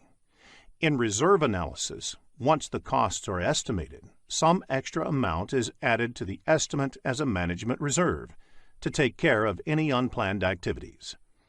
Expert judgment is a technique in which an expert's help is sought to estimate the activity cost. Expert is someone who might have worked on a similar project in the past and has a good idea to estimate the activity cost involved. Historical relationships are used to predict the total project cost using mathematical model. This is similar to analogous estimate or parametric estimate method. Funding limit reconciliation technique is used to ensure that cost on the project is budgeted or spent as per the availability of the fund. For example, if the project can get the funding of only $50,000 a month, the project budget should be planned accordingly. The output of this process is the cost baseline. This is an authorized project budget over a period. This is used to measure, monitor, and control overall cost performance of the project. In addition to this, the project funding requirements are also arrived at. Funding requirements means how much fund the project requires monthly, quarterly, or yearly for the execution. The last output of this process is project document updates. An understanding of determining budget may be useful when answering questions in the PMP exam. So make a note of the inputs, tools, and techniques and outputs of determining budget. In the next screen, let us discuss the last process of project cost management, that is, control cost. Control costs is the process of monitoring the status of the project to update the project budget and managing changes to the cost baseline. Updating the budget involves recording actual costs spent until date.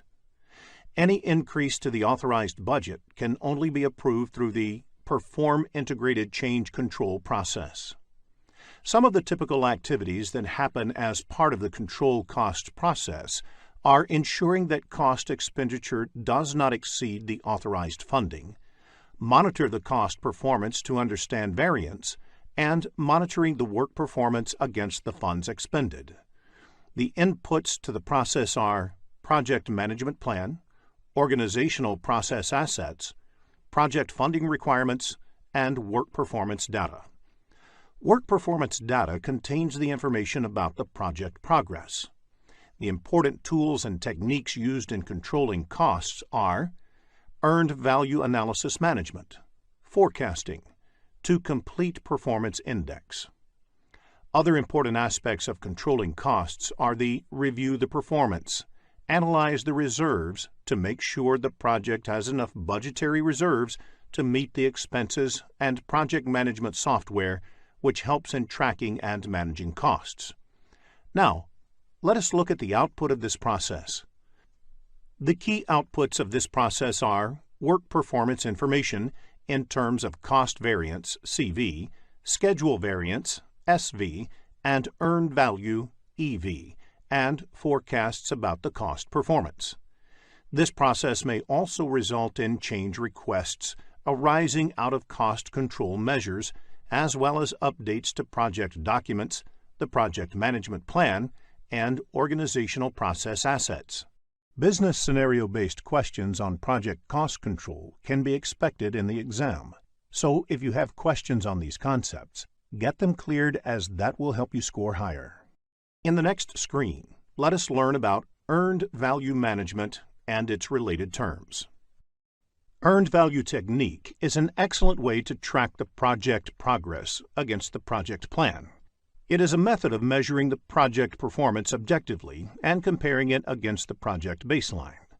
Results from an earned value analysis indicate deviation of the project from cost and schedule baselines. Baseline is the initial approved value along with approved changes. Therefore, schedule baseline is the first approved project schedule along with approved changes. There are various terms used in earned value technique. Planned value is the authorized budget assigned to the scheduled work. Earned value is the work performed in terms of budget authorized for that work. Actual cost is the cost incurred in work performed. Budget at completion is the budgeted amount for the total work. Estimate at completion is the expected total cost for the project. Estimate to complete is the expected cost to finish all the remaining project work. Variance at completion is the projected budget surplus or deficit at the end of the project. All the parameters displayed on the screen are measured in terms of cost. You may come across business scenario-based questions on earned value management in the PMP exam, so ensure that you develop a clear understanding of this topic. Let us look at an example of a planned value in the next screen. Planned value is the estimated value of the work planned. This value is measured in terms of currency, say dollar. If the planned value is $340, then the work planned is worth $340. How do you calculate earned value? The solution is add the budget allocated to each of the activities that have been completed at the point of time. The resulting value is the earned value. In the next screen, let us look at the formula used to calculate earned value. In cost variance, negative means the project is over budget. Positive means the project is under budget. Similarly, in schedule variance, negative means the project is behind schedule, whereas positive means the project is ahead of schedule. The value of the next two parameters, Cost Performance Index, CPI, and Schedule Performance Index, SPI, values vary between 0 and 1. For example, a CPI of 0.8 implies that 80 cents of work is obtained for every dollar spent in the project. Similarly, if SPI is 0.9, it implies that project is progressing at only 90% of the speed originally planned.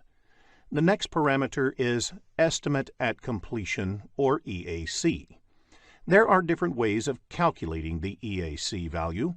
The method used depends on how the cost and schedule variances are expected to play for the rest of the project.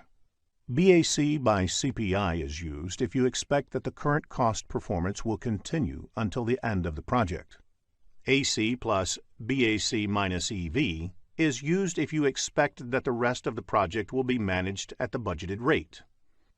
AC plus BAC minus EV by the product of CPI and SPI is used if you want to factor in the impact of the cost as well as schedule variances.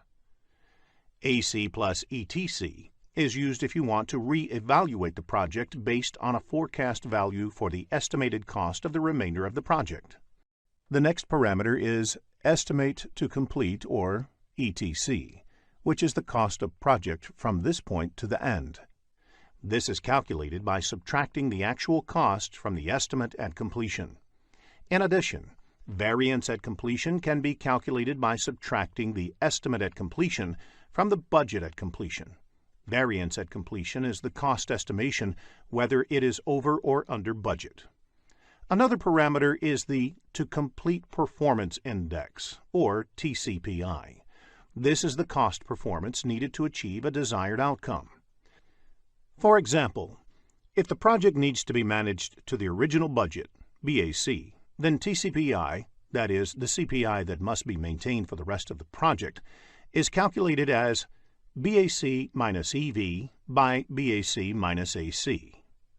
Similarly, if it has to be managed within a revised target, say EAC, then TCPI is calculated as BAC minus EV by EAC minus AC. Before the start of the PMP exam, please make a note of the formulas of earned value technique.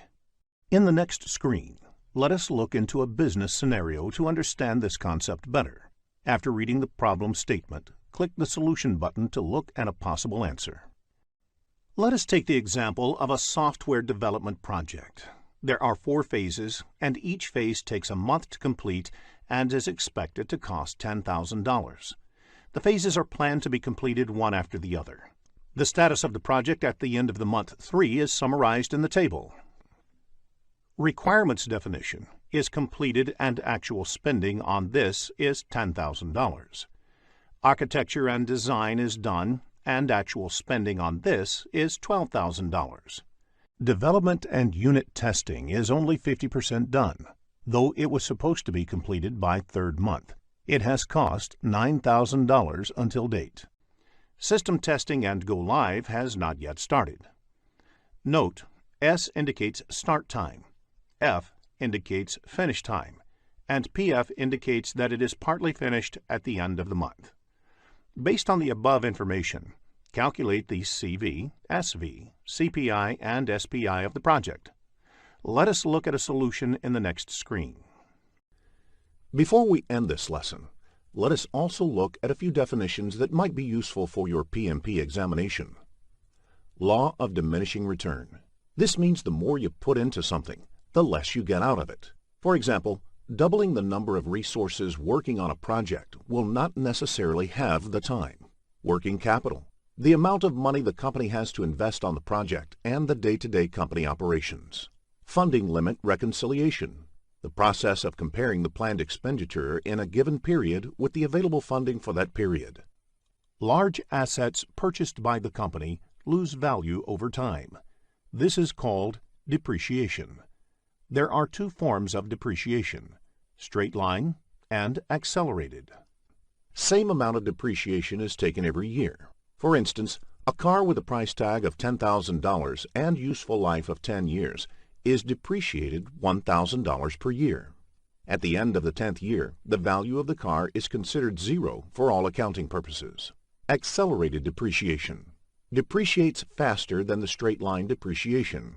For instance, a car with a price tag of $10,000 depreciates $3,000 the first year, $1,500 the next year, $1,000 the 3rd year, and so on. There are 47 processes in project management, grouped into 10 knowledge areas and mapped to 5 process groups. In this lesson, we will look at the 5th knowledge area, that is, project quality management and its processes. In the next screen, let us understand what quality is.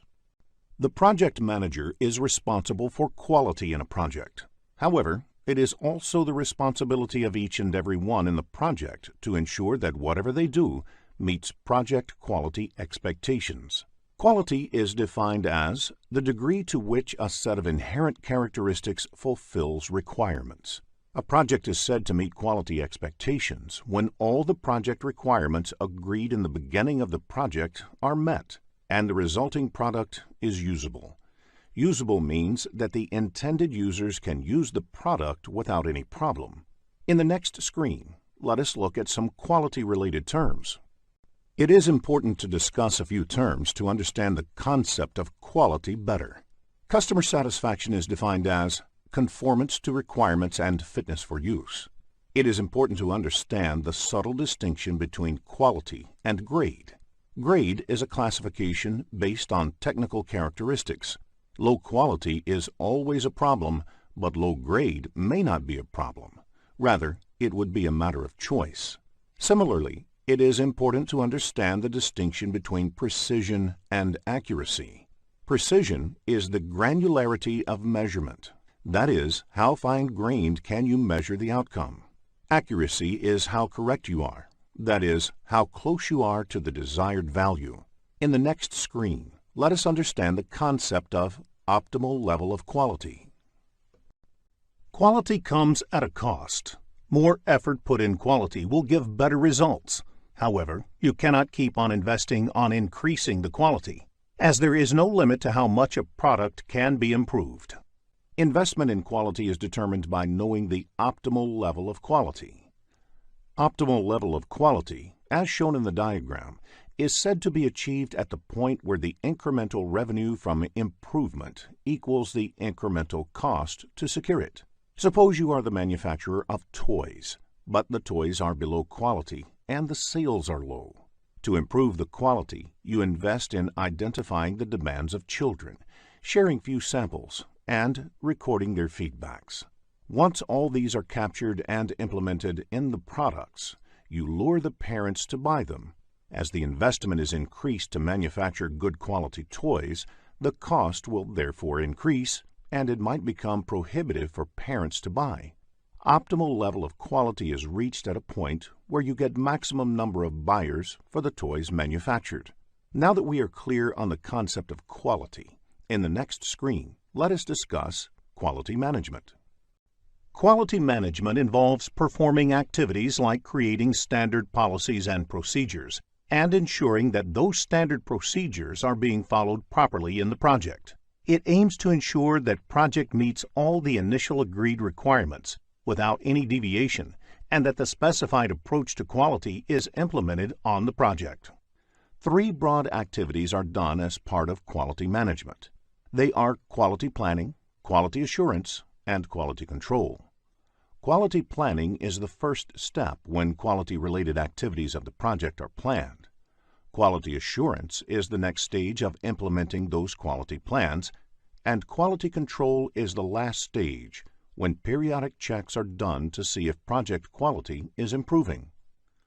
In the next screen, let us look into the differences between the 3 aspects of quality management. It is important to understand the different kinds of activities that come under quality planning, quality assurance, and quality control. Once the quality planning is done, the quality management plan is ready. This quality management plan has standards, templates, policies, and procedures to be followed in the project. It contains information on the level of quality being aimed and the plan to achieve that level. It is the aim of quality assurance activities to ensure that the activities planned under quality planning phase gets executed for the project. It is the task of quality assurance to determine if the project is complying with the organizational as well as project policies and procedures. This is ensured by conducting regular process audits to identify deviation from what is planned in the quality management plan. These audits are generally done by quality department of the organizations. Quality assurance focuses on the process, not on specific products. The role of quality control is to measure specific project data or results against standards to inspect and verify the project's product, defect repair, and measure whether quality indicators are improving. Quality control is about the product and data. For example, it was planned as part of quality management that project would get completed plus or minus 10% within the cost budget. 3 months back, when the measurement was done, project was over budget by 20%. When the measurement was done a day before, it was only 15% over budget. Therefore, the project has showed an improvement of 5% in the last 3 months, and it is quite likely that over the next 3 months, project may get within the planned limit of 10%. Instead of showing improvement, if the data shows cost increase, then corrective and preventative actions are required to get the project within the 10% limit. This is quality control. In the next screen, let us discuss a few quality management concepts. Let us look at some terms that are commonly used in quality management parlance. Total Quality Management, or TQM, is a quality management philosophy that involves holistic thinking about meeting the objectives of an organization. It places the responsibility of quality squarely on the management. Kaizen is a Japanese term that stands for change for better. Kaizen philosophy is one that should always be looking for small and continuous improvements in the process. Deeming cycle, or PDCA cycle, that is, plan, do, check, act, is a process control and improvement approach propagated by the famous quality guru Edward Deming. It means you plan for something, execute it, check the output, and based on the lessons you act to bring the deviations under control. Kanban is a pull-based management system that originated in Japan. based on just-in-time (JIT) inventory management. The idea behind Kanban is to minimize the work in progress and achieve a smooth flow in the process from start to finish. Because building up inventory only to paper over the imperfections in the system tends to hide the problems. In the next screen, let us focus on cost of quality. Cost of quality is the cost that needs to be incurred to make a quality product. The sum of all the costs incurred is ensuring that project conforms to requirement is cost of quality. Cost of quality can be broken down into two major categories. First is the cost of conformance, or the money spent during the project to avoid failures. This can further be subdivided into prevention costs, which is the cost to prevent errors, like training the team, creating documents, on equipment, and in time to do it right. The other subdivision is appraisal costs, or the cost for assessing quality, like testing, destructive testing loss, and inspections. The second category is the cost of nonconformance. It is the money spent during and after the project because of failures. This is subdivided into internal failure costs. It is the cost of failures that occur before the product is released to customers, for example, rework and scrap. The second subdivision is external failure costs. It is cost incurred on failures that occur after it has been released by the team, for example, liabilities, warranty work, and lost business. Concept-based questions on cost of quality can be expected in the exam, so please make a note of the categories of cost of quality. Let us look at the project quality management processes in the next screen. There are 3 project quality management processes, of which the first process, Plan Quality Management, is done as part of the planning process group. The next process, Perform Quality Assurance, is done as part of the executing process group, and the last process, Control Quality, is done as part of the monitoring and controlling process group. In the next 3 screens, let us look into each of these processes in detail. The aim of the Plan Quality Management process is to identify the relevant requirements or standards to execute the project effectively to achieve the desired quality level. Quality planning results in the creation of the Quality Management Plan. Aim of the Plan Quality process is to identify the standards. A standard is an agreed-upon process to work or achieve a result. A standard can be set from within the organization or government. Once all the standards for the project are identified, the aim of the quality planning activities involves determining what work needs to be done to meet those standards. Before adhering to the standards, you should question their relevance with the project. Implementing all possible standards applicable to the project in random will have cost and time implications. Let us look at the inputs to this process. The project management plan provides the scope, schedule, and cost baseline, all of which have an implication on the quality management plan. Quality plan has a direct correlation with these. It might also have an impact on and be impacted by other subsidiary management plans, such as risk management. The stakeholders of the project may have specific requirements and views about the quality parameters of the project, and these have to be considered.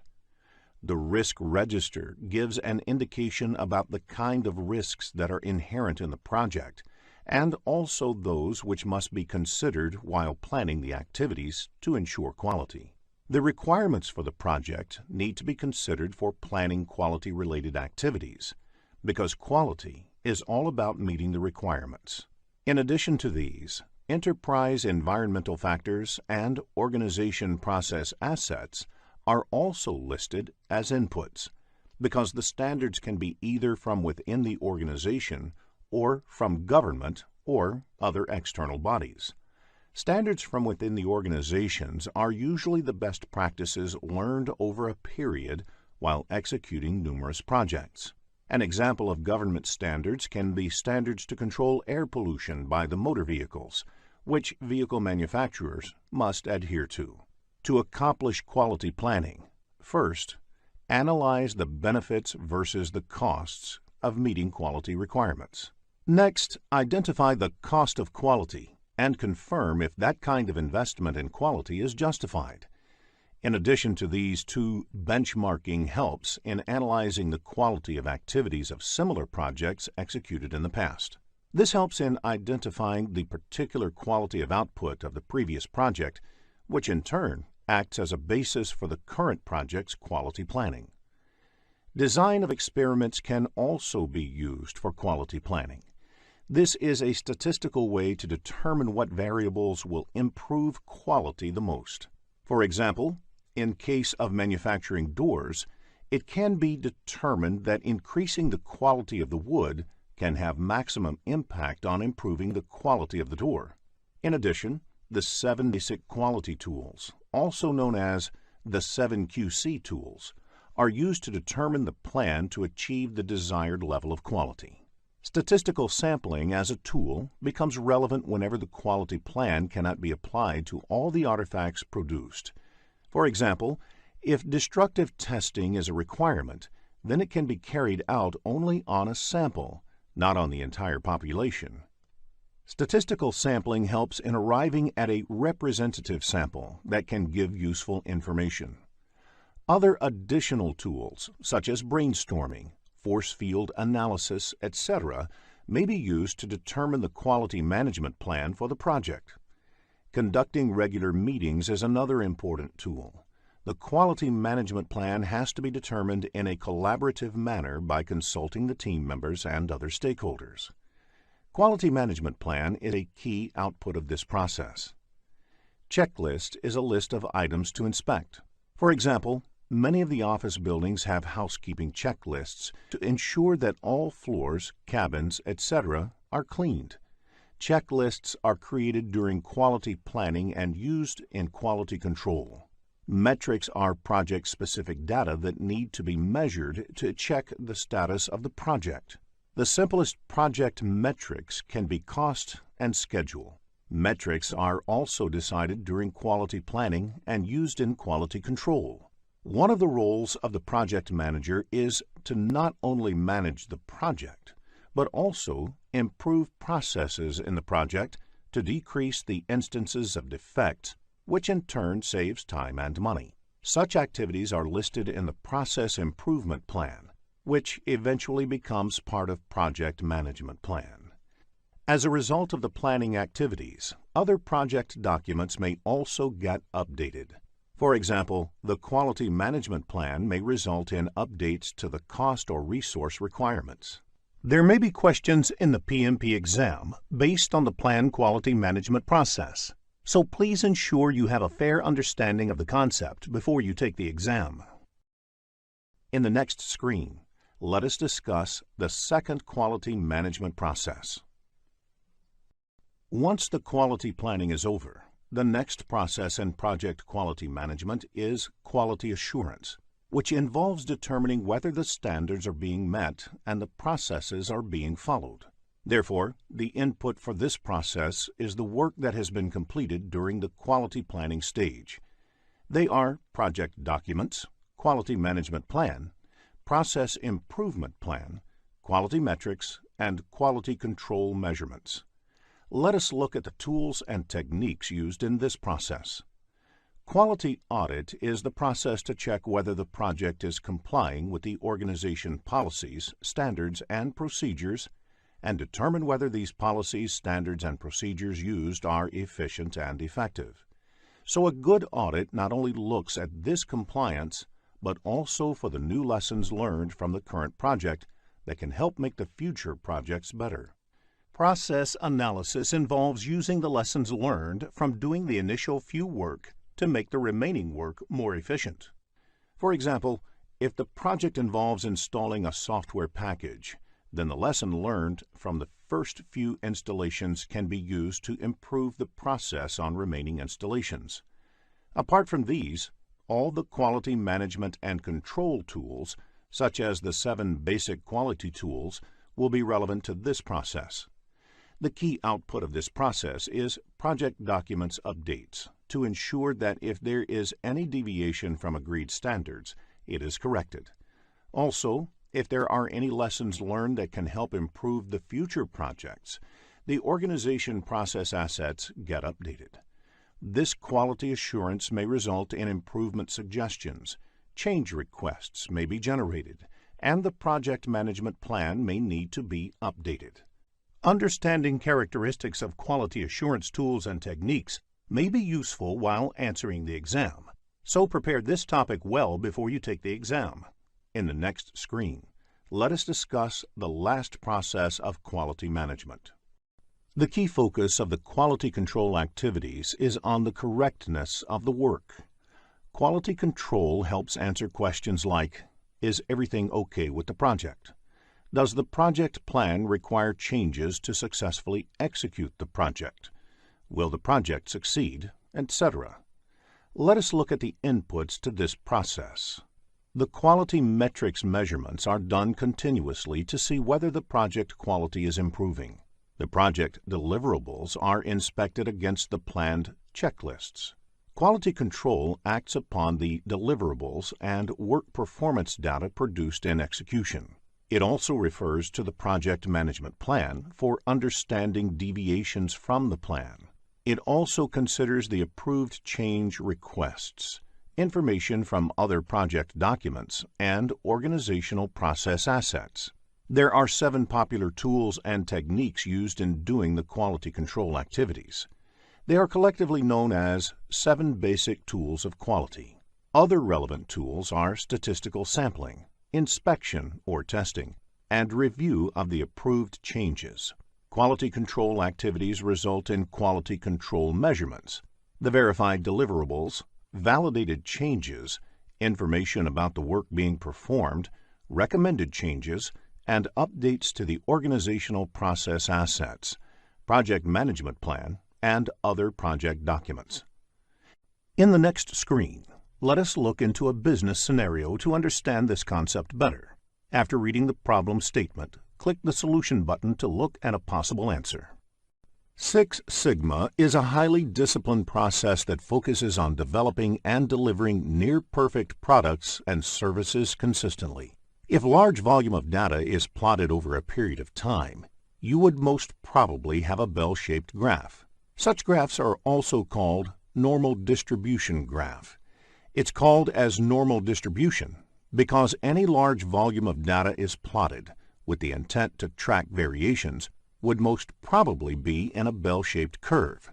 The line corresponding to the top of the bell curve is the median of the data sample. Standard deviation concept is used to measure how far any data is from the mean. Standard deviation is also called sigma. One standard deviation from the mean covers 68% of the data. 6 sigma means 6 standard deviations from the mean. This would cover 99.99966% of the data. We will look at an example of 6 sigma in the following screen. To understand 6 sigma, let us look at an example. A tire manufacturing company produces 100,000 tires a day. It is not possible to verify each and every tire manually to ensure it is defect-free. Instead, random sample of these manufactured tires are taken and checked for defects. Assuming that the thickness of the tires is a parameter to measure defect, any tire that has a thickness more than or less than 10 millimeters is considered to be defective. Now, if you measure the actual thickness of all 100,000 tires manufactured daily and plot them on a graph, you get normal distribution graph. One standard deviation from the mean covers 68% of the data, meaning if the thickness of the 100,000 tires are plotted, 68,000 of them lie within one standard deviation above or below the mean. Now, if a company operates at 6 sigma level, they would ensure that all tires that are up to 6 standard deviations from the mean are defect-free. Therefore, in such cases, you can expect only 3 defective tires out of 1,000,000 tires manufactured. Let us now check your understanding of the topics covered in this lesson. Here is a quick recap of what was covered in this lesson. A project is said to meet quality expectations when all the project requirements agreed in the beginning of the project are met and the resulting product is usable. Quality management includes creating and following policies and procedures that meet the project's defined quality needs. Quality planning defines the standards, templates, policies, and procedures. Quality assurance determines if the project is complying with the policies and procedures. Quality control measures specific project results against standards. Plan quality management, perform quality assurance, and control quality are the three project quality management processes. 7 basic quality tools are used to plan and achieve the desired levels of quality. At 6 Sigma level, there would be only 3 defects out of 1 million units manufactured.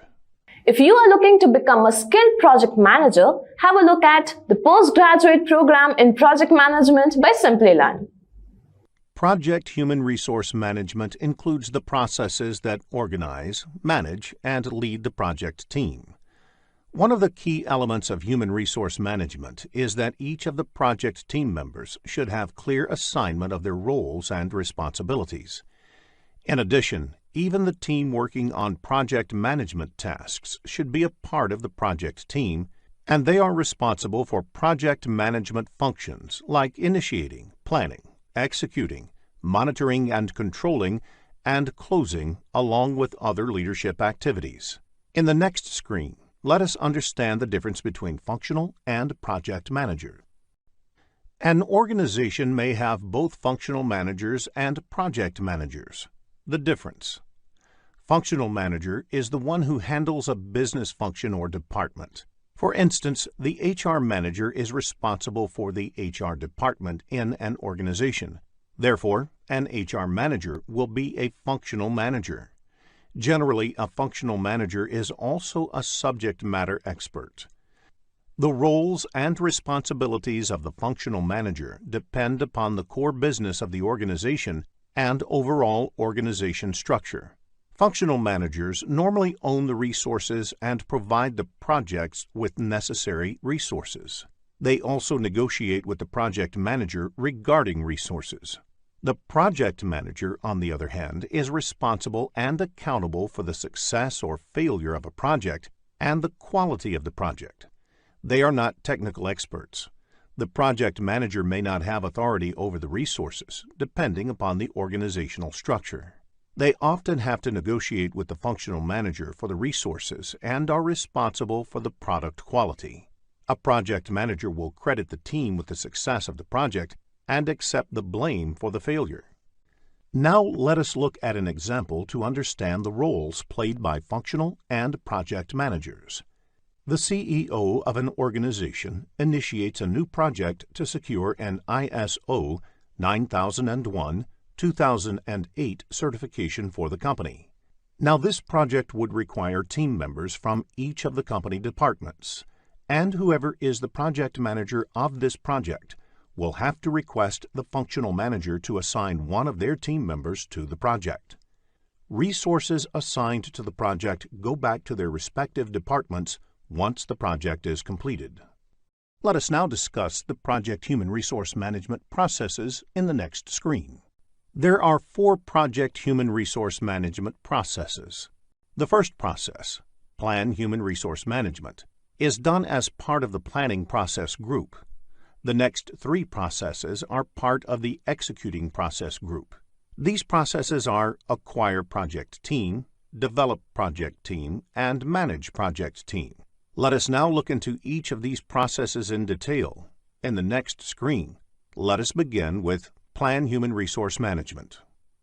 Plan Human Resource Management is the process of identifying and documenting project roles, responsibilities, required skills, reporting relationships, and creating a staffing management plan. This process is part of the planning process group. In addition to that, finalizing the project hierarchy of who reports to whom, and designing the staffing management plan is also part of this process. The first input to this process is the project management plan. There could be a lot of information in the project management plan and subsidiary plans that may be relevant to the creation of the human resource management plan. For example, the project lifecycle processes, the timelines, how the work will be accomplished, etc. The other key input for this process is the activity resource requirement. Team members can be identified based on these requirements. In addition to this, enterprise environmental factors like current employment outlook, etc., are also important. For example, if the economy is booming and there are ample job opportunities for the team members, the reward and recognition system can keep the project team interested in the project. Organizational process asset is also an input to this process. An example of the organization process assets can be template or a form to request for a new resource. Let us now look at the tools and techniques used to develop human resource plan. The roles and responsibilities are captured in the form of organization charts and position descriptions. There are various ways to draw this chart. It can be either hierarchical chart, which shows the reporting function, or it can be text-based. The other technique used for developing the human resource plan is networking. This involves formal or informal interactions within the organization and outside by the project manager to identify the best team for the project depending upon various interpersonal factors. Organizational theory helps to understand how individuals come together and function as an organization. Expert judgment and meetings are required to put the human resource plan together. The output of this process is Human Resource Management Plan. This plan contains documents like Staffing Management Plan, Project Organization Chart, and Roles and Responsibilities Matrix. The Staffing Management Plan is a comprehensive document that describes when and how team members would be added to and released from the project. Another component of the Staffing Management Plan is the Recognition and Reward System. Recognition and Reward System helps project managers motivate their team. The Staffing Management Plan is relevant to the projects of a functional or matrix organization where project team members are always caught in a dilemma about prioritizing project work against regular departmental work. In the next screen, let us discuss organization charts and role descriptions. A project manager needs to make sure that there is an organization chart prepared specifically for the project. It should clearly identify the roles and the reporting relationships between them. A sample organization chart is shown on the slide. Another way of clearly delineating responsibilities among team members is by using a responsibility assignment matrix. One form of responsibility assignment matrix is the RACI chart. In the RACI chart, R stands for responsible, A for accountable, C for concerned or consulted, and I for informed.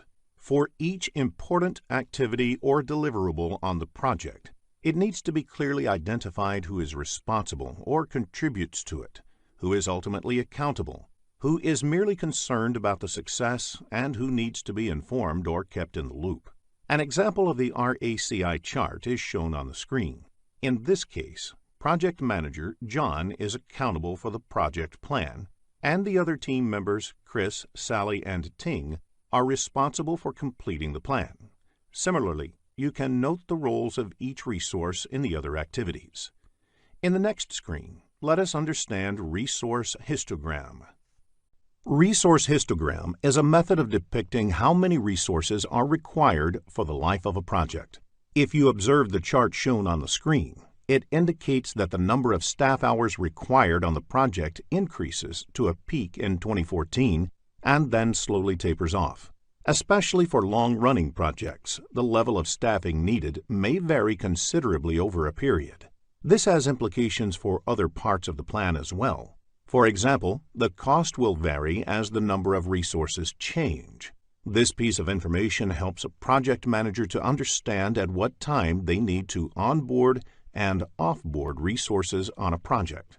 In the next screen, let us look into the second human resource management process, that is, acquire project team. Acquire project team is the process of confirming human resource availability and obtaining the team necessary to complete project activities. This process belongs to the executing process group. Acquiring resources may not be required in the planning phase. Therefore, it is done in execution phase. Though you may plan to acquire few in the planning phase, major acquisition is done in execution phase. This may be true where large projects are run spanning over many years with several detailed activities. The key input is the Human Resource Management Plan. Enterprise environmental factors help understand which team members will be available to work on the project, how much they will cost, etc. Organizational process assets will help understand the hiring procedure of the company, the policies that govern the use of team members on the project, etc. The key technique for acquiring the project team is negotiation. As a project manager, you have to negotiate with the company's senior management, resource manager, or with prospective candidates to secure the most suitable resources on the project. Sometimes the resources may be pre-assigned to a project. This typically happens when they are the key resources, without which the project cannot take off. Sometimes the project team is acquired by getting required resources through external vendors.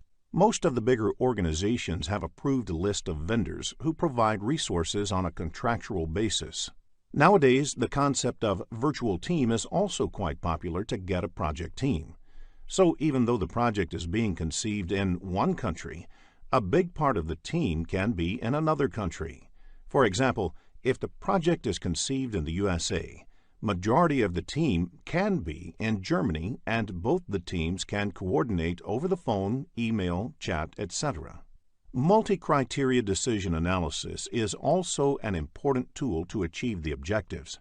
While acquiring the human resources for the project, it is important to consider a number of factors, such as availability, cost, skill set, experience, attitude, relocation needs, etc. These criteria have to be considered in totality and balanced out against the project's requirements. The output of this process is project staff assignments, resource calendars, and updates on project management plan. Let us now discuss the next process, develop project team. Once the project team is acquired, the next step is developing the project team.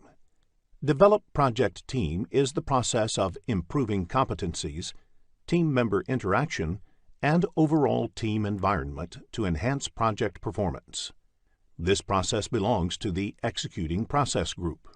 The inputs to this process include project staff assignments, resource calendars, and human resource management plan.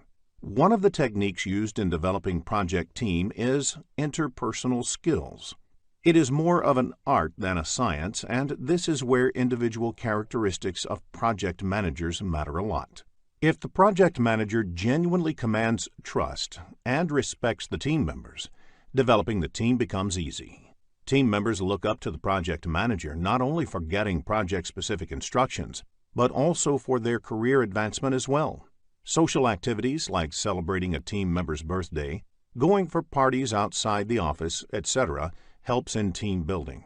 Training is also an important tool for developing the project team, as it helps in increasing the knowledge of competencies of the team members. Sometimes, co-locating the team members at a single place also helps in developing team bonding. This is especially important if team members work from different geographical locations. Knowing a person face-to-face does help in reducing conflict. Project managers can also encourage the team members by providing recognition and rewards. Personnel assessment tools give the project manager insights into the strengths and opportunities for improvement in the team members. These tools also help in understanding members' aspirations so that the project manager can better align the project goals with the individual aspirations. Finally, the project manager should also set some ground rules in the project to ensure that team performs their work without any problems. Some such rules can be: everyone should reach office for daily meeting by 9:30 a.m. sharp. If there is more than a 10% delay in completing any activity assigned, it should immediately be escalated to project manager. If there are any unforeseen circumstances, it should be immediately brought to the notice of the project manager, etc. The output of this process is team performance assessments. This is done by the project manager to evaluate and enhance the effectiveness of the team as a whole. This is a document which explains team effectiveness. As information about the team evolves, the enterprise environmental factors may also be updated. Questions that test a project manager's role in developing a project team can be expected in the PMP exam, so ensure that you have a fair understanding of the role before you take the exam. In the next screen, let us discuss the Manage Project Team process. Managing the project team is different from developing the project team, though it is also done during the execution process group. It relates to measuring team members' performance, providing feedback, resolving issues, and managing changes to optimize project performance. To measure team members' performance, the manager should know the work assigned to them as well as their performance on the assigned work. Hence, project staff assignments and team performance assessments are listed as input to this process. The Human Resource Management Plan serves as a guideline for managing project teams.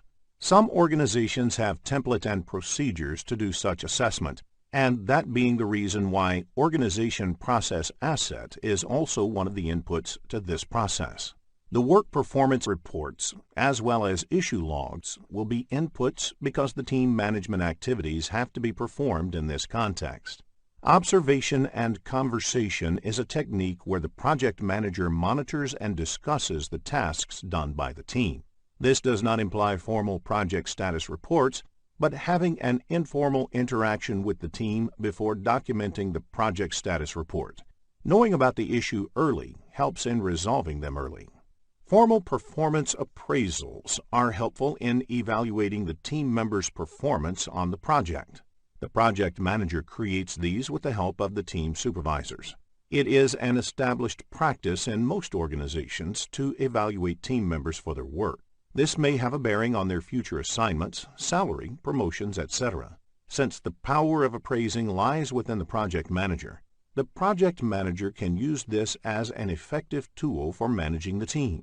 Since multiple resources work on a single project, it is quite natural to expect conflicts. It is the responsibility of project manager to resolve conflicts. Conflict management has been discussed in detail later in the lesson. You can expect questions on conflict management in the exam. The other tool is interpersonal skills. The output of managing a project team includes corrective action recommendations, like which team members to be changed, implementing some reward system to motivate the team, etc.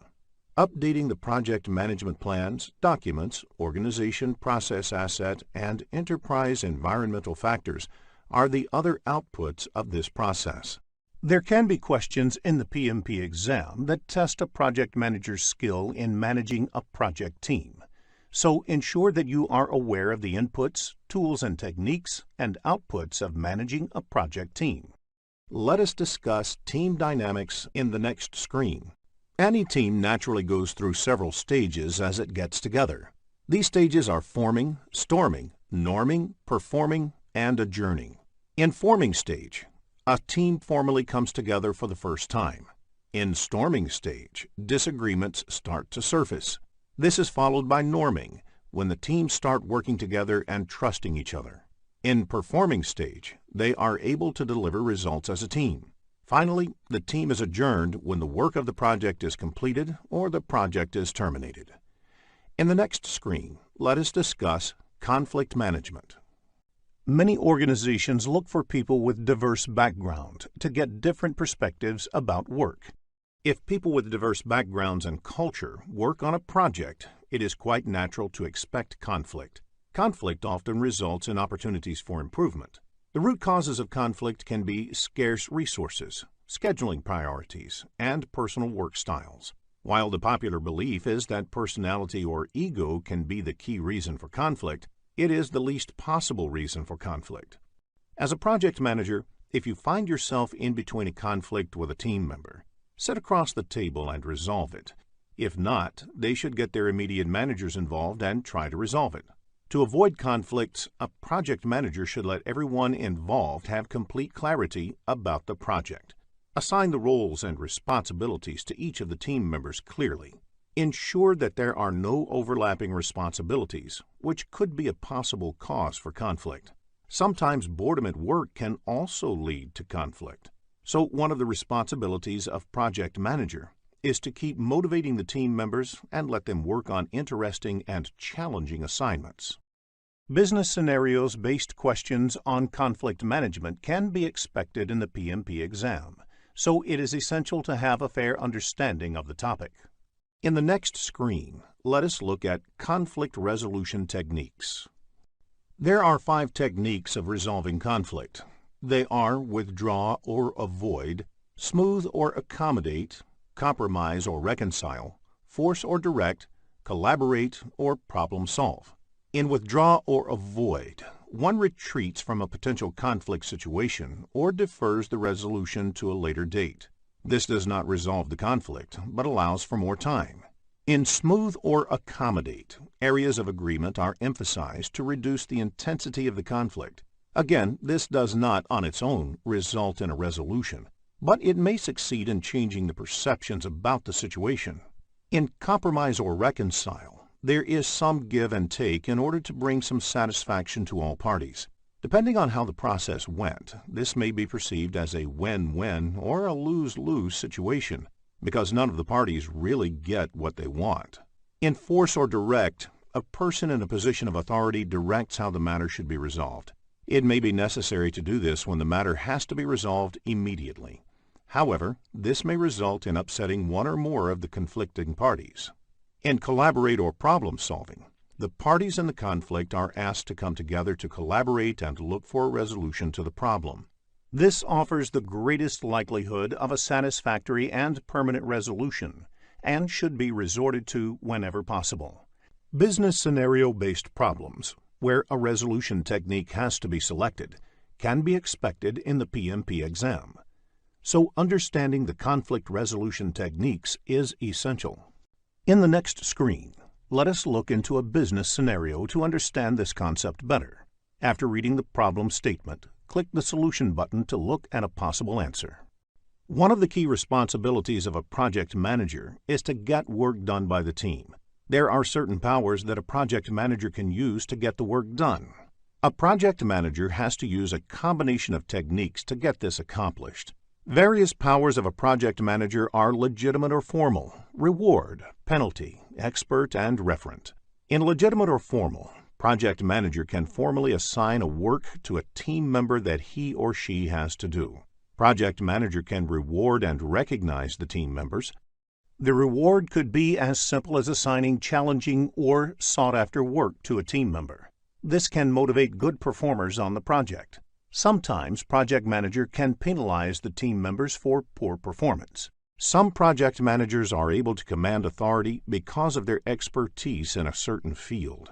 Project manager can be considered as a reference of higher authority to get the work done.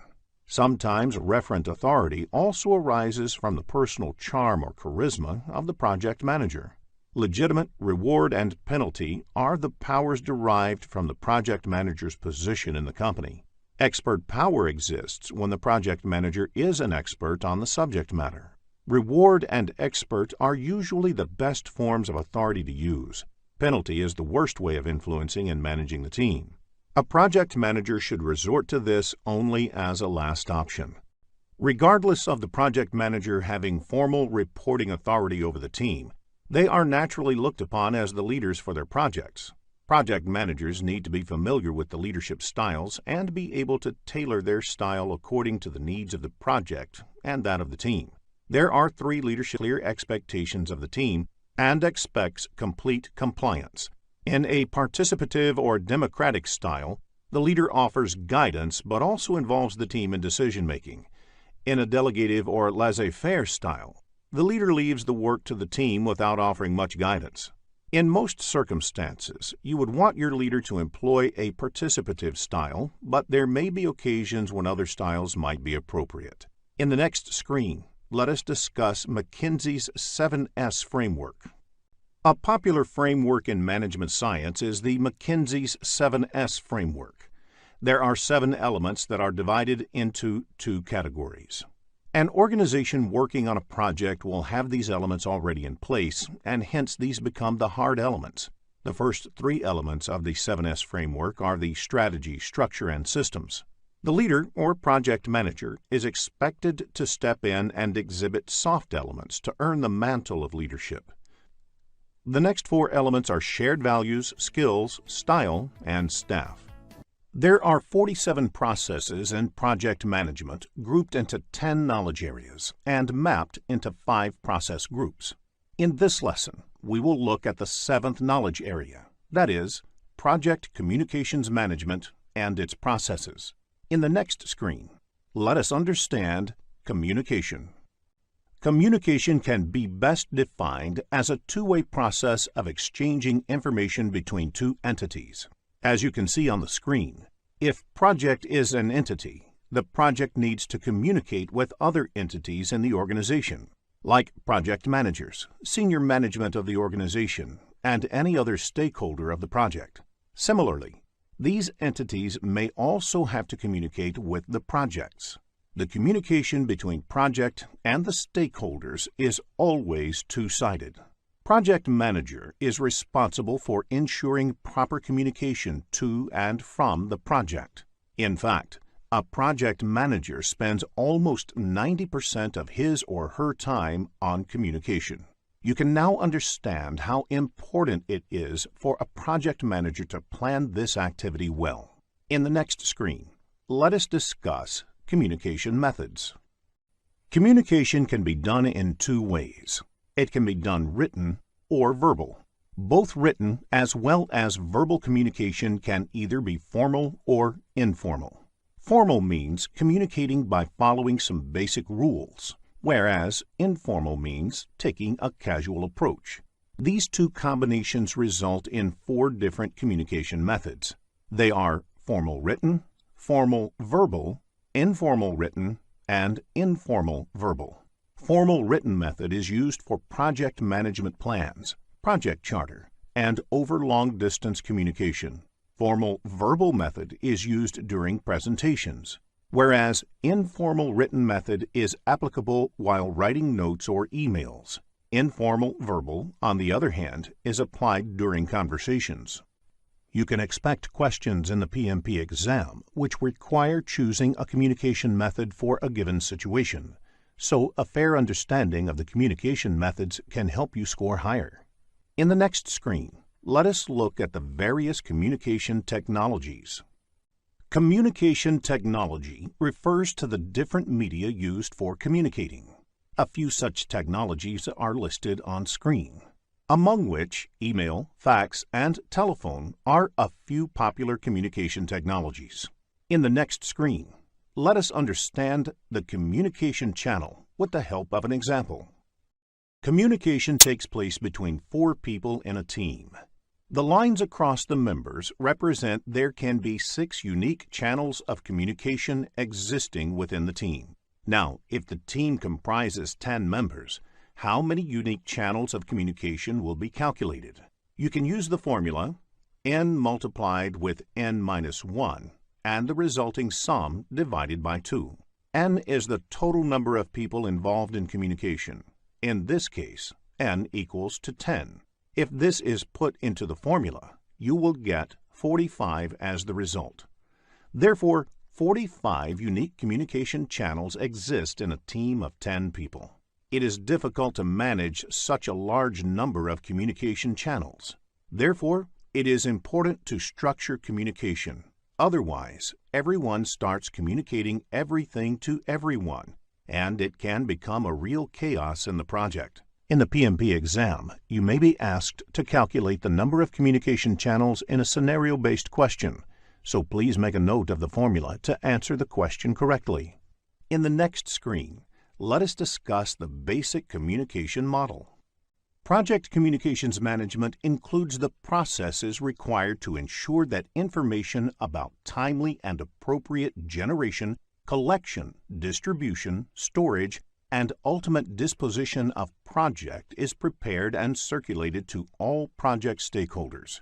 It is the responsibility of a project manager to ensure that the information requested by the stakeholder is communicated to them. The frequency at which the information needs to be shared may also vary from stakeholder to stakeholder. For example, think about a simple process of sharing a project status report with the customer and senior management. This knowledge area explains how it should be done as per PMI.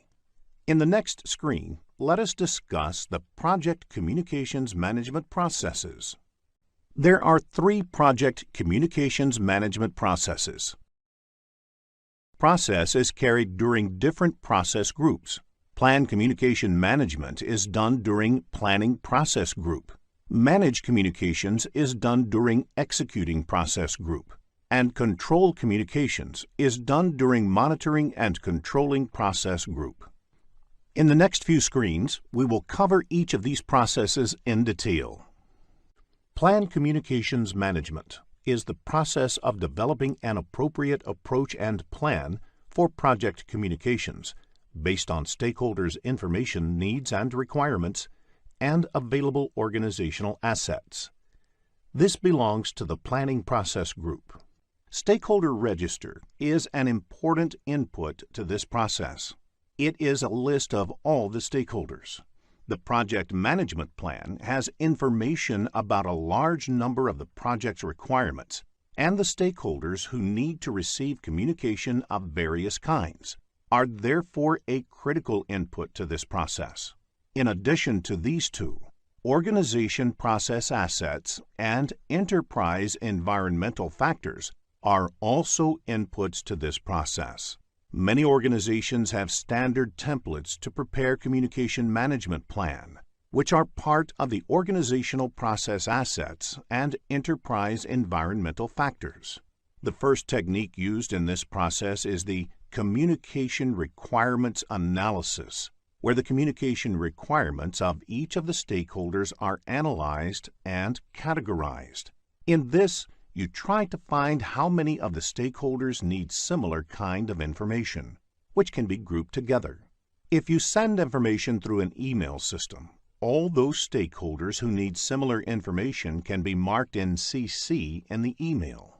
Next, you can decide on the communication technology. These days, email is the most widely used technology, but in few cases, you might have to send information using some other technology, like fax or registered post. For example, all government communications are done using registered post to keep a written record. Finally, you need to understand how communication really happens. That is, the communication models and the various communication methods used. You may need to conduct meetings before agreeing on and finalizing the Communications Management Plan. The Communications Management Plan is the primary output of this process, which lays down the procedures around communications in the organization. Communication Management Plan has information like which stakeholder needs what kind of information, at what frequency, and how. As a result of this process, some other project documents may also get updated. There may be questions in the PMP exam based on the Plan Communications Management process, so a fair understanding of the process will help you answer such questions correctly. In the next screen, let us look into a business scenario to understand this concept better. After reading the problem statement, click the Solution button to look at a possible answer. Manage communications is the process of creating, collecting, distributing, storing, retrieving, and the ultimate disposition of project information in accordance to the Communications Management Plan. It belongs to the Executing Process Group. Managed communications is done throughout the project lifecycle. Everything cannot be planned during communication planning, so managed communications takes care of responding to unexpected requests for information as well. Communications Management Plan is an important input. Work performance reports have information regarding project performance and status information. Organizational process assets are the standard templates created for the status report by organizations. In some organizations, there are guidelines for communication distribution. Enterprise environmental factors are the other inputs to this process. Various tools and techniques are used in this process.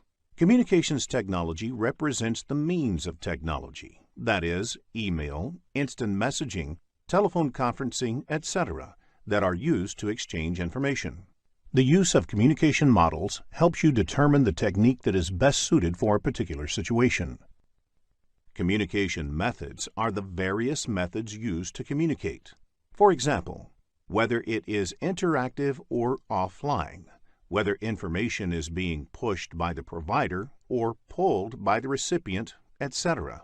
Information management systems help design a framework for managing the information within a project.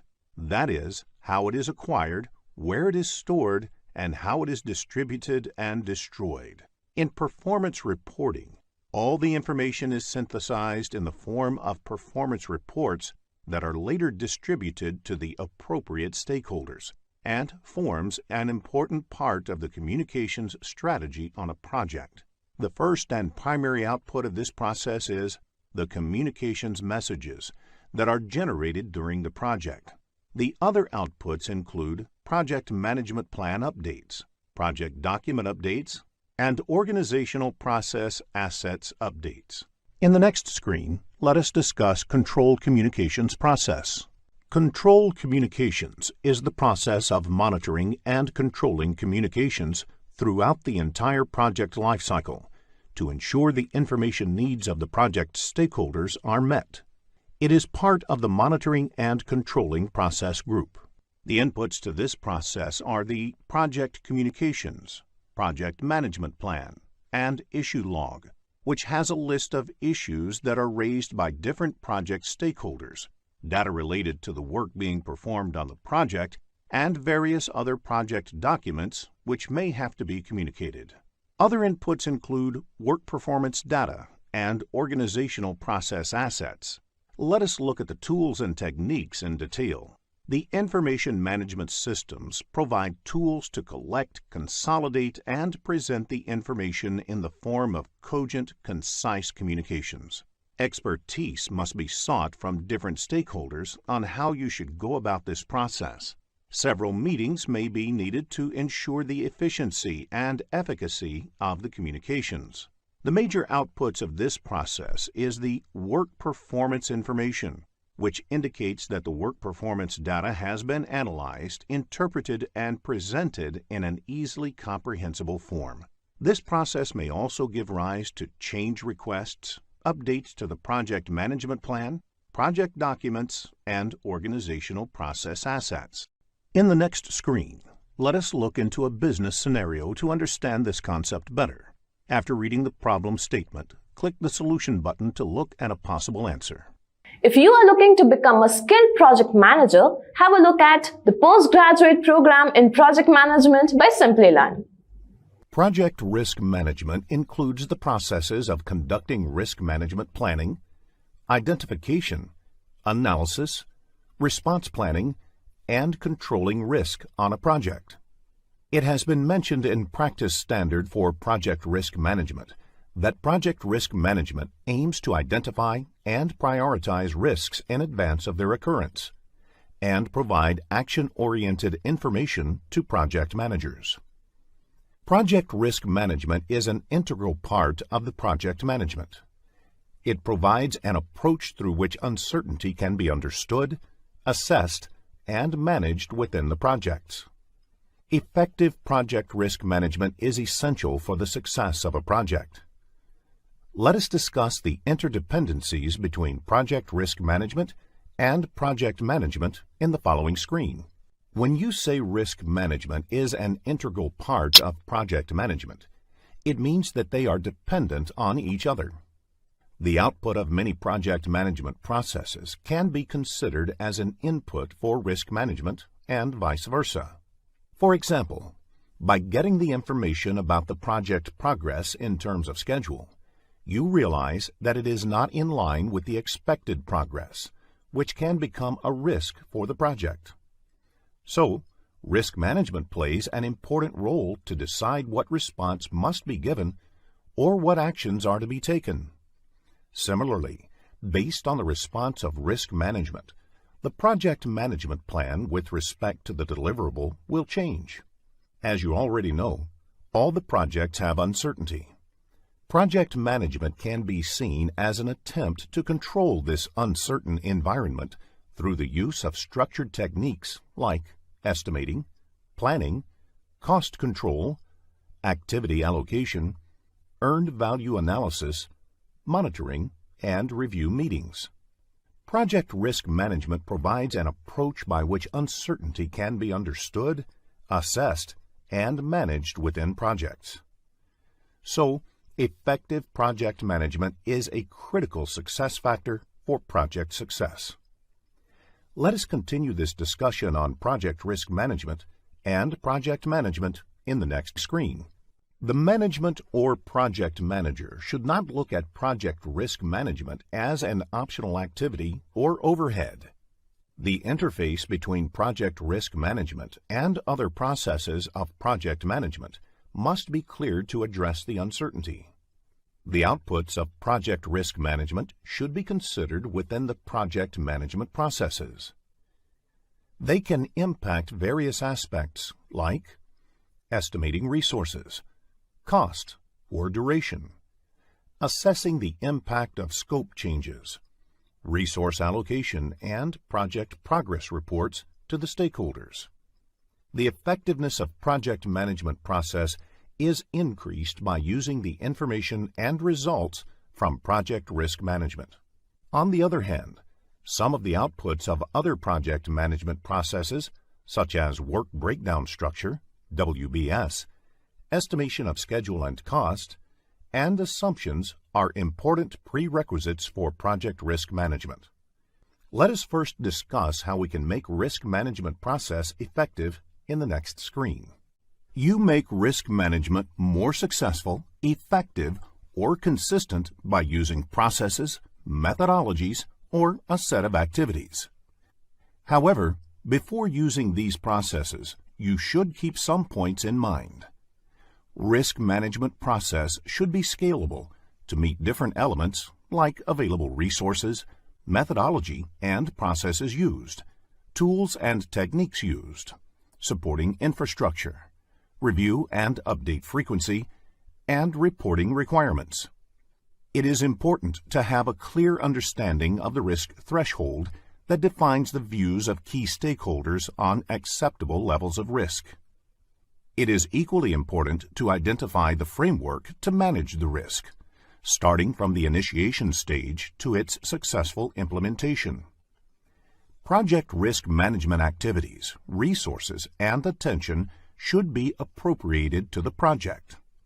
Since different projects warrant different levels of risk management application.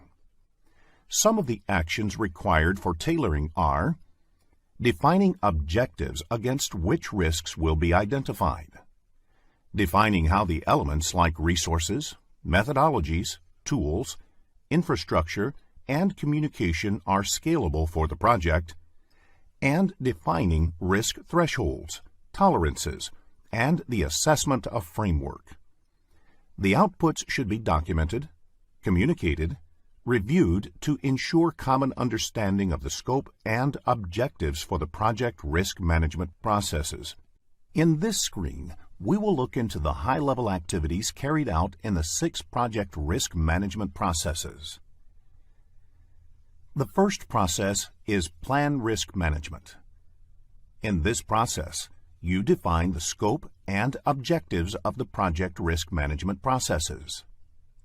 The key output of this process is the project risk management plan. The second process is identify risks. In this process, you identify maximum possible known risks. You will be focusing on the tools and techniques used in the process of identifying risks. The key output is the risk register. The third process is perform qualitative risk analysis. This process is about prioritizing risks and ranking them as high, medium, and low for further action. The focus will be on tools used to prioritize risks.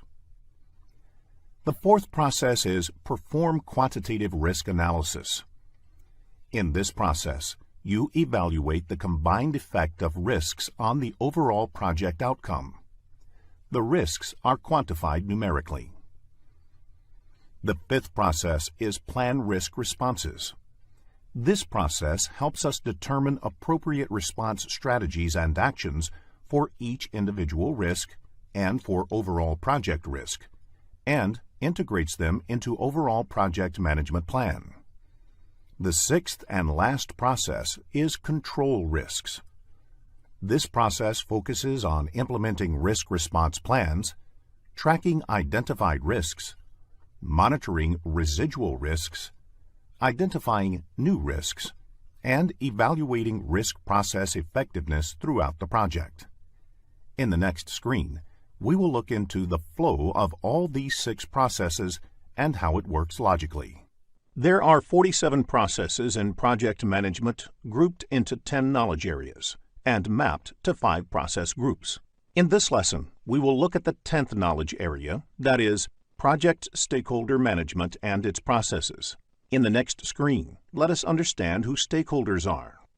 A stakeholder is anybody who has a stake in the project.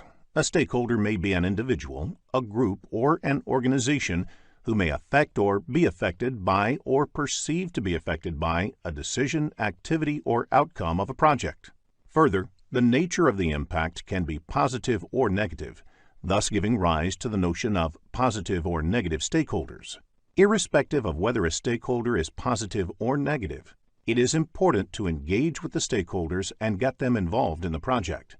This can make a critical difference to the success or failure of the project.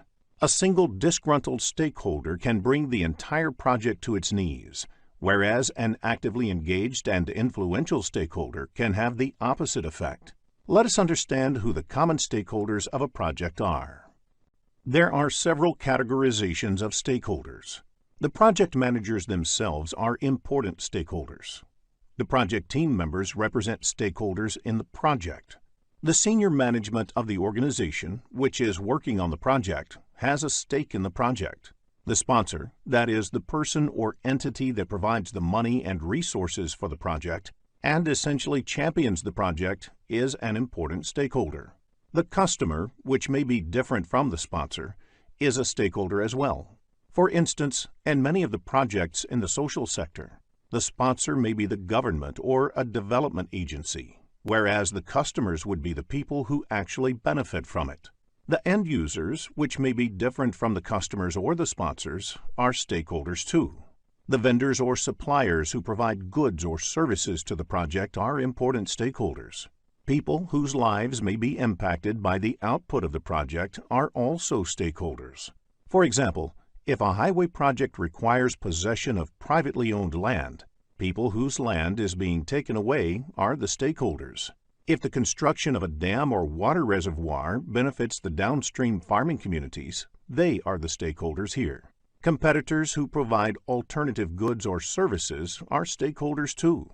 Sometimes environmentalists or other social groups may become stakeholders. The government or political leadership may become stakeholders for projects in the public domain. It is sufficient to state that there could potentially be hundreds of stakeholders for a large project. It is in the interest of the project manager and the project team to clearly identify all such stakeholders up front and then actively manage them throughout the project. In the next screen, let us discuss the classification models for stakeholder analysis. Not all the stakeholders have the same amount of influence or power over the project. Therefore, the way to manage each stakeholder needs to be calibrated based on a proper classification of the stakeholders. This is the role of the classification model. You can come up with a grid that maps the power of the stakeholders, the interest they have, the influence they may have, or the impact that they can have on the project through the power interest, power influence, or influence impact grids. It can be represented by mapping stakeholders to a power or interest grid. The diagram on the screen has x-axis, which represents interest level, and y-axis, which represents the power level. Based on the various combinations of power levels and interest levels, the grid can be divided into 4 quadrants. The stakeholders on the top right quadrant, with high power and high interest, need to be managed closely. That is, you have to monitor their involvement and engagement very closely. The stakeholders on the bottom right quadrant with high interest but low power need to be kept in the loop.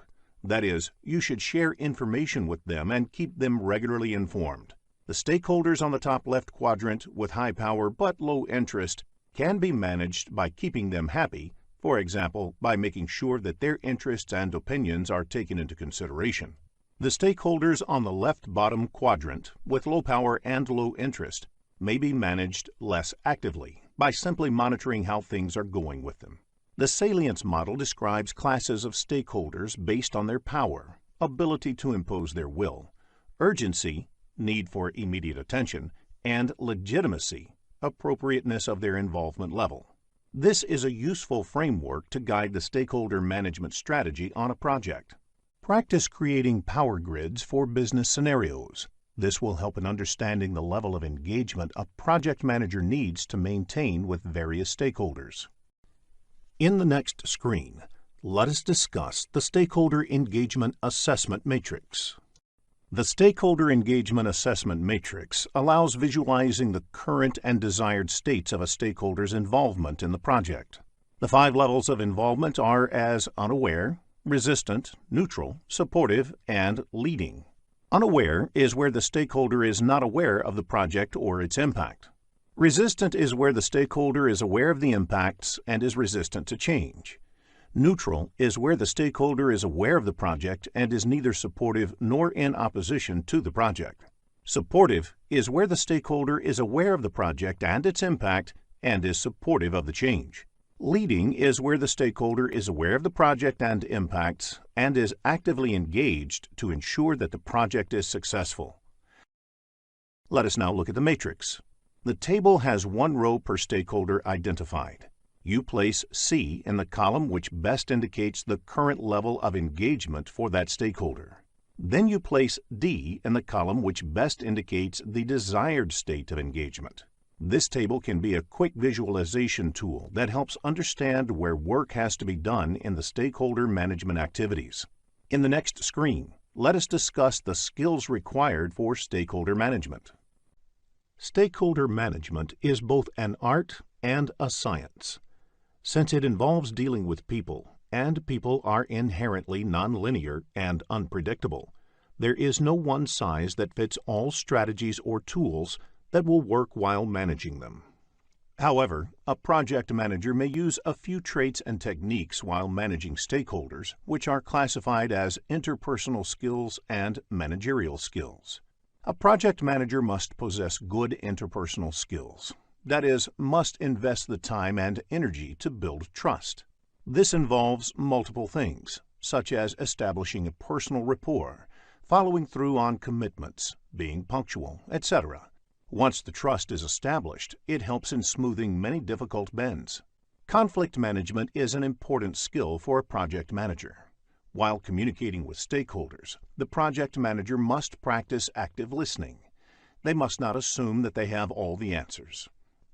Instead, they should spend some time to understand the issues and the stakeholders' points of view.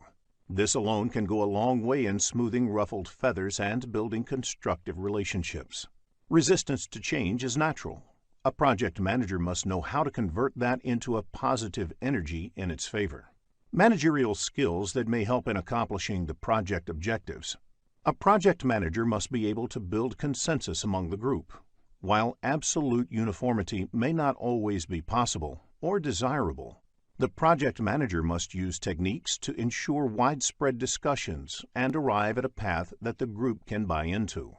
The project manager must be able to influence people, often without necessarily being in the position of authority. The project manager must be skillful to negotiate agreements. The project manager must be able to understand and modify organizational behavior in order to move the project in a certain direction. Earned value technique is an excellent way to track the project progress against the project plan. It is a method of measuring the project performance objectively and comparing it against the project baseline. Results from an earned value analysis indicate deviation of the project from cost and schedule baselines. Baseline is the initial approved value along with approved changes. Therefore, Schedule baseline is the first approved project schedule along with approved changes. There are various terms used in earned value technique. Planned value is the authorized budget assigned to the scheduled work. Earned value is the work performed in terms of budget authorized for that work. Actual cost is the cost incurred in work performed. Budget at completion is the budgeted amount for the total work. Estimate at completion is the expected total cost for the project. Estimate to complete is the expected cost to finish all the remaining project work. Variance at completion is the projected budget surplus or deficit at the end of the project. All the parameters displayed on the screen are measured in terms of cost. You may come across business scenario-based questions on earned value management in the PMP exam, so ensure that you develop a clear understanding of this topic. Let us look at an example of a planned value in the next screen. Planned value is the estimated value of the work planned. This value is measured in terms of currency, say dollar. If the planned value is $340, then the work planned is worth $340. How do you calculate earned value? The solution is add the budget allocated to each of the activities that have been completed at the point of time. The resulting value is the earned value. In the next screen, let us look at the formula used to calculate earned value. In cost variance, negative means the project is over budget. Positive means the project is under budget. Similarly, in schedule variance, negative means the project is behind schedule, whereas positive means the project is ahead of schedule. The value of the next two parameters, Cost Performance Index, CPI, and Schedule Performance Index, SPI, values vary between 0 and 1. For example, a CPI of 0.8 implies that 80 cents of work is obtained for every dollar spent in the project. Similarly, if SPI is 0.9, it implies that project is progressing at only 90% of the speed originally planned. The next parameter is Estimate at Completion, or EAC. There are different ways of calculating the EAC value. The method used depends on how the cost and schedule variances are expected to play for the rest of the project. BAC by CPI is used if you expect that the current cost performance will continue until the end of the project. AC plus BAC minus EV is used if you expect that the rest of the project will be managed at the budgeted rate. AC plus BAC minus EV by the product of CPI and SPI is used if you want to factor in the impact of the cost as well as schedule variances. AC plus ETC is used if you want to re-evaluate the project based on a forecast value for the estimated cost of the remainder of the project. The next parameter is Estimate to Complete, or ETC, which is the cost of project from this point to the end. This is calculated by subtracting the actual cost from the estimate at completion. In addition, variance at completion can be calculated by subtracting the estimate at completion from the budget at completion. Variance at completion is the cost estimation whether it is over or under budget. Another parameter is the To Complete Performance Index, or TCPI. This is the cost performance needed to achieve a desired outcome. For example, if the project needs to be managed to the original budget, BAC, then TCPI, that is, the CPI that must be maintained for the rest of the project, is calculated as BAC minus EV by BAC minus AC. Similarly, if it has to be managed within a revised target, say EAC, then TCPI is calculated as BAC minus EV by EAC minus AC. Before the start of the PMP exam, please make a note of the formulas of earned value technique. In the next screen, let us look into a business scenario to understand this concept better. After reading the problem statement, click the Solution button to look at a possible answer. Let us take the example of a software development project. There are 4 phases, and each phase takes a month to complete and is expected to cost $10,000. The phases are planned to be completed one after the other. The status of the project at the end of the month 3 is summarized in the table. Requirements definition is completed and actual spending on this is $10,000. Architecture and design is done and actual spending on this is $12,000. Development and unit testing is only 50% done, though it was supposed to be completed by third month. It has cost $9,000 until date. System testing and go live has not yet started. Note, S indicates start time, F indicates finish time, and PF indicates that it is partly finished at the end of the month. Based on the above information, calculate the CV, SV, CPI, and SPI of the project. Let us look at a solution in the next screen. Before we end this lesson, let us also look at a few definitions that might be useful for your PMP examination. Law of diminishing return. This means the more you put into something, the less you get out of it. For example, doubling the number of resources working on a project will not necessarily have the time.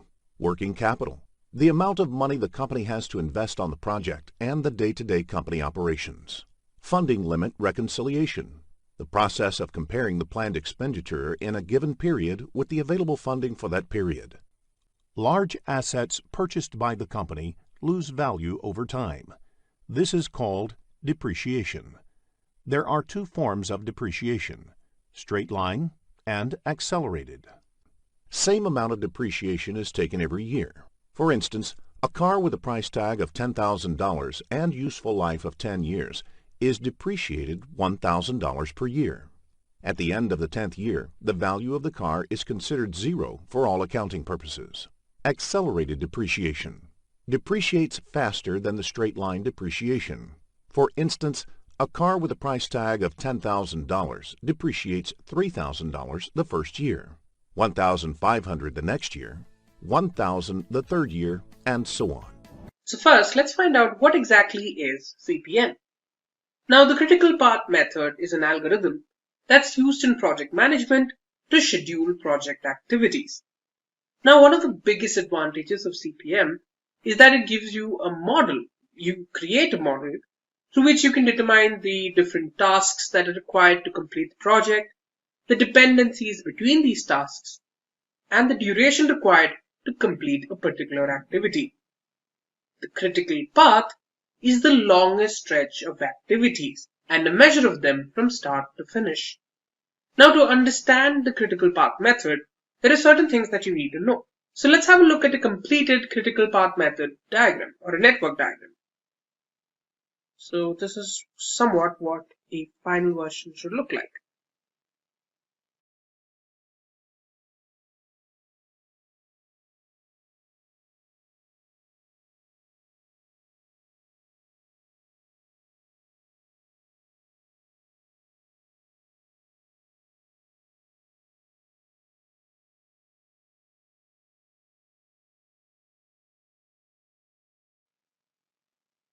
So here you can see these circles with numbers in them.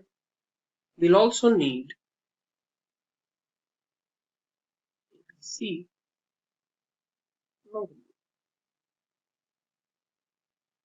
So let's talk about what this is. So the two major components in a diagram, a network diagram, are events and activities. So as you can see here, a circle, this circle with a number in between it, represents a particular event. This is present at the start and end of an activity. So here, A, B, C, D, E, F represent activities. And each activity, like I mentioned, has a start and an end node. So for activity A, this node, node number 1, is called the tail node. And event 2 or node 2 is known as the head node. Likewise, each of these activities have a different tail and head node. There are also other things that you need to know before you can start drawing your own network diagram. The network that you create should have a unique starting node. Here you can see there's only one starting node, one unique starting node, which is node number 1. There's no multiple nodes starting off the network. Then the network should have a unique completion node, which is node number 6 here. There's only a single node which completes the entire network. No activity should be represented by more than one arc in the network, which means that this arrow that you see, this represents an arc. There's only one activity responding to an arc. This means that no two activities can have the same starting node as well as ending node. And finally, there's this thing known as a dummy activity, which is represented by dotted lines between two nodes. Say, for example, 4 and 3. So this dummy activity represents a relationship between node 4 and node 3. But at the same time, there's no duration or there's no activity. And if there is, that activity will have 0 value, unlike every other activity that you see in the network. So this is the basics of the critical path method. Let's understand this better with an example. Our objective here is to determine the critical path of this data represented here. Now here you can see, let's have a look at each of these different columns. We have activity, immediate predecessor, and duration. Now the duration, let's assume, is in months. So let's write that down. Alright. So now let's have a look at activity and immediate predecessor, because that's what's currently important. So here we have activity A, who does not have any immediate predecessor. Similarly, activities B and C don't have immediate predecessors as well. So first, let's draw activity A. So since it does not have an immediate predecessor, it will have a node of its own connecting to it. So first, let's draw node number 1. This is node number 2. Let's connect them both. Here we write down the activity connecting them and the duration, which is 3. Likewise, let's have a look at activity B. It also does not have an immediate predecessor. Let's see which other activities have B as its immediate predecessor. We have activity D as well as activity G. So let's draw that too. It's node 3, B, 4 months duration. Next up, we have activity C. C also does not have an immediate predecessor, but it also acts as an immediate predecessor for activities H and I. Let's draw a node for activity C.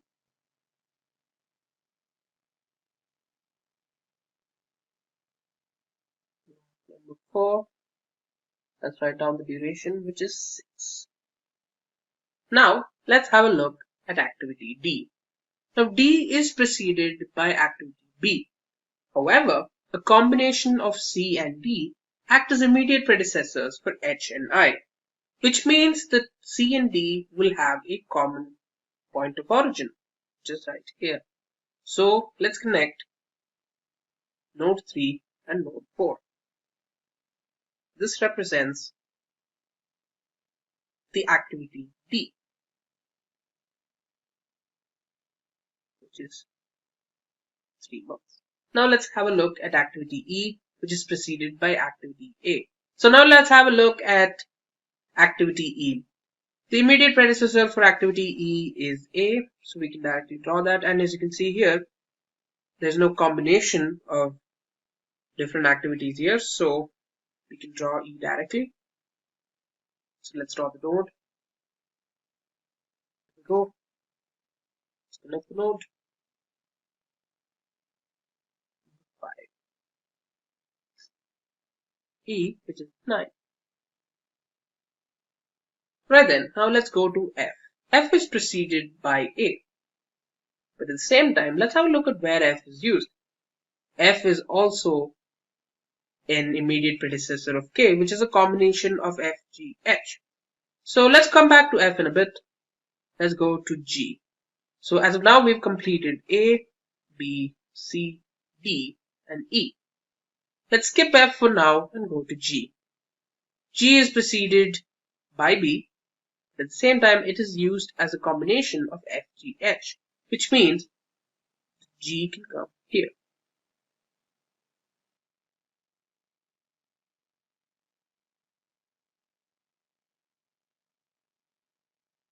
is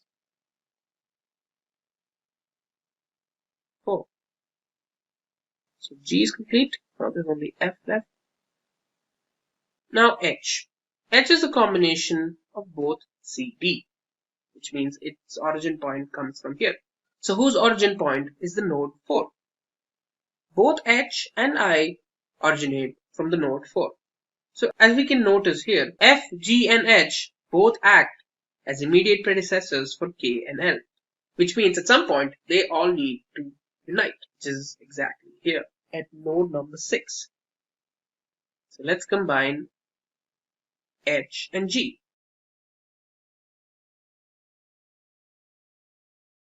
Which has a duration of 5. So let's now go back to F. Now F we can combine to node number 6 since we know that F, G and H come together at some point. So let's combine F to this node.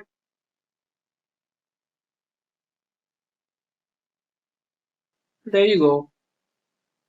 F with the duration of 1. Now we're done with node number 6, or we're also done with H. Now for activity I. Now activity I is preceded by C, D. I also acts as predecessor for M, so it's an independent activity. So let's add that separately here. Preceding 4. Let's connect that. Node 7 with I, which is 4. Right. I is complete. Let's go to J.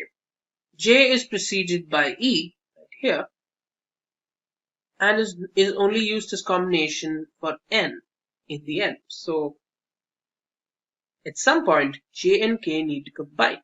As you can see here, L, M and N don't act as immediate predecessors, which means they represent final nodes, or they connect to the final node, as you found out earlier, which is one of the rules when you're creating a network for yourself. So let's draw K. K and L are both preceded by F, G and H. But we also know that for N, J and K connect with each other, which means we can draw J here.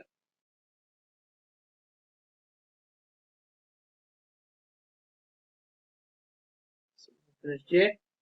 And since J and K together connect towards N, we can also assume that K goes from here, from node 6 to 8. That's right, K, which has a duration of 6. Now for L. Now L is preceded by FGH, but it is not an immediate predecessor for any other item, which means that it connects to the final node right here. That would be node 9. L, which duration is 3. So now we have M and N left. M is preceded by I, so let's draw that. And N is preceded by J and K. So this is N is 9, and M is 6. So now the network is complete. And now let's find out how to create the critical path. So to understand the critical path, or to determine the critical path, we need two paths, the earliest start times and the latest completion times, which are both represented by ES and LC. Now the earliest start time refers to the earliest starting times of each node. Likewise for latest completion time. So each node has its own earliest start time and latest completion time. They are represented in a box. So we'll create boxes for each of these nodes.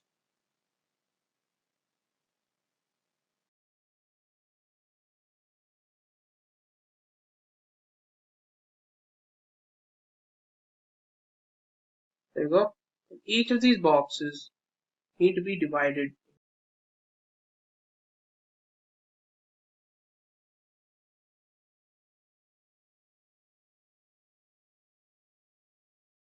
So in these boxes, the lower half represents the earliest start time and the upper half represents the latest completion time. So first off, we'll find out the earliest start time. So the process of finding the earliest start time is referred to as forward pass. Now the earliest start time can be determined with a formula. So the formula is earliest start time of the ending node is equal to the max earliest starting time of the starting node plus the distance between them. So let's see what we mean here. So one thing you need to know is that the earliest starting time of node 1 is always 0. So let's write that down in a different color. It's always 0. So let's have a look at the earliest start time for node number 2. So the earliest start time when it comes to the previous node, which is node number 1, is 0 plus the distance, which is 3, which means the earliest start time for node number 2 is 3. Let's write that down. Let's have a look at node number 3. Here the earliest start time for node number 3. 0 is the earliest start time of the previous node plus 4, which is the distance, which equals 4. Let's put that down here.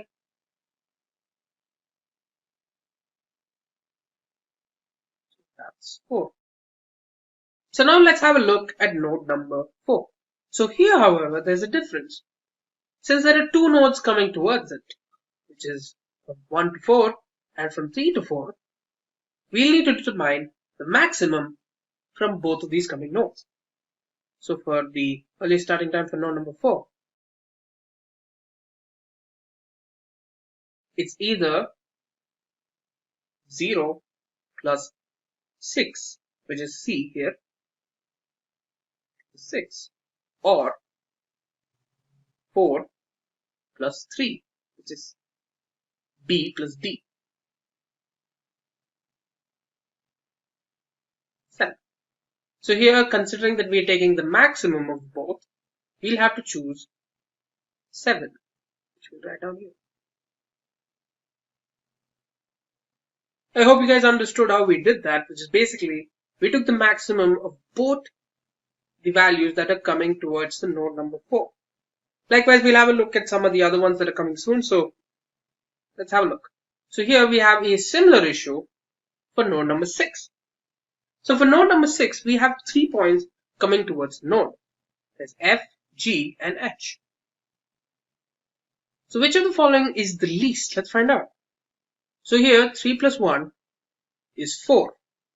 So for ES5, earliest start time, node number 6 would be, it's either 3 plus 1, 4, or 4 plus 4, 8, or 7 plus 5, 12. So since we're taking the maximum, let's take number 12 and write that down. So the earliest start time for the node 6 is 12. Likewise, let's have a look at node number 5. Since there are no different nodes connected to it, we'll just have to add the number from the previous starting node, which is 3, and the distance, which is 9. We combine to form 12. Let's write that down. Now for node number 8. So when you have a look at node number 8, you can see that there are two nodes connected to it. There's one from 5 and one from 6. So let's have a look which one we'll select. So it's either 12 plus 3, which is 15, or 12 plus 6, which is 18. So let's go ahead with number 18. So the earliest starting time for this node is 18. So let's have a look at node number 7. So since there are no other different nodes connected to it, we can directly go with 7, which is the earliest starting time of the previous node, plus the distance, which is 4. This is totaling to 11. And finally, we have node number 9. So 9 has 3 different points connecting to it, which is 18 plus 9, 12 plus 3, and 11 plus 6, which you can see here. 18 plus 9, 12 plus 3, 11 plus 6. As you can see, the winner is the maximum, which is from node 8, which is 27. And like that, we've completed the forward pass, which we've determined the earliest starting time of each of these nodes. Now, let's have a look at the latest completion time. For this, we'll start from node number 9 and work our way back to node number 1. So for latest completion time of the last node is always equal to the earliest starting time, which means that here, latest completion time of this node is 27. Now the formula for latest completion time is latest completion time of the previous node is equal to the minimum latest completion time of the head node minus the distance between them. So let's see what we're talking about. Let's go to node number 8. So basically, when there are multiple connections shooting out of a particular node, we need to decide a number of different options. In this case, node 8 is directly connected to node 9. Basically, we can calculate the latest completion time for node 8 by using the formula directly, which is 27 minus 9, which will get 18.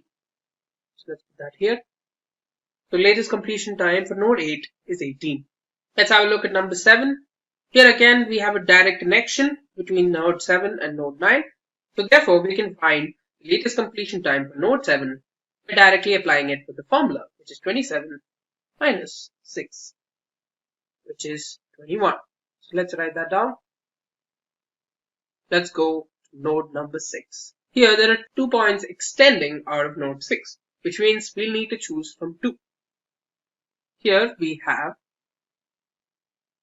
27 minus 3, which is 24, or 18 minus 6, which is 12. Now we need to choose the minimum of the both, so let's go with 12. Let's write that down. So the latest completion time for node 6 is 12. Now let's go to node number 5. So for node number 5, the latest completion time will be, since we're directly connected to node number 8, 18 minus 3, which is 15. Let's write that down. Let's go to node number 4, which has 2 points connecting out of it, H and I, to nodes 6 and 7. So let's choose among the two. So for node number 4, it'll be either 12 minus 5, which is 7, or 21 minus 4, which is 17. So which one should we choose? The minimum, which means the connection towards node 6 is the correct answer, which is 7. 12 minus 5, 7.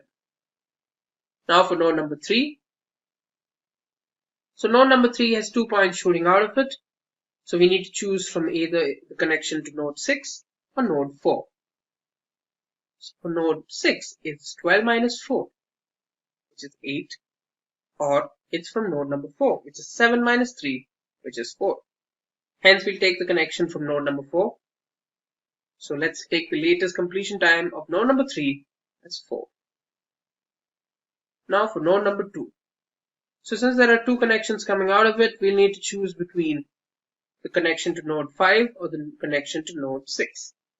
So for node 6, we can directly conclude that choosing the node number 6 would be a bad idea because the final answer would be 12 minus 1, which is 11.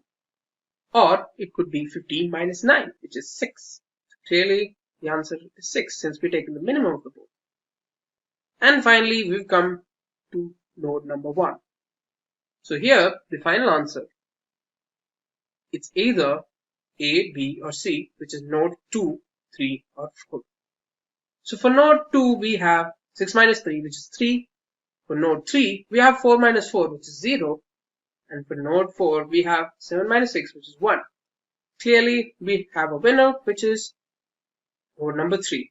So let's write the latest completion time. It's 0. And there we go, the backward pass is now complete.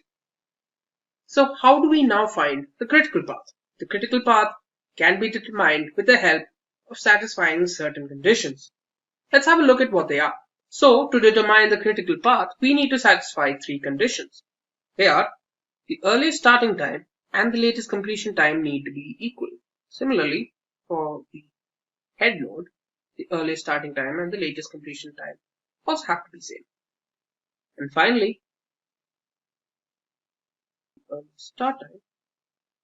The earliest start time of the second node, which is the head node, minus the earliest starting time of the tail node should be equal to the latest completion time of the head node minus the latest completion time of the tail node. They should also be equal to the distance between the two nodes. So let's have a look at which of the following satisfy these conditions. As you can see clearly, node number 1, node number 3, node number 4, node number 6, node number 8, and node number 9. So all of these nodes I mentioned satisfy these two criteria. Let's have a look at if it satisfies the third criteria. Here we have 4 minus 0, which is 4, 4 minus 0, which is 4. We have the correct answer. 7 minus 4, which is 3. Similarly, 7 minus 4, which is 3. 12 minus 7, which is 5. Likewise, all of them connect, which means we have just found out our critical path. The critical path for this question is B, D, H, K, and N. The critical path is B, D, H, N. And thanks to the help of the critical path, we can also determine the maximum amount of time to complete our project, which we can determine by combining the durations of each of the members of the critical path, which is 4 plus 3 plus 5 plus 6 plus 9, which is equal to 27, which means 27 months. And there you go. We've just solved a question with the critical path method. In today's video, we will dive into something incredibly useful, Gantt charts for project management. We will start by understanding what Gantt charts are with a relatable example, explore their benefits, and then create a Gantt chart from scratch to manage our projects effectively. Sound exciting, right? Let's not waste any time and get started. Imagine having a crystal clear roadmap for your project where every task, deadline, and dependency is perfectly laid out. Sounds relaxing, right?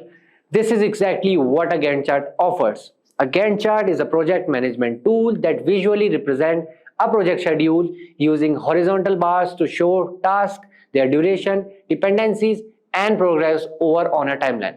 It helps team track milestones, deadlines, and overall progress while managing resources and ensuring tasks are completed in the correct sequence. For example, you are leading a project to launch a mobile app for an e-commerce brand before the holiday season. You need to manage tasks like designing the app, developing features, testing, and deploying it, all on a tight timeline. A Gantt chart helps by showing each task their deadlines and how they connect, like finishing design before development begins. It keeps your team on track, avoid delays, and ensure the app is ready for the busiest shopping season. So as now we have a basic understanding of Gantt charts, let's see how to make it from scratch in Excel. So welcome to this demo part of this video. So this is text I have added. So this is a random text. It's not any data and all. So I have just put it random tasks, okay, planning stage, execution stage, just the name of project leaders and the start date, end date, and what are the days. So if you will check here, so this is nothing but D9 minus 69 means end date minus start date. Okay, for task 1, how many days is needed, you can say, or in progress. Okay, this is the planning stage and progress is 90%. This is also random. Okay, nothing else. Okay, so while just putting date and all the things, just see this. It should be date. Okay, long date, it means January it will write, or 01 it will write. Okay, and for the progress one, it should be percentage. Okay, otherwise it will show you the error. So days are random. Yeah, now it's visible, I guess. Okay, so here you can see, so this is all the part of text formatting. Okay, the colors and the styles, and these are the execution stage and the review stage. So project name, I just put it here, project management XYZ company. Okay, and the project started, I put it 1st January because here I have wrote 1st January 2025, and the current date is, you can just type equals to today, these brackets, and the current date will come. So today is 10th of January, and the week in progress, week 2. So how I've write it, week 2.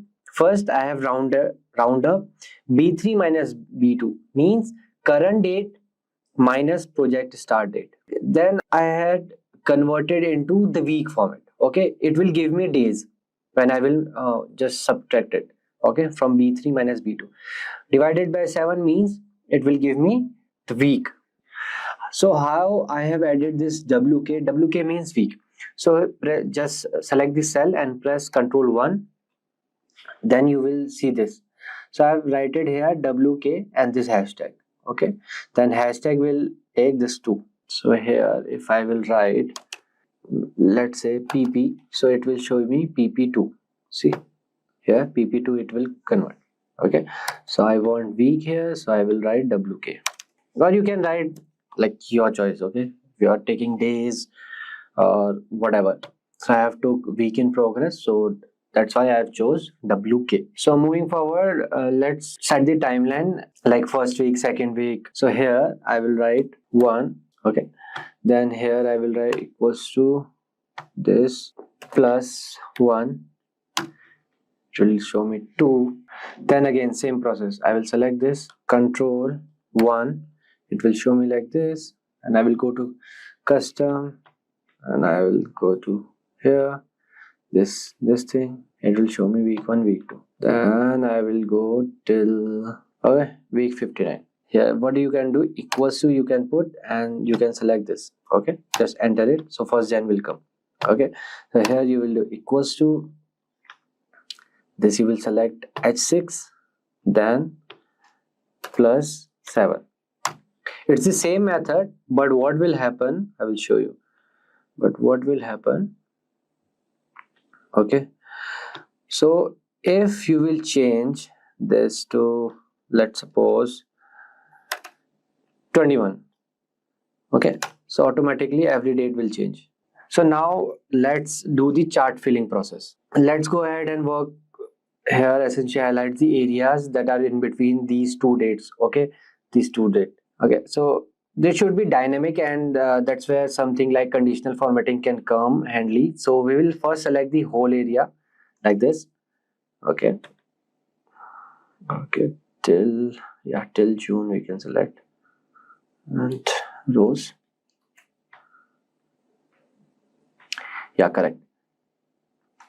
And just go to conditional formatting, and here you can select the new rule. Here use a formula to determine which cells to format, and here you will write the formula. Yeah, so just select this area, and here I will write equals to, and okay, then bracket, then I will select this.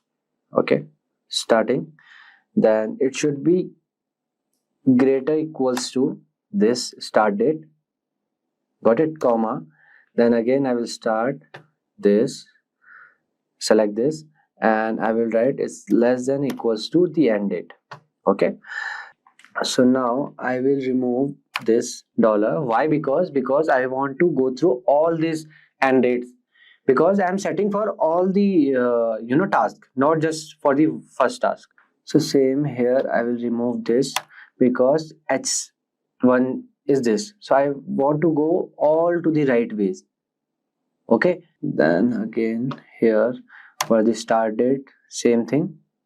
Okay, then for the start, same thing. Cool, then I will bracket here, then I will go to format. You can select the color of your choice. Okay, then you will press OK, then yes.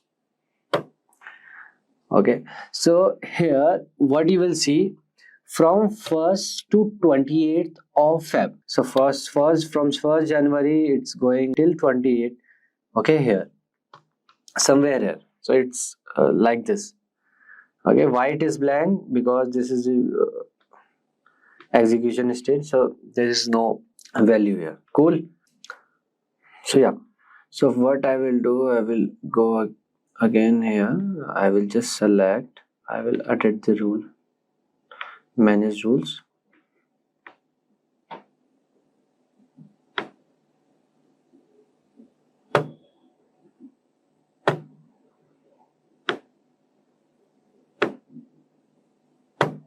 Yeah, so now color is changed.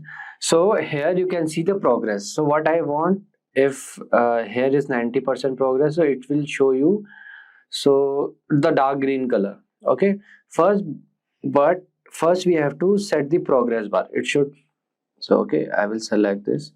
I will go to conditional formatting, data bars. Let's select this color. So now what I want, according to this progress, so let's suppose it is just 30%, not 300.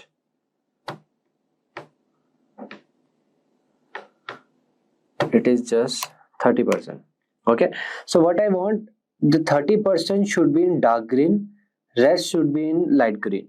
Okay, so for this it's a little bit complex formula, so just look at carefully. So here I will write, and first I will select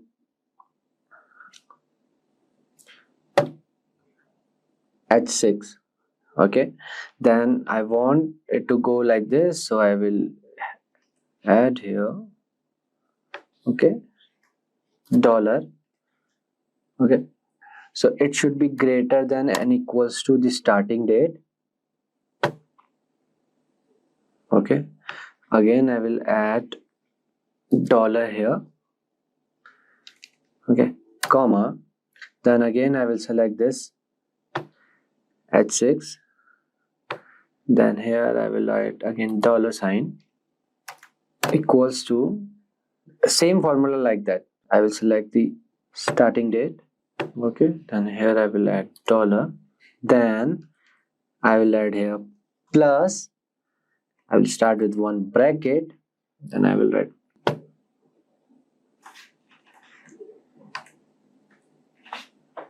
okay, then I will write multiplication, then I will select this, then here I will add dollar, and here I will add dollar, enter. So it's true, means this part is, our progress is fine. So I will drag it to the last. So now you will see true and false. Okay, see true because 30% only done. False. What if I will change it to 70%? It will change automatically. True, false. So first what I will do, I will give the color here, whatever the color is, to differentiate because I can't see properly. Yeah, it's fine. So here I will select this, and I will, because I don't need this true and false, I need the color value.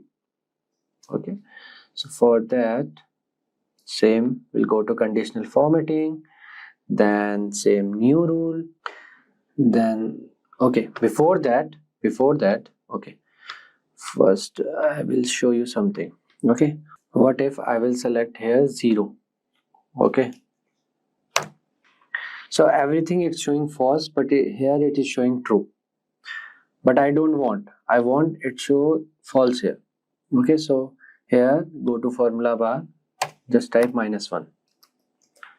Okay, my bad, just type -1. Okay, press enter, it will show you false. Now in 0%, because 0 is 0, it's not started yet, right? In 40%, now it will show you like this. Okay, now select this all, because I don't want any true values, I want the color. Okay, go to conditional formatting, then go to new rule. Okay, then use a formula. Okay, here just copy paste that, right, format, and I need the dark color. Just press okay. Yeah, So now what you can do this. Okay, now see, if you will just, I deleted those true false values. So now if I will write here 25%, it will come automatically like this. Okay, so this part is done, this part is not done. Okay, you can create a legend here and you can write dark green equals to done. Okay, just for the reference, light green pending. Okay, this is how you can create. Okay, you can give the same color like this later on, right? So yeah, so this part is done. So here, if you will change to here, just go here, just type 100%, it will show you 100%. Okay, for that part. So now it's not looking good, so what we can do, we can select all this. Okay, we can select all this and we can go to insert. Basically I want to give some borders and all. Yeah, all borders. So now it's looking much better, right? Here I will remove the borders for these two. Cool, now it's looking good. So now what I want is that if I'm in week 2, so it should show you are in week 2 with some boxes or some, there should be something. So again I will select this, all my chart. Okay, then same process, go to conditional formatting, go to new role, then select use a formula to determine. Here I will write manually. Okay, $7, this week 1 equals to this. Okay, $B, $4, right? And I will go to format, then I will go to border, fill option, border option is there, so I will take some border. Okay, I want full one box, so yeah. Color, it should be red. Okay, this side color should be red. I want full, basically outline. Okay, then I will press OK. Okay, it's selected 2 because week 2. Why it is coming like this? H7 plus 7. Okay, why it's duplicated? Yeah, let me fix this.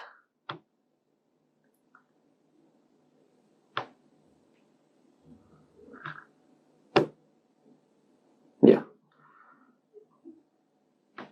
okay, now it's fine, maybe by mistake. So see, we are in week 2, so it's showing week 2, selecting week 2. Okay, so now if I will write here, basically I want to change the date. Okay, here we can write the date. Here we will write, let's suppose 25/01/2025. Okay, it will automatically week 4 will come here and it will show, select the week 4. Okay, so this is how you can do 50%, it will come to 50%. Okay, so this is how you can create Gantt chart for any project. Okay, for XYZ company or for your test or for your reference, for your progress. Okay, and if you want this sheet, I can put it in description box. Just let us know in the comment section below.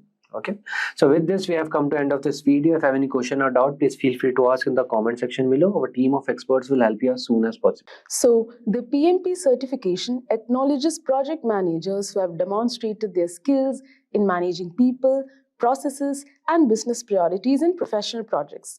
It's essentially a mark of excellence and leadership in project management. So, before you can apply for the PMP exam, you need to make sure you meet certain criteria. So it's like a checklist to confirm that you have the right background to take on the exam. So let's look at what you need to qualify.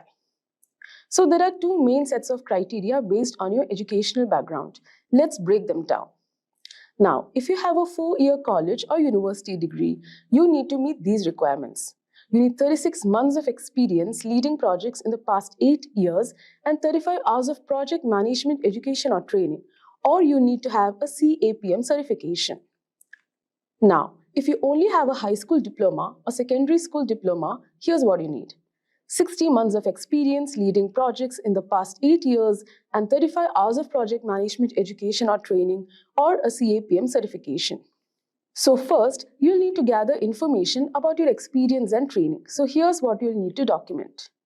Number 1, projects you have led, like where did you work, what was your role and what were your responsibilities, and how long did the projects last.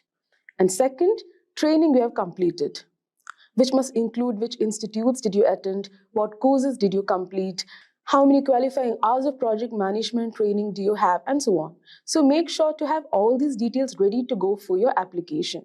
So once you've gathered all your information, it's time to complete and submit your PMP application. So here's a quick overview of the process. So start by setting up your PMI account. You can do this now or wait until you are ready to apply. So take your time with the application because it's a save as you go process. So you can take breaks if you need to. Now, before you begin, you must make sure that you have registered for a PMI ORG user account. So having known all that, now let's move on to how the PMP exam will look like.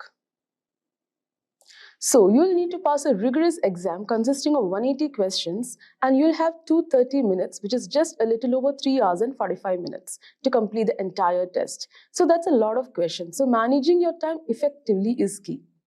Now, this isn't just any test though. It's designed by experienced project leaders to reflect real-life scenarios you'll face on the job. Now, the exam is also available in multiple languages, including Arabic, Chinese, English, French, German, Hebrew, etc.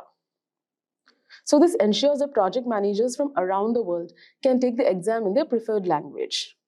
Now, what does a PMP certification actually validate? Let's break that down now. So number 1, motivating people and teams. You'll learn how to inspire and guide your team through every phase of a project, ensuring everyone stays on track and motivated. Number 2, using various approaches. You'll be skilled in predictive, agile, and hybrid methodologies. This means you'll know how to choose the best way to work for each unique project. Number 3, highlighting project success. You'll be able to demonstrate the success of your projects and show how they contribute to the strategic goals of your organization. So now, having known all this, where do you actually study for the PMP exam? So some of the resources you can consider is Andrew Ramdale's YouTube channel. So as you can see, on his channel, you'll find a treasure trove of content, including PMP exam tips, detailed explanations of key concepts, and live Q&A sessions. His videos are engaging and packed with valuable information that can help you prepare effectively for your PMP exam. Now next, PMBOK Guide. So the Project Management Body of Knowledge, or PMBOK Guide, is the official handbook for the PMP exam, published by the Project Management Institute. So it's packed with all the essential knowledge you need about project management processes and practices. Now next are PMP exam prep books. So some of the books that you can refer is PMP Exam Prep by Rita, the PMP Exam How to Pass on Your First Try by Andy Crow, Head First PMP by Jennifer Green and Andrew Stellman. Now next is online courses. So online courses are another great way to prepare for the PMP exam. These courses offer video lectures, practice exams, and interactive content. So you can check out Simplilearn's PMP certification training designed for project managers across industries. This comprehensive program equips you with the skills and knowledge required to excel in project management. So dive into key concepts, methodologies, and best practices, and you can get hands-on experience with real-world projects. And our expert instructors will guide you through the PMBOK guide, preparing you to ace the PMP exam and achieve certification. So join thousands of professionals who have transformed their careers with Simplilearn. You can enroll today and take the first step towards becoming a certified project management professional. Now the next is practice exams. Now, practice exams are crucial for getting a feel for the actual exam. They help you identify your strengths and weaknesses and get used to the exam format. So you can try out PMI's official practice exam. So the PMI website offers an official practice exam that's a great way to experience the test environment and question types. Now, you can also consider Simplilearn's free practice exam. So the Simplilearn's practice test is free and based on PMBOK guide, it includes around 200 multiple choice questions. So that was a complete overview of the PMP exam. Now let's see some of the tips that you can keep in mind while preparing and writing the exam. So understand the exam content outline. So first, make sure you're familiar with the PMP exam content outline. This document breaks down the exam into domains, tasks, and enablers. So understanding this outline helps you focus on what's really important for the exam.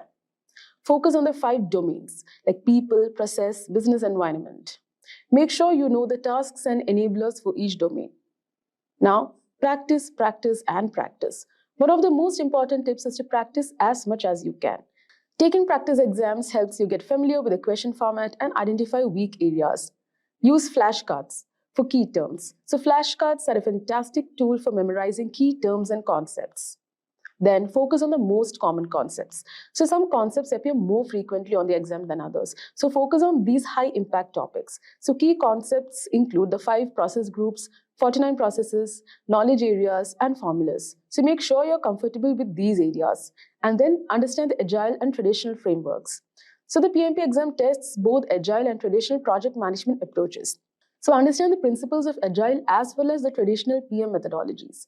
Review the Agile Manifesto, Scrum framework, and how Agile practices integrate with traditional PMP processes. Now, while writing the exam, read questions carefully. So during the exam, read each question carefully. Make sure you understand what's being asked before you jump to an answer. Now, manage your time wisely. So time management is crucial for such exams. You have 230 minutes for 180 questions, which means you should aim for around 1.5 minutes per question, and then eliminate wrong answers. So if you're unsure about a question, what you can do is use the process of elimination to narrow down your choices. So that's a wrap on our tips for passing the PMP certification exam. I really hope you found these insights helpful and that they boost your confidence as you prepare. In this short video, we're going to discuss about Kotter's 8-step change model. The target audience for this particular presentations are leaders who are playing a pivotal role on change management and professionals who are aspiring for PMP certification, scaled agile certifications, and other agile certifications. So we may be referring some contents from PMBOK 7 and agile from scaled agile frameworks. Now, what is the significance of change model? Change is inevitable forces in the dynamic landscape of business. So organization adapts to change as a strategy in distinct ways, both proactively and reactively. So when embraced proactively, the change becomes a strategic tool, a way for organization to uncover new opportunities, broaden their market reach, and introduce innovative products and service to delight their customer. On the other hand, organization may also adapt changes reactively, driven by the need to adapt, retain customers, or maintain a competitive edge in a rapidly evolving market. John Kotter, he's the one who coined this model. He developed this model after a rigorous longitudinal study where Kotters examined patterns and challenges organizations face during transformation. Through this extensive research, he identified 8 critical steps that are consistently contribute to successful change initiatives. So this model has since become one of the most widely adopted framework, guiding leaders through a clear process to engage employee, to mitigate resistance, and ensure lasting transformation. So let's talk about this Kotter's 8-step model. There are 8 distinct steps for change management.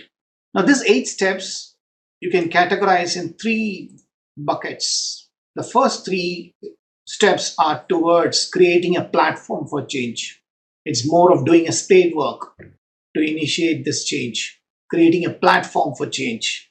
The next 3 steps is about implementing changes successfully, and the last 2 steps are related to sustaining change and imbibing in the org culture. So let's talk about the first 3 steps towards creating a platform for change, where You create a sense of urgency on the change which you want to drive. You form a guiding coalition and create a strategic vision. We'll see this in detail in the upcoming slides. Creating a platform for change. So towards this, the first step is creating a sense of urgency. The first step is about fostering a shared sense of urgency among employees by highlighting the potential risk of inaction or the benefit of prompt action. An organization can ignite motivation. You also conduct a market analysis to highlight the need for change, share real life stories or data demonstrating the threats or opportunities, missed opportunities. You encourage honest discussions about risk. And few actions you do pertaining towards this. The goal is to drive why the change is needed and why it is needed now. So you gather evidence to convince that. You also gather evidence to generate excitement of change. So towards this, you may deliberately perform benchmark analysis, analyze competitors, market forces to identify opportunities and threats. You may also collect customers' feedback, stakeholders' feedback to identify the service gaps. So once this first step on creating a sense of urgency is done, the next step is towards forming a powerful coalition of change leaders. So what is this? Why? Change requires a strong coalition of leaders with diverse skills and influence. Here is where you assemble a powerful cross-functional leaders. They could be from middle management or top management to facilitate and lead the change. You may consider to craft an elevator pitch statement wherein you communicate the vision and influence stakeholders within 30 seconds to 2 minutes of time. The key actions you perform here is to identify respected leaders across departments, fostering a sense of unity and collaboration among change advocates. And few other actions you may perform as part of this is to handpick and carefully choose influential leaders from various departments. They could be even a middle management or a top management. Set clear coalition goals and objectives, host team building sessions, empower coalition members to make visible decisions to support the change. It's basically bringing in the battalions of change leaders to help them to cascade, to help the rest of the organization in this change adoption. The third step towards this is creating a vision for change. Crafting a clear motivating vision is essential. A vision provides direction and aligns everyone with the change goals, making the path forward understandable and relatable. So towards this, specific actions you may perform is draft a concise vision statement with achievable goals, define what success looks like and the values driving it. Use visual aids like infographics for clarity, align visions with the long-term goals, encourage leaders to embody the vision in their day-to-day decisions, and ensure it resonates with everyone from leaders to frontline employees. So these are the first 3 steps we discussed towards creating a platform for change. So we discussed on creating a sense of urgency, forming a guiding coalition, and create a strategic vision. The next step is towards implementing those change. Here is where you initiate change communication, you cascade to the rest of the department, the rest of the employees, remove barriers to change, and you generate short-term wins. Let's see this in detail. The effective communications ensures the vision reaches everyone. We explore avenues to consistently convey the vision in meetings, emails, informal conversations. We explore those avenues, whatever that's possible. You use diverse channels to communicate the vision. You engage with employees through Q&A sessions, workshops, and interactive meetings. You address doubts and welcome feedback to refine the mission. Now, specific steps you take towards communicating the vision for change are: create a dedicated change communication platform, share personal stories from leaders, gather feedback for improvement, and ensure consistency in messaging from all leadership level to reinforce alignment. The next step towards implementing the change is focusing on removing obstacles. And remember, change breeds resistance, change breeds conflict. So the impacted stakeholders will undergo something called change fatigue. Here is where you identify and eliminate barriers that could hinder change implementation. The goal is to empower team members by clearing the path, to clear the path to overcome the obstacles they face. So towards this, the specific actions you may take is empower managers to adjust workflow, offer training to fill skill gaps, set up a feedback system to address issues, reinforce accountability to ensure members actively remove barriers. Sometimes you may have to establish a task force, a rapid response team to address the challenges encountered. And this rapid response team typically are empowered with cross-functional skill set. They are given autonomy, the decentralized decisions to fast track their decision making process. The next step is towards creating a short-term wins. Here is where you celebrate small, visible success to build momentum. Celebrating small success along the journey reinforce commitment to the change process. The short-term wins provide a tangible proof that the efforts are paying off. The goal is to boost morale with early success. The specific actions you may do as part of this is schedule update meetings to showcase progress and publish dashboards of implementation, publicize early wins internally, recognize and reward early adopters, celebrate success publicly to build enthusiasm across the organization. The next two steps are related to sustaining and imbibing in the org culture, sustaining changes and imbibing in the org culture. Let's talk about the last two steps. Here is where you build on the change. You continue to drive change forward by building on initial success. The goal is to make continuous progress, wherein you sustaining change requires momentum. Here is where the specific steps you take. You set and review achievable, short-term, progressive, smart goals for ongoing initiatives that align with the larger vision. You analyze and learn from each win to build on it and to improve future steps. You cultivate a culture that embraces continual improvement and to maintain momentum. You reward innovations that align with the goals. You hold regular reviews to track progress and adjust strategies as needed. And be careful, sustaining change requires momentum. So we need to exercise caution here. We need to avoid the temptation to declare victory too early. Instead, keep pushing forward with the new goals and challenges. The last step on Kotter's 8 step is anchoring the change in corporate culture. For lasting impact, embed the change in the org culture. This ensures the new practice becomes a norms organically and are sustained long term. We also highlight how the change aligns with organizational values, recognize and reward behavior that supports the new way, provide ongoing training and leadership support. So towards this, you may take steps. Sometimes we may have to update mission and values to reflect the new culture, highlight culture ambassadors who exemplify the new values in action. The goal here is to embed change in the org culture. It's a pleasure to welcome you to our new video discussing the top 10 tools for product management. In this video, we will discuss what considerations should be taken before choosing a tool for product management, and then we will look out at the top tools for product management. But before we start, let's brush up on your knowledge. So here's a question for you all. What does a tool stand for? Do let us know in the comments below. Software for product management is an administrative tool used to produce and enhance a company's goods rapidly and effectively, along with successfully enhancing business profits. These tools allow product managers and their teams to gather fresh concepts and develop detailed strategies to turn them into actual products. Although these technologies are typically utilized by product managers and product teams, they also give other departments, such as marketing and sales, additional clarity and insight into product development. Product management is used for product analysis, development tracking, and road mapping. Whenever we concern tools for product managers, we often mean the basic handful of tools that the majority of us use daily.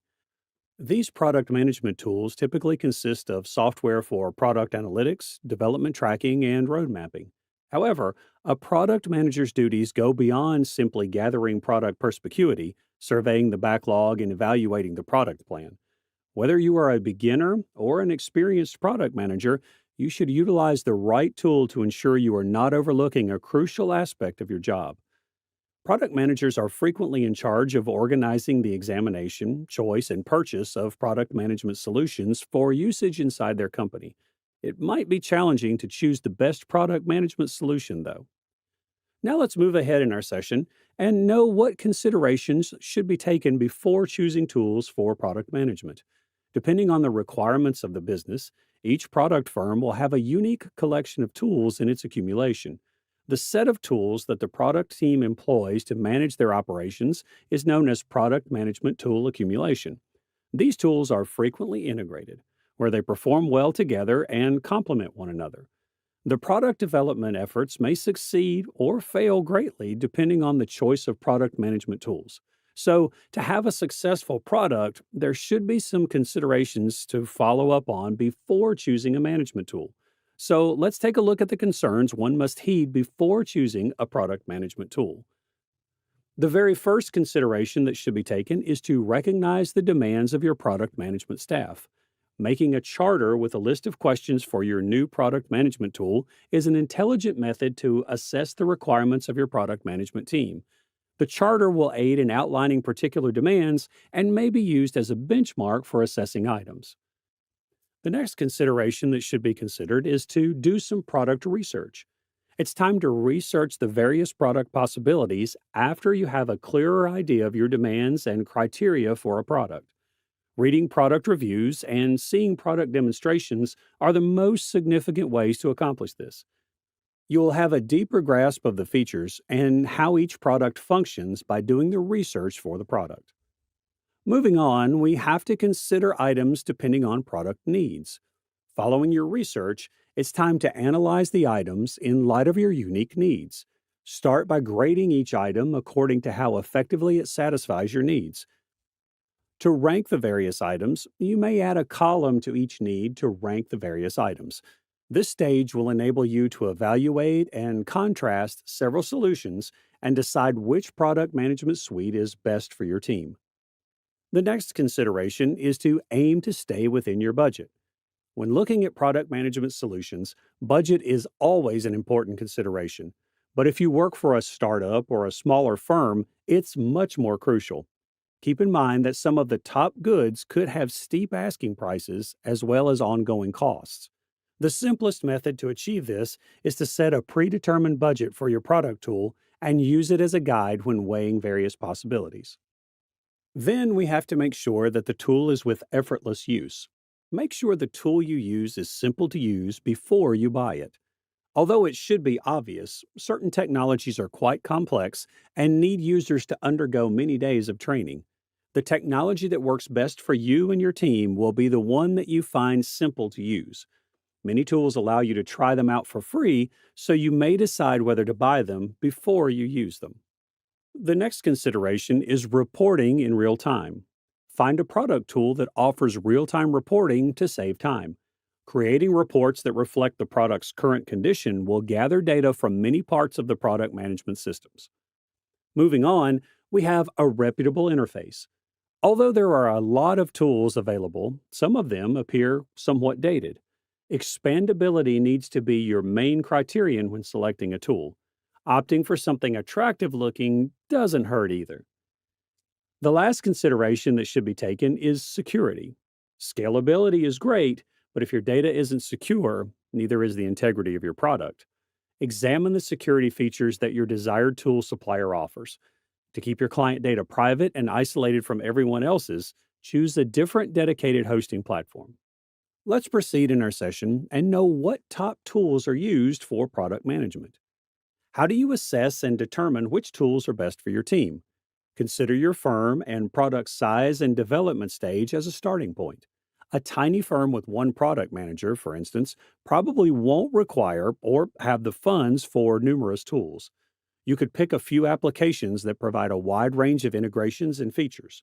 A huge organization, on the other hand, would require specific tools created for complex work streams and several teams. The very first functioning of product management is user tracking and analysis. User tracking enables you to follow online visitors while they browse your website anonymously and via a variety of methods. A product manager's research creation process includes user tracking in terms of analysis. A wide range of tools is accessible for tracking and gathering data about the demands of the user for the product. These tools may be quite useful for gathering information and understanding how users of your software or visitors to your website interact with your offerings and content. Platforms for product analytics collect and assist you in analyzing what those customers do, but merely what they say and think. You'll want a product management platform, such as Done, that provides distinct analytics and insight into how customers utilize your product. User tracking and analytics can be done using Pendo. The tool used for user tracking and analytics is Pendo. Pendo assists businesses in determining who is using the features and products they are developing. You can find out which features people like and don't like, as well as how they move across your product range with the help of our product analytics tools. Additionally, you may examine how product adoption differs depending on an account, a user's job, or their attitude. Their objective is to provide product teams with the knowledge they need to do their duties more effectively and make daily decisions with less difficulty. Although in-app messaging provides our customers a method to quickly and simply put these insights into action, product analytics are fascinating and powerful. In the end, your capacity to experiment and influence behavior change within your product is what will help you grow your company and give your consumers better experiences. Apart from Pendo, the other tools that can be used for user tracking and analytics are Amplitude, Gainsight, and Google Analytics. The next functionality for product management is product strategy and road mapping. So, product strategy and road mapping is a basic exercise in product management. Even though PMs are renowned for their adaptability, mapping out your course reveals the type of stakeholder negotiating abilities and data-driven planning that make product management so successful. Our knowledge of PM's experiences indicates that Product Board goes toward the making things easier side. AHA is also practical and founded on reliable theoretical understandings of how product managers operate. When choosing your road mapping tool, remember that product managers are reportedly trusted by Airtable, Airfocus, and RoadMonk. The tool used for product strategy and road mapping is Product Board. Product Board is used to prioritize features, create roadmaps, collect customer input, and validate concepts. All the tools required to create a user-centered product. The road mapping capabilities of Product Board are noteworthy. Depending on how you operate, you can organize product features into release, sprint, period, or now, next, later buckets. And you may customize roadmaps for different audiences. For instance, you may develop roadmaps that are customer-centered or that are expressly geared for leadership. The other tools used for product strategy and roadmap development are Product Plan, RoadMonk, and Airfocus. Moving on to the next functionality of product management is flowcharting. Even while not all product managers utilize flowchart and diagram software, it is still an excellent approach to do a task that many PMs ignore but really shouldn't. You and your organization will benefit from having a greater understanding of the whole client experience with your business after creating a customer journey map. A correctly made journey map will display every interaction a person has with your business, from their initial visit to your website or their first phone contact from a sales representative through their eventual purchase and use of your product. The tool used for flowcharting is Microsoft Visio. Visio's flowcharting and diagramming capabilities can be useful for outlining any particular elements of a user's workflow or experience with your product. The flowcharts you generate using these tools may help you get insights into how to strategically prioritize your product roadmap, since they provide a visual representation of that workflow or experience rather than just a list of the stages your client will take. Apart from Microsoft Visio, OmniGraffle is the other good tool that can be used for flowcharting in product management. Now let's move ahead and know the other functionalities and tools for product management. The other functionality of product management is presentation. A key communication skill for a product manager is the ability to present. It is a component of conveying the product strategy to the company and the team developing the product. Additionally, it is a component of consumer communication. We frequently draw attention to the poor performance of roadmap presentation tools. However, this does not imply that Keynote or PowerPoint shouldn't occupy a significant position in your toolbox for product management. For distributing your high level goals, ideas, and plans within your company and to external audiences like clients, presentation decks may be quite helpful. For instance, vision boards may be a potent tool for selling a group of executive stakeholders the vision of your product. Additionally, using presentations to teach salespeople or educate industry analysts about your product may be quite successful. The best tool for presentation is Microsoft PowerPoint. One of the most often used tools for presentations is PowerPoint. It is a component of the Microsoft Office package and is usable for domestic, commercial, and academic uses. PowerPoint dominated the presentation industry and was most well known for its templates and usability. This program enables anybody, from amateurs to experts, to create presentations utilizing text, graphics, video, audio, and data tables. You may deliver the presentation as you like by using a range of animations and transitions. Other than PowerPoint, Keynote, Google Slide, and SlideShare are tools that can also be used for presentations. Moving on to the next functionality of product management, it's prototyping and wireframing. Design teams experiment by turning their ideas into physical prototypes, which might range from paper to digital. To capture design concepts and user testing, teams create prototypes with varying levels of realism. You may improve and evaluate your ideas using prototypes, allowing your company to release the proper items. You must put a lot of effort into demonstrating that your product concept can be realized before bringing it to fruition. More technologies are emerging as a result of the growing significance of user design and easy consumer journeys. They also employ techniques to minimize discomfort and streamline the delivery process. The number of web-based apps available has increased due to this popularity. Some, nevertheless, are a little questionable in terms of usefulness. Most people are using multi-purpose applications that may be used for prototyping, designing, and whiteboarding.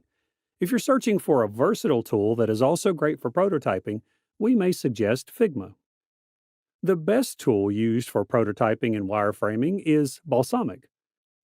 Balsamiq Wireframes is a quick, low-fidelity UI wireframing tool that simulates sketching on a whiteboard or notepad while using a computer. It effectively pushes you to put your attention on structure and substance rather than wasting time on early debates about colors and details. With wireframes, you may quickly produce new ideas, discard the subpar ones, and identify the best solutions. The alternatives of Balsamiq for prototyping and wireframing are Sketch, InVision, and Adobe XD. The next function of product management is product development. Product development involves bringing a new thing or item to market or enhancing already available goods to boost sales. A product is initially merely a sample. For a firm to become something that can be sold on the market, a lot of time and money must be invested. The idea, design, development, and marketing of newly developed or freshly renamed goods or services are all phases in the process known as product development, sometimes known as new product management. The entire process of creating a product, from conception through market launch, is referred to as product development. Product research makes the difference between a product's success and failure, both at launch and throughout the product lifecycle, by helping you understand the requirements and desires of your consumers and keeping an eye on the competitive landscape and environment of your product. The best tool used for product development is Rally. The foundation of value stream management is Rally. By enabling business leaders to address challenging issues like how to prioritize capabilities related to development, how capabilities relate to development outcomes, how to track capabilities progress from planning to delivery, and how to find opportunities to optimize flow, Rally's insight contributes to value stream management. Rally is used by value streams to make complicated processes transparent and enable swift business pivots based on data-driven choices. The alternative to Rally for product development is Azure. Moving on, we have project management as the next functionality of product management. A project manager oversees several projects that are necessary to achieve the various goals that a product manager sets for it in terms of vision, goals, and business trajectory. The project manager is therefore more of a man of action, whereas the product manager is more of a master strategist. Making a distinction between projects and products might be helpful. Though product management and project management are two different jobs, still there would be some interactive work. No product manager can operate without zero work support of a project manager. The tool used for project management is Jira. Jira brings teams together for everything from agile software development and customer service to startups and companies. Jira assists teams in planning, assigning, tracking, reporting, and managing work. Jira software, the top solution for agile teams, helps software teams develop better. A workflow is the first step in managing projects and tasks in project management software. Workflows outline your procedure and make task tracking possible for your team. Visualize your process so that your team is aware of the status of tasks and projects. Projects frequently contain checkpoints or milestones that must be met to maintain the overall project's direction. Versions are milestones in Jira Work Management. After creating versions, you may group work into several versions. Other than Jira, Pivotal, Monday.com, and Diagrams.net are the tools that are used for project management. So moving on from project management, collaboration is the next functionality of product management. Working in the product sector offers some of the most intriguing opportunities for cross-functional collaboration. Although there are difficulties, which we'll discuss momentarily, it exposes everyone engaged to every step of the product development and launch process. UX designers have the chance to learn more about marketing, and engineers have the chance to learn more about UX design. The tool used for collaboration for product management is Trello. Trello is one of the more powerful project management applications that aims to improve teamwork inside and between departments. Trello allows you to manage several projects and arrange various activities by allowing you to create boards, lists, and cards. To get a clear picture of everything that is happening, you may also set up calendars, make checklists, and assign productivity indicators. Trello has built-in automation for the best processes and the least amount of manual effort, like many other top products today. Trello is an essential component of your product management stack since the job of the product manager involves coordinating a lot of various moving elements. The alternatives for Trello for collaboration are GoToMeeting, Dropbox, and Zoom. The next functionality of product management is user experience and testing. In the field of product management, the phrase user testing is frequently used. Usability testing is frequently used interchangeably with user testing. During the user testing phase of the design process, you analyze your product or service using actual customers to develop user-centered designs. Through this technique, you may learn how your target market behaves when using your product, giving you useful information for the development process. The best tool used for user experience and testing is Adobe Target. Adobe Target is a rule-based testing and targeting tool that can be integrated with analytics and provide reports for marketing offers, customization, and UX testing. This feature enables marketers to determine which offers, experiences, and messages are engaging customers. It has a user interface, integrated best practices, and powerful features for tracking site traffic. It allows for more conversion and properly filters results according to its self-learning algorithmic methodology. The tailoring of consumer interactions across all marketing channels and business contact points may also be automated. Other tools that can be used for user experience and testing are Helio, Hotjar, and UXCam. In the end, the last functionality of product management is customer feedback and survey. Getting feedback from customers involves talking to them and asking them what they think of a good or service. To properly comprehend their behavior and demands, it is crucial to pay attention to their thoughts and feelings. It is crucial for product managers because before you can offer a helpful solution, you must embrace your people and understand the suffering caused by their issues. It's helpful to have a defined goal before pursuing a certain feedback technique. Outlining your learning objectives can help you concentrate on your study and choose which potential or current clients you should contact. This is particularly important if your product or service appeals to a wide range of demographics. And this is because various client segments may experience your product in drastically different ways. Therefore, It's crucial to be specific about who you want to talk to and what you hope to discover about their needs and expectations. The tool used for customer feedback and survey is SurveyMonkey. Following are the features of SurveyMonkey that may help product managers with customer feedbacks and surveys. Obtain viewpoints and get insightful wisdom. For every audience, it is simple to build polls, quizzes, and surveys.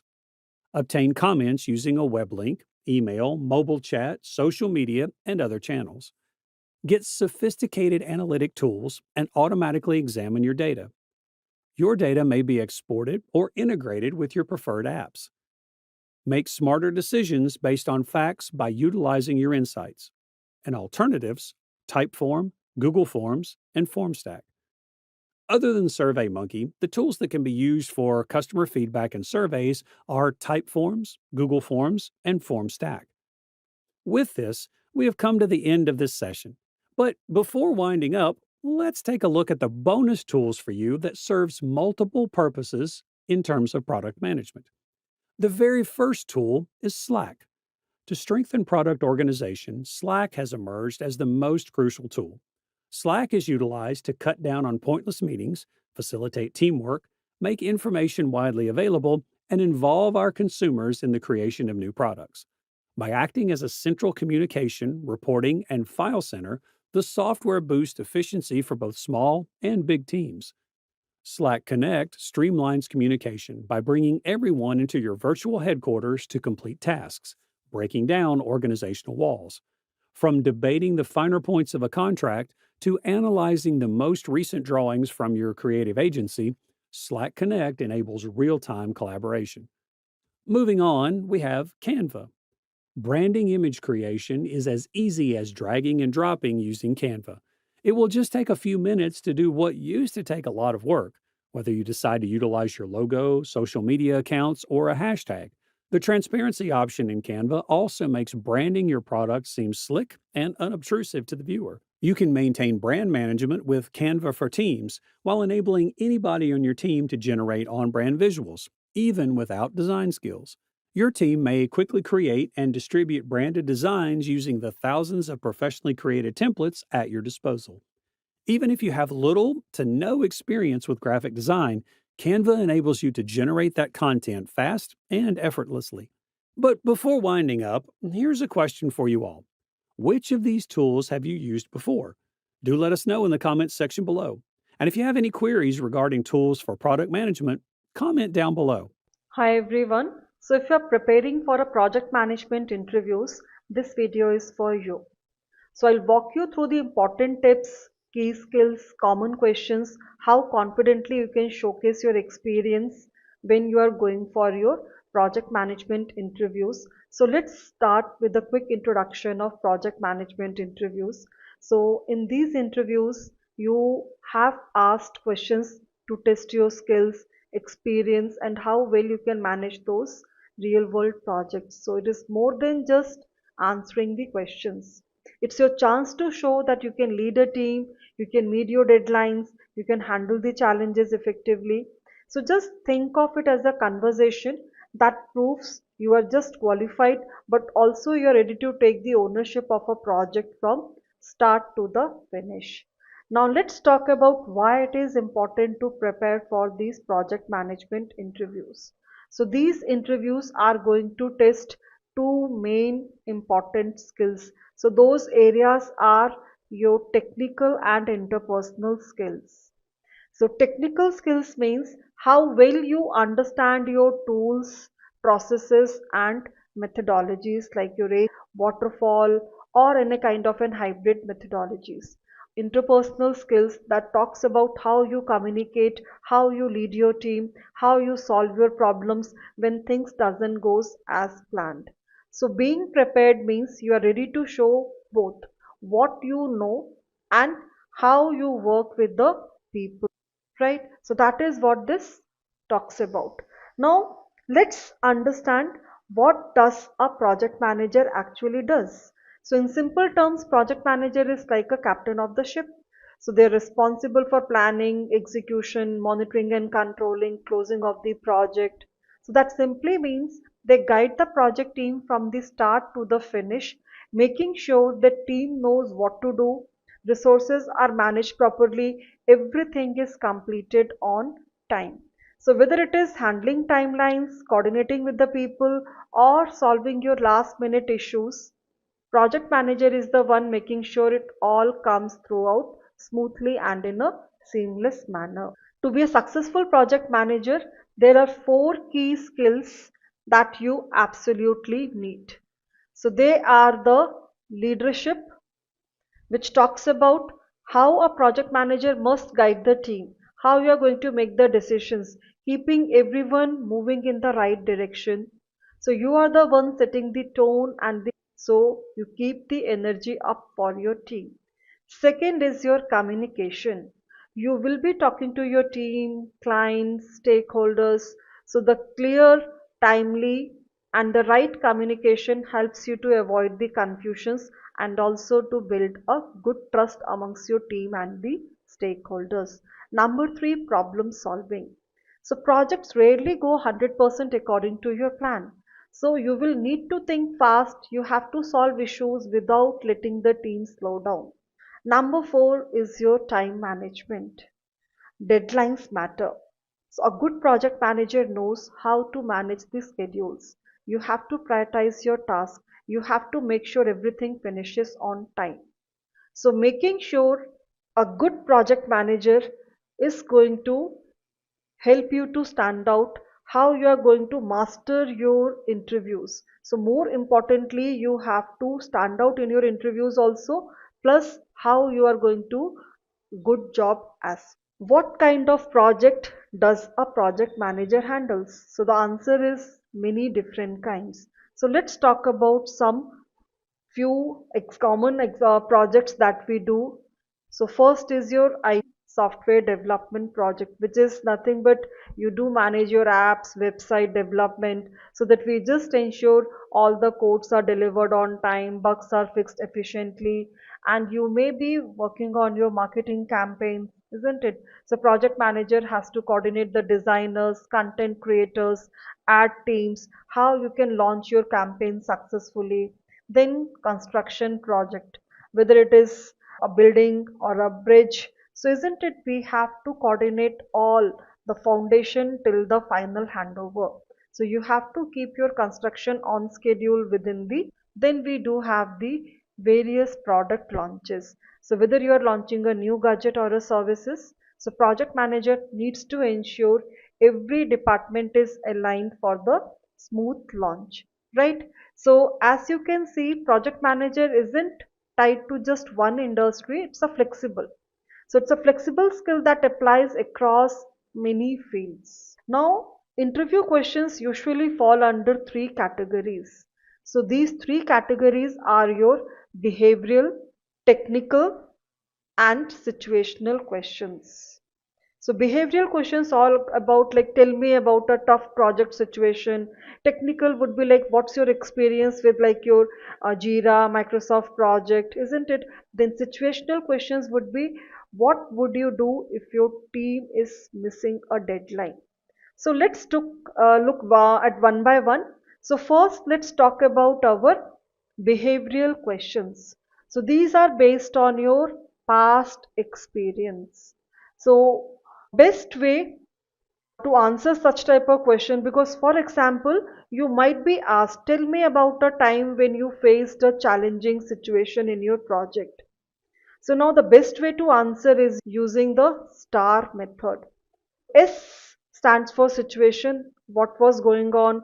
T stands for your task, what was your responsibility. A stands for action, what steps did you take.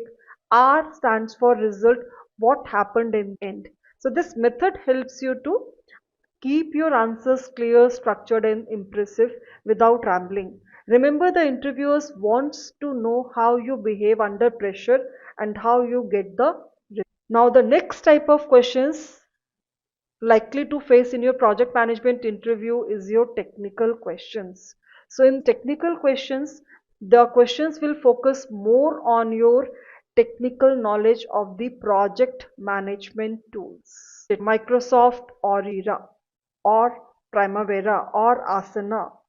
So they are going to test on these frameworks. For example, interviewer might ask you, what's your experience with MS Project? Your answer should show that you are comfortable using these tools so that it is going to help to plan, track and manage your work.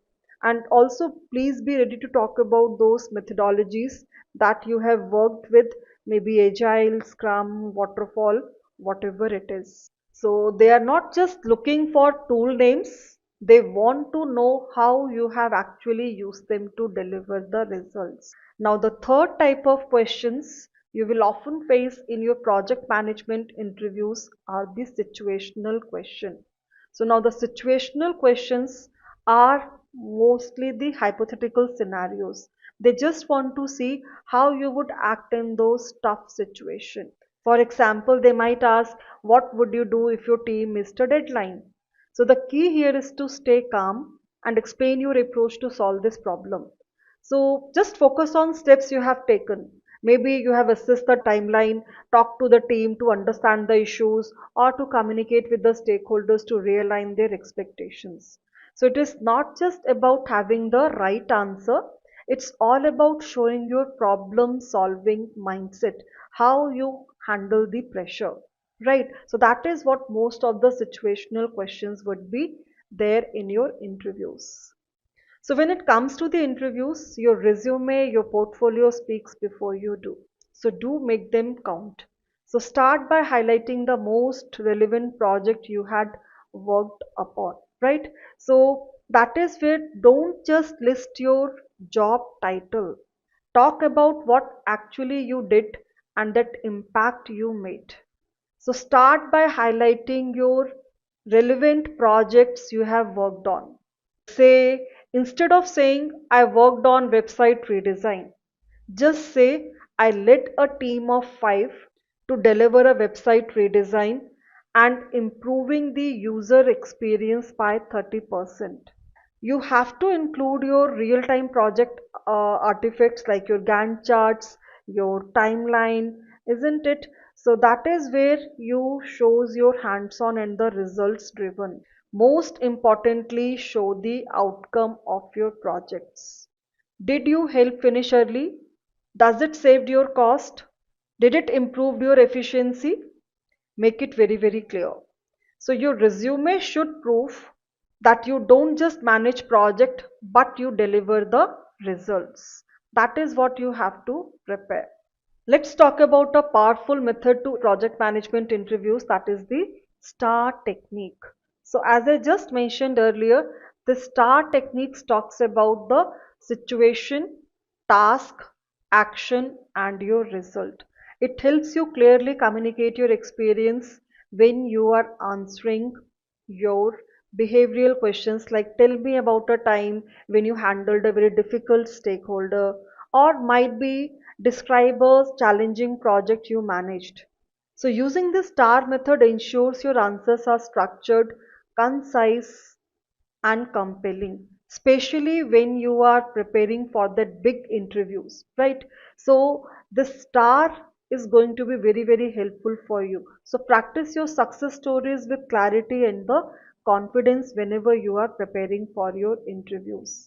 So now when we know about the STAR technique, let's just look at a real world example of how you can use it effectively in your project management interviews. So say the interview asks, tell me about a time when you faced a project delay. So you may structure your answer using the STAR technique. Maybe first, no, we were behind schedule due to a team member's illness. So that gives us the context and explains the challenge. Then comes the task that I needed to get the project on track.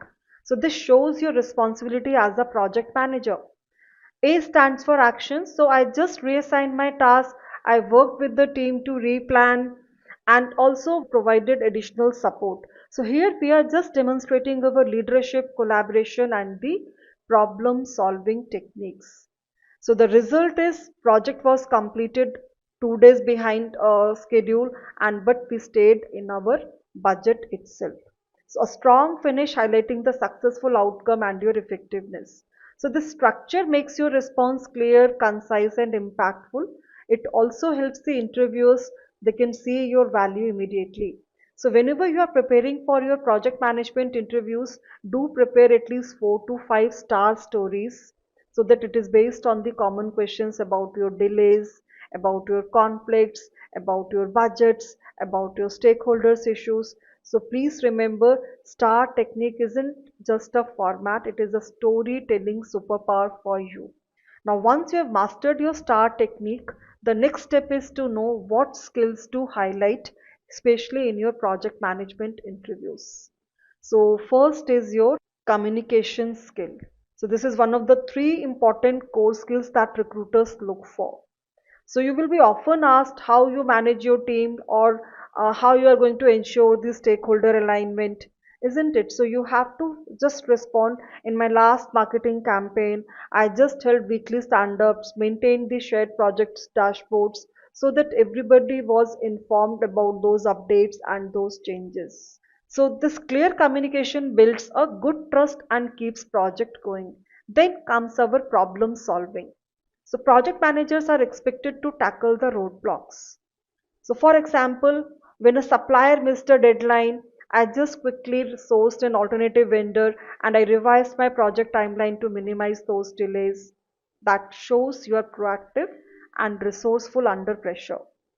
Third is your risk management. So you might be asked how you deal with uncertainties. So you may always try, like when I launched a new project, I developed a risk register earlier so that I can track my potential issues, potential risk, and I planned contingency for supporting those supply chain delays and my budget overruns. So this just demonstrates your foresight and structured planning for the project.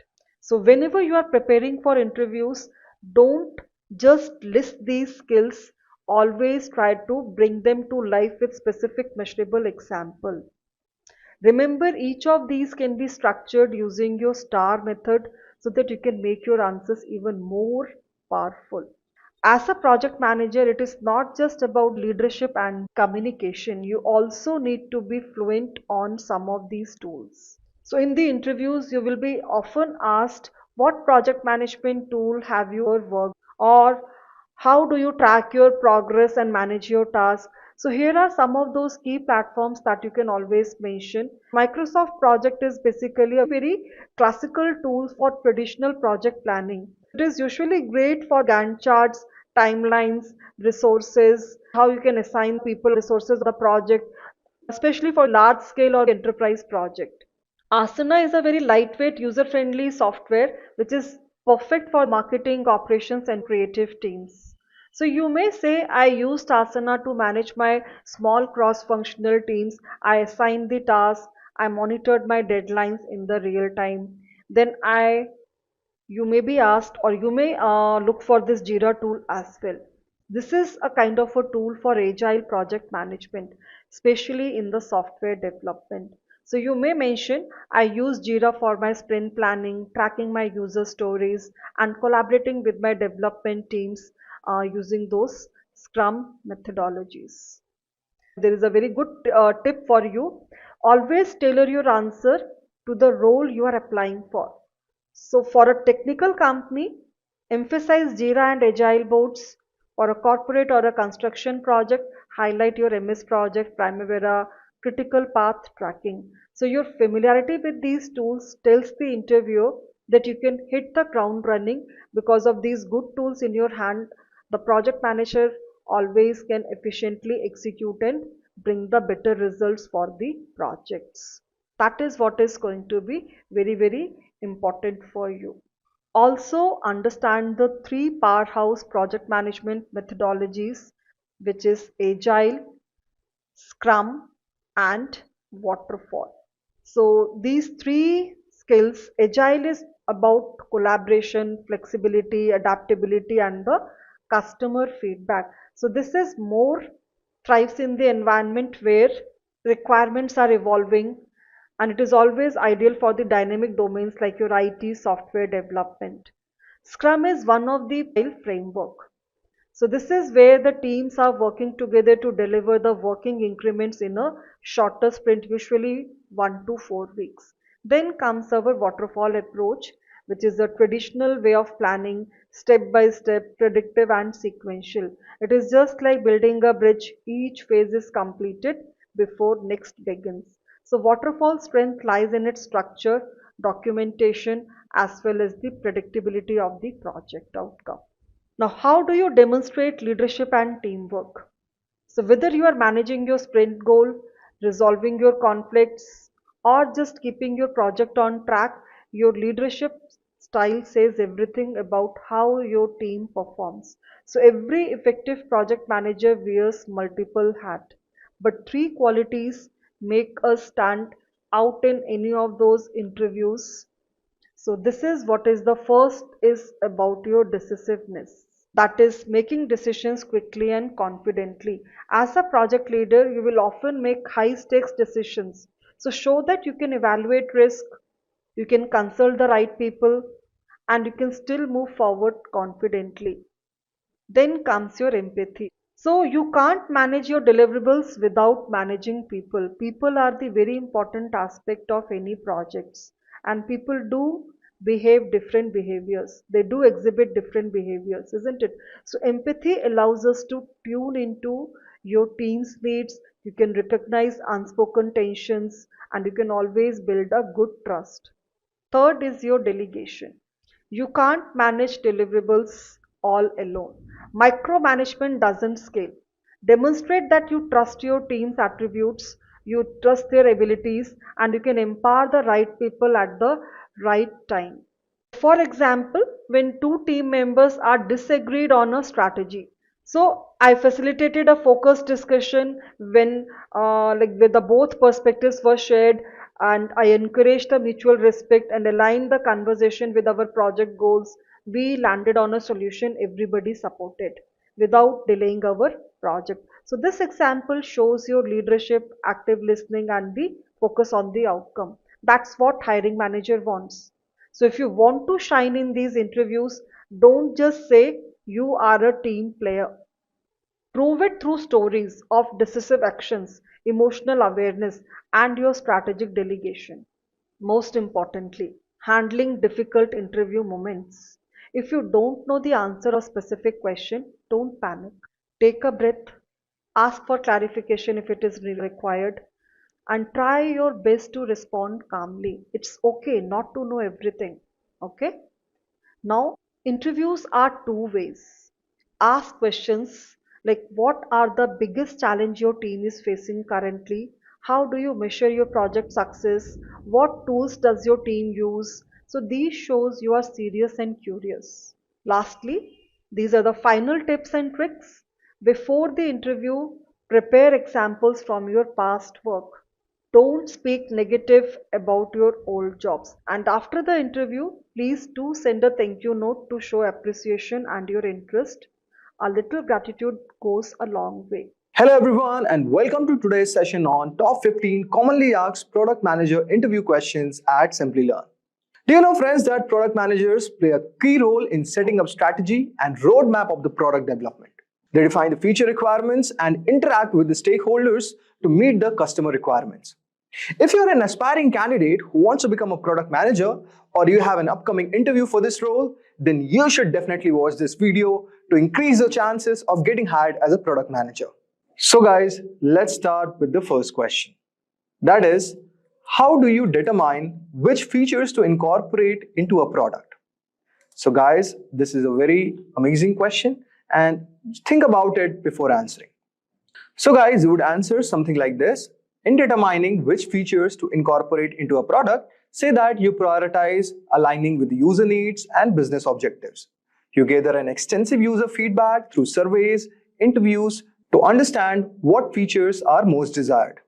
Market research also helps to identify trends and benchmarks against competitors. To prioritize effectively, say I use Moscow method, categorizing features into must-have, should-have, could-have, and won't-have. This structured approach ensures that we focus on delivering features that provide maximum value to our users and support our business goals strategically. So, by maintaining a clear vision of what's essential, we enhance our product's relevance and competitiveness in the market. So guys, this forms the answer of this question. So you can answer something like this. Now let us move on to our next question. That is, how do you strike a balance between qualitative and quantitative metrics? So guys, the solution is, say like striking a balance between qualitative and quantitative metrics is crucial for comprehensive understanding of the product's impact.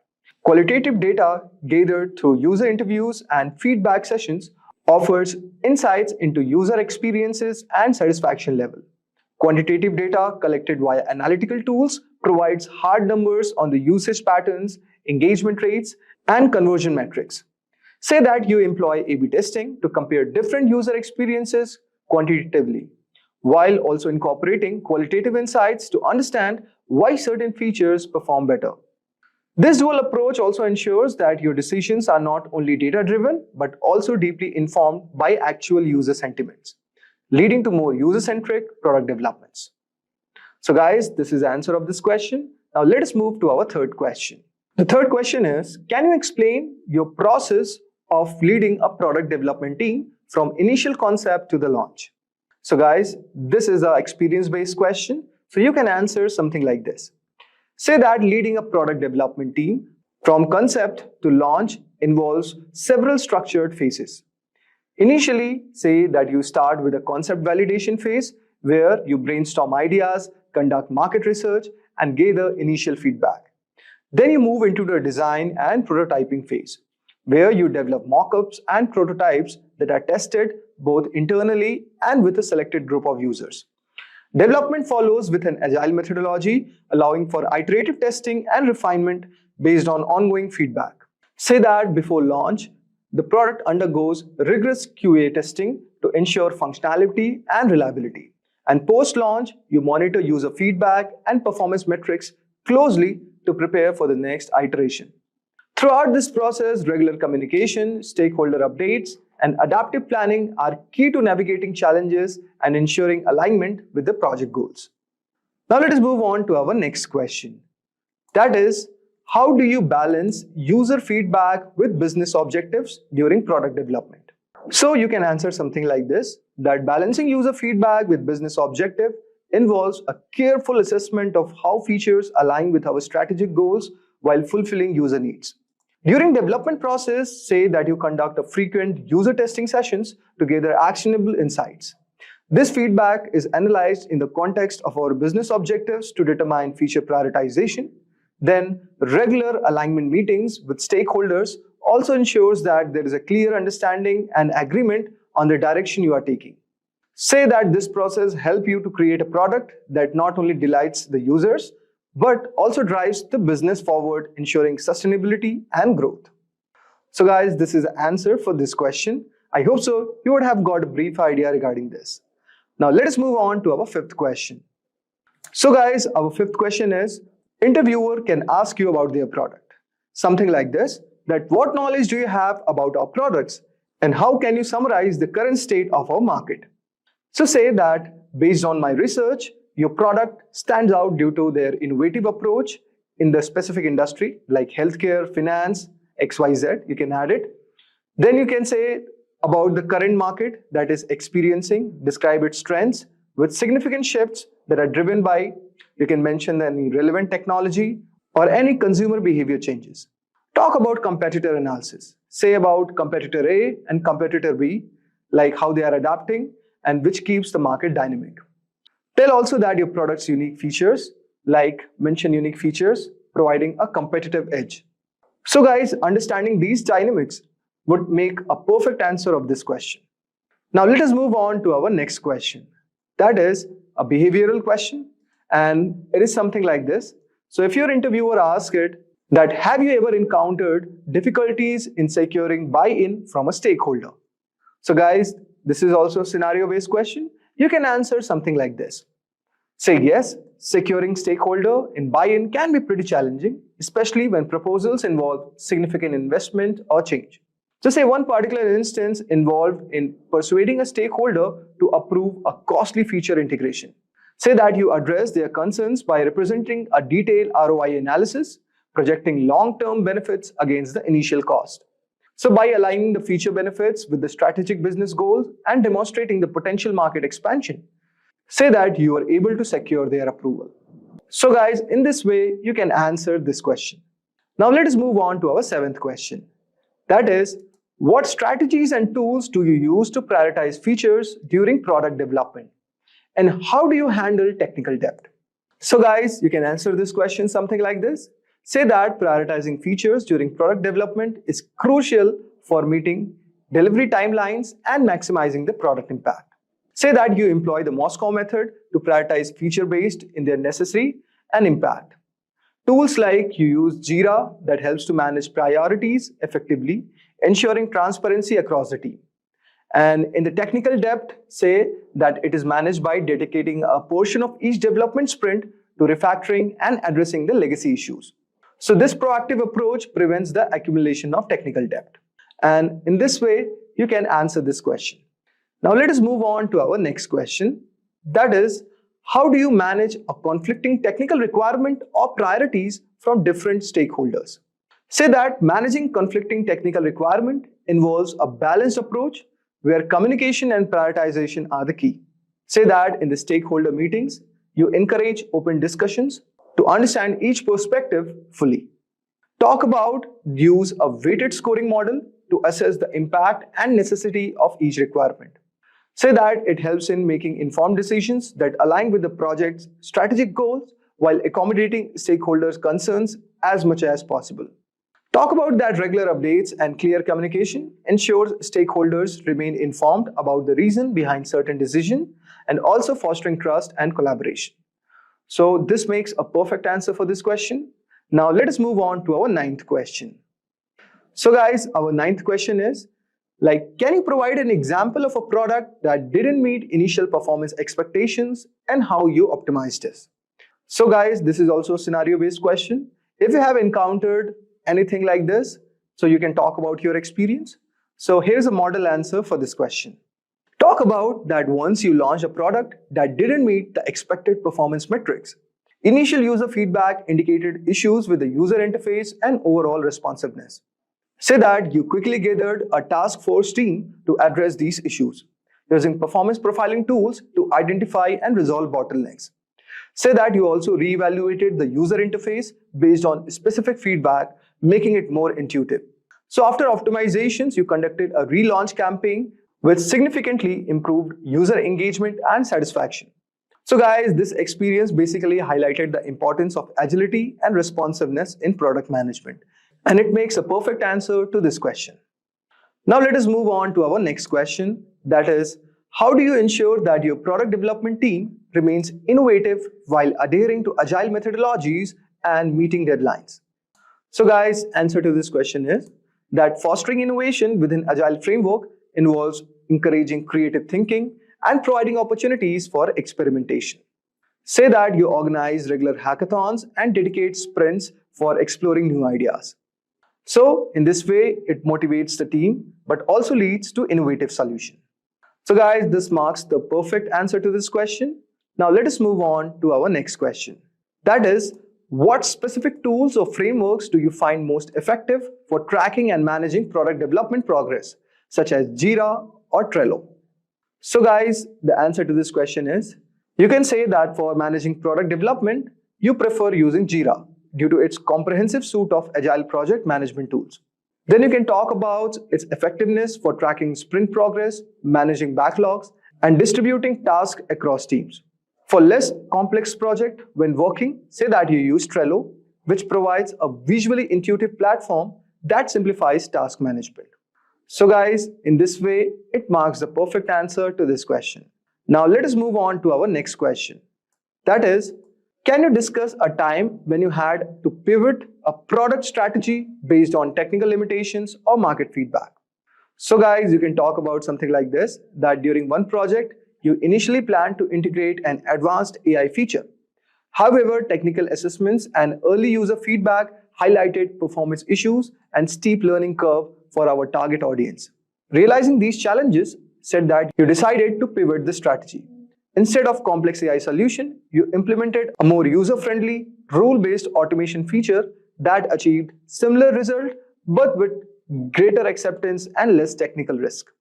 So this strategic pivot not only addressed the technical limitation, but also aligned better with the market needs that ultimately enhance the product success and user satisfaction. So you can tell your answer something like this. Now let us move on to our 13th question. So guys, our 13th question is, what methods do you use to validate product idea from technical perspective before the development begins, like such as prototyping or user testing? So guys, you can answer this question something like this, that validating a product idea technically starts with prototyping, which allows us to visualize and test functionality of the core features. Say that you often employ tools like Sketch or Figma for UI UX prototypes, and then use platforms like InVision for interactive simulation. Following prototyping, you conduct feasibility studies and proof of concept tests to ensure the technical viability of the proposed solution. Then you do user testing, utilize both focus groups and A/B testing setups, which provides feedback on the user experience and interface. It is also very crucial for making iterative improvements before full-scale development begins. So guys, you can answer this question something like this. Now let us move on to our 14th question. That is, how do you maintain effective communication and collaboration with cross-functional teams, including developers and designers during product development? So guys, this is also an experience-based question. So if you have worked in an industry where you have came across these scenarios, so guys, you can answer this question something like this. Say that effective communication and collaborations are maintained by establishing clear communication channels and regular interaction routines. Say that you use agile methodologies which facilitate in daily stand-ups, sprint planning, reviews, and retrospectives that ensures continuous dialogue and timely updates across all teams. Say that you also use Jira and Confluence for tracking tasks and sharing documentation. Also, you say that you use joint design and development sprints to encourage a collaborative environment where developers and designers can align their work closely, which also fosters a holistic approach to product development. Now let us move to our final question. That is, what is your approach for managing technical risk and ensure code quality in product development? It is also a very important question. So guys, you can pause this video and think about it. You can answer this question something like this. Say that managing technical risks start with a proactive approach to identifying potential issues in the early development process. Say that you implement robust testing strategies, including unit tests, integration tests, and end-to-end tests, which facilitates automated testing frameworks like Selenium and Jest. Then say that you do regular code reviews and pair programming sessions, which you can say that are part to your routine to maintain high code standards and foster knowledge sharing within the team. To ensure that ongoing code quality, you use continuous integration and continuous deployment pipelines, which automates the testing and deployment processes.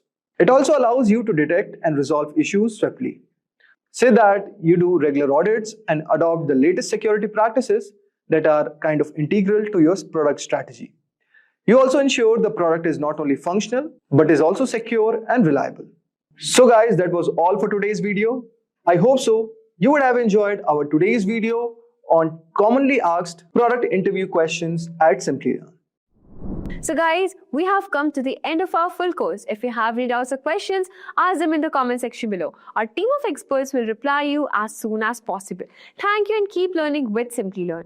Hi there, if you like this video, subscribe to Simplilearn YouTube channel and click here to watch similar videos. To nerd up and get certified, you can check the description box below.